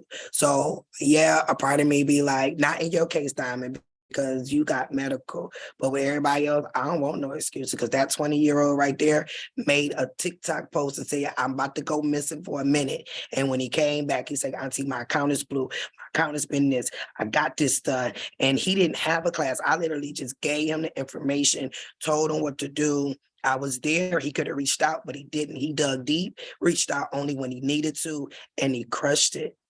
I need y'all to do that. But whatever issues you guys may be having, like in a case like Diamonds, let me know so that I can know how to still assist you, because regardless of whatever issue you got going on, this is your right.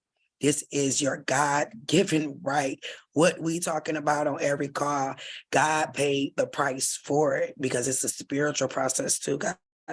You know, so whatever I got to do to be accommodating, I don't have a problem with that.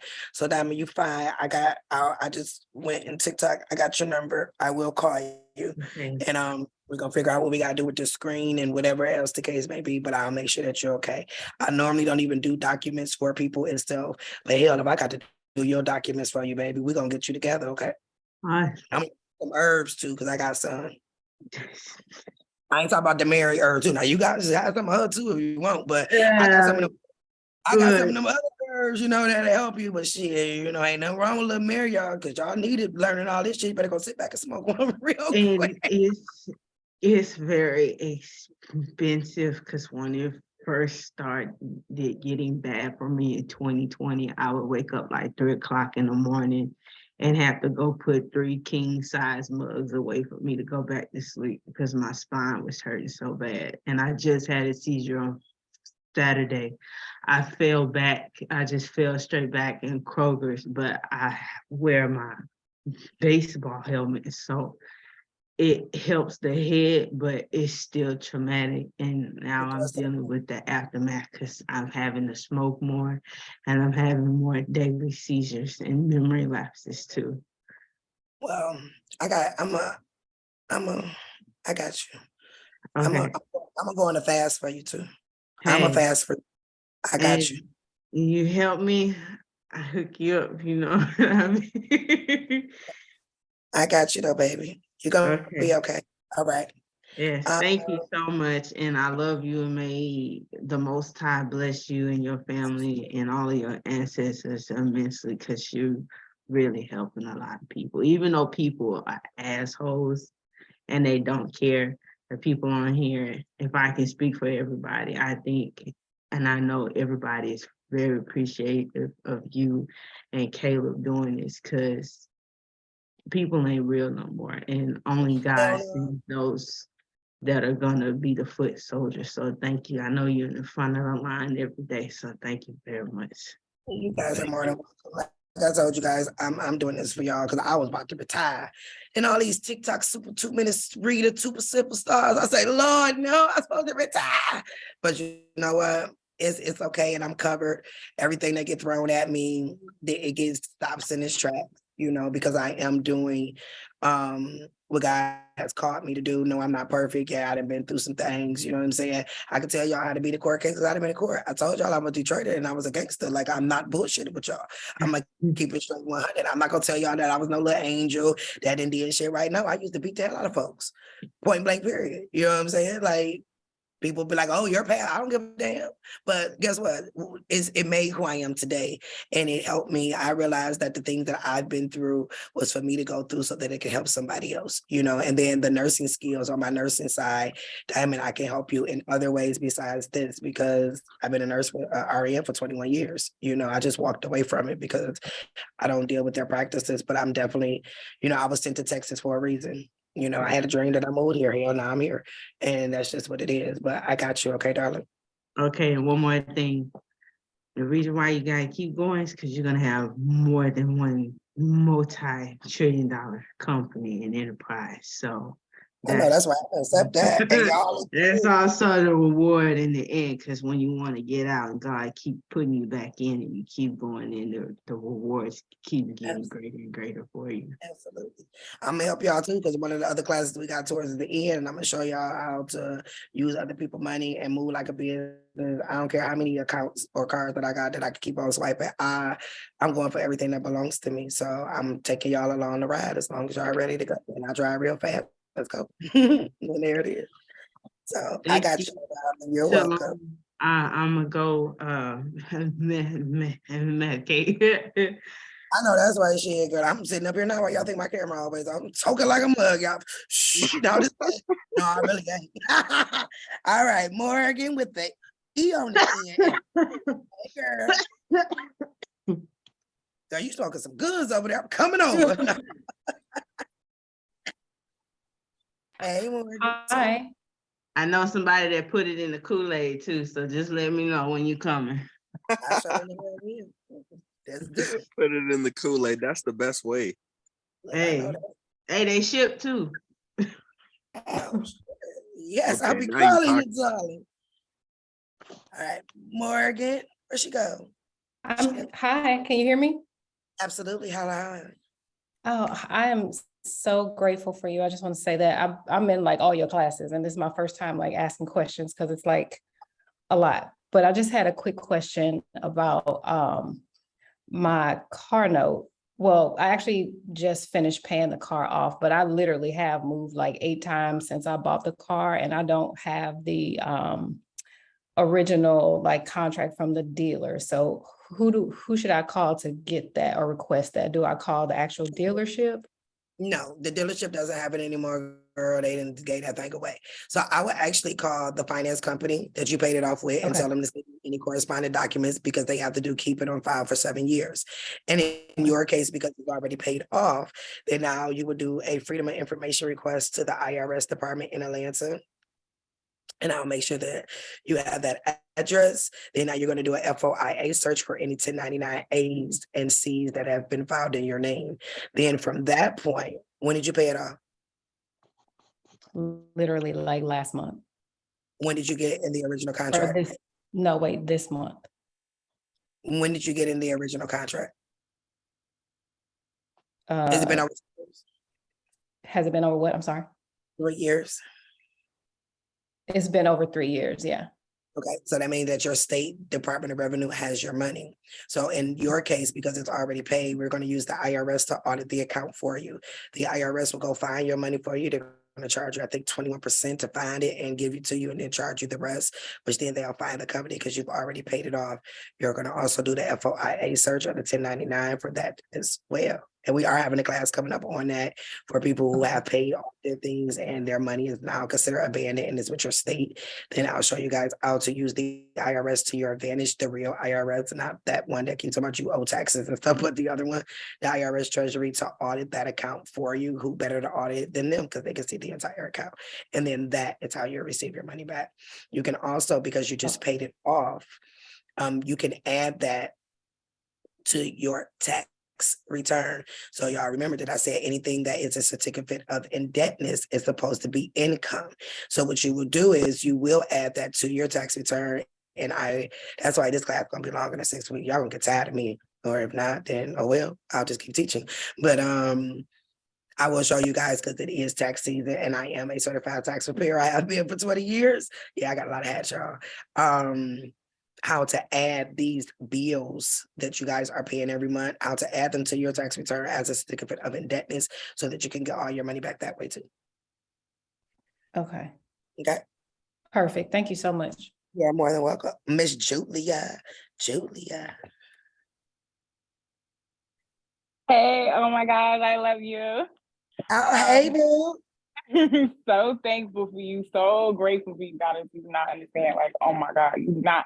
I manifested this moment. Like, I didn't know it was gonna be you, but it's you. Like, I know, I know it's you. Like, I know, I feel it in my bones. I'm so grateful for you. You do not understand, like, you saving me and my daughter's life. Like, no funny stuff. You're saving us, like, but okay.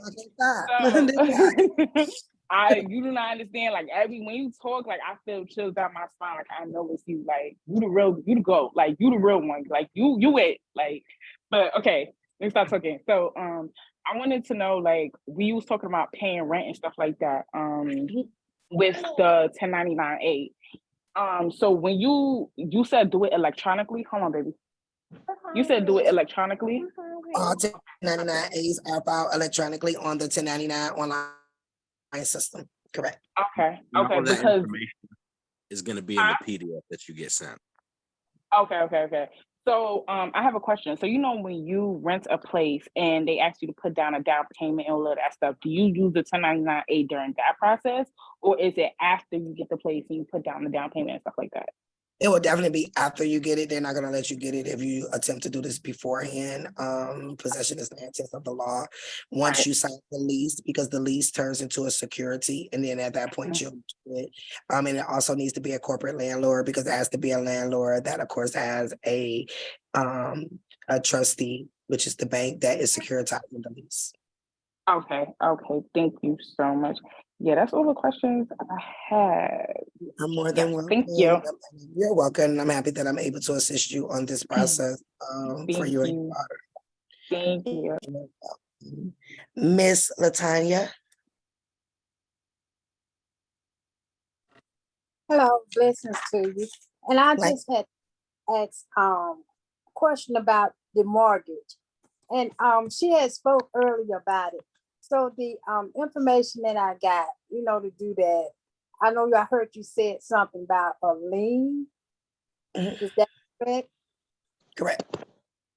Okay, you put a lien. Any and all your property, you want to put a lien on it now, and particularly mortgage. I guess I'm about to do a mortgage class, huh, y'all? Look at y'all trying to get me to do more classes.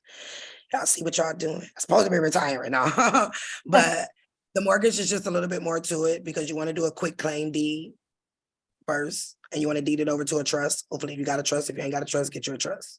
So you want to deed it over to the trust for a valuable consideration of $10 first. Yes, you want to place a lien on it because there is no current lien. That is how you protect your property. So you'll be filing what's called a UCC-1. The UCC-11 is the actual search to show that they don't have a perfected lien. And that's the first start. And I guess I'm gonna be doing a mortgage class because there's a lot more to it. My actual mortgage document that I sent to the mortgage company is about 33 pages long. Oh, okay. And also it was this another question I had. You was talking about the credit cards. If you had had them, if they hadn't been closed over 3 years, you were saying something about you can get the security back off of them, or also, and you can get them turned back on. Is that correct? That is correct. As long as it's been within 3 years, it is still technically open on the private side, even though it's not open on your side. And if you have a living estate trust that is open, you can demand them to reopen the account due to the fact that you are the only legal representative that can close the account, which is hint why it still stays open for 3 years, because after 3 years, then they say you abandoned it. But yes, ma'am, you can reopen that account back up via a retitlement process. Well, how would you go about doing that? Oh, you gonna have to come to my private banking class for that because it's more than I can ever tell you on this live. And if I was to probably tell you on the live, you'll probably be confused as I don't know. But it can definitely be done though. All right. Well, that was all I had. And I want to thank you for accepting me in this class. I'm really getting a lot of information, and I'm using a lot of information. I just thank God for being in this class. Beautiful. Well, you are aligned, right? I say everybody that's in this class is here for a reason. You're one of the chosen ones, and you were aligned with me because I'm not one of the easiest persons to get aligned with. So I look at it that if you're here, you're supposed to be here because nothing is by accident. And I say, let's go. Chica. I know I ain't saying it all the way right, but hey, Miss Chica with the black roots with the blonde hair. How you doing? I like your color. Pronounce your name for me too. Can you hear me? Yes, ma'am. It's Chiquita. It's just short for short because I'm short. I am too, girl. I'm about 5'3". They get in the snicker, but I'm about 5'3". No, I'm just playing. No, I ain't. Hey, girl. Thank you so much. I don't want to miss the next class. I was confused with the Cash App situation because I believe it said it was going to be a recurring series withdrawal. So then when you mentioned for the December one, I didn't get a chance to pay for that one. Well, nobody actually has yet because I've not dropped the link. So I'm making it worse. Automatic. Please. Nobody said anything for the old Cash App. Please, y'all, for the safety of the fact that I'm on the do not detain list and I like to knock people's teeth out, all I'm gonna ask y'all is don't send nothing else to that Cash App, okay, y'all, please don't. And if you have, because there were a few people that did, you should have been refunded. If you have not been, or if you have sent anything, securely just send me an email so that I can be, sort of kind of professional and take care of it. That's all I'm saying. But no, I haven't released it yet. When the email comes out, you will, it's all a part of getting into your back office and everything. It'll all be done that way. So then we don't have to worry about it. And like I said, the email that you guys got for the Zoom link tonight, that will be the email and password going forward. So you don't have to say, hey, where's the link? You already got it. Save it. I don't know what you got to do with it, but make sure that you got it because another one will not be going out after today because you guys already have it. And of course, the back office access, I'm almost done with it. I'm almost done. Like I am just such a perfectionist. But what I do is that when I started creating this back office, I put myself as a person who was brand new today. I'm learning it. So I made sure that I put it that way, but I did it also in layman's terms to make sure that if you were to sit your 10-year-old down, that they will understand what it is that you're doing. I'm actually in the process too of making a e-course for babies, so your babies can start learning these things as well. It'll come next year for those of us who got babies. It was actually my son's idea. He said that I need to do that for the kids and their health. That's what I'm going to do. So yeah, I just haven't sent it out. It will be if you are a current member already, which is everybody on this line, your next 2 months until this is over will be at the price of $77.77. It is only the new people that's coming in that got to pay the price. Only because I actually closed it and they are not supposed to come in, but if they're gonna come in, they're not about to get the same privileges y'all got because y'all jumped on it and stepped out on faith in the beginning. But I do have a lot of people that are asking for the class. So from here on out, the monthly membership will be for you guys at $77.77. Okay. Oh, thank you so much. I just don't want to miss the next one. I was like, oh no, I'm gonna be out of it. I didn't want to miss it. Nobody, I just have to put it out there, but everybody's going to be on target because, of course, the next class is the week after next. So that'll give me enough time to make sure everything is done. Y'all got y'all back offices together. Everything is flowing. And I like it even better there because y'all can communicate with me a lot better there than with the email. Because I'm telling you, people, that email is just like, it's a mess. So for you guys as well as me, because it does take a lot of my energy. But I'm gonna pop some herbs and smoke some Mary, and I'm gonna keep it to move because well, thank you so much. I did find your page through Caleb, so thank you so much, Caleb. I mean, I was like, how old is this kid? I was like, oh my God, he's like the age of my kids. So I was like, wow. Yeah. So I was telling my sons, and I was like, oh, you guys gotta follow this boy right here because he's talking a lot of really true stuff that you guys got to start doing yourself, you know, because they're just 18 right now. So it's like, I have to put them on game too. So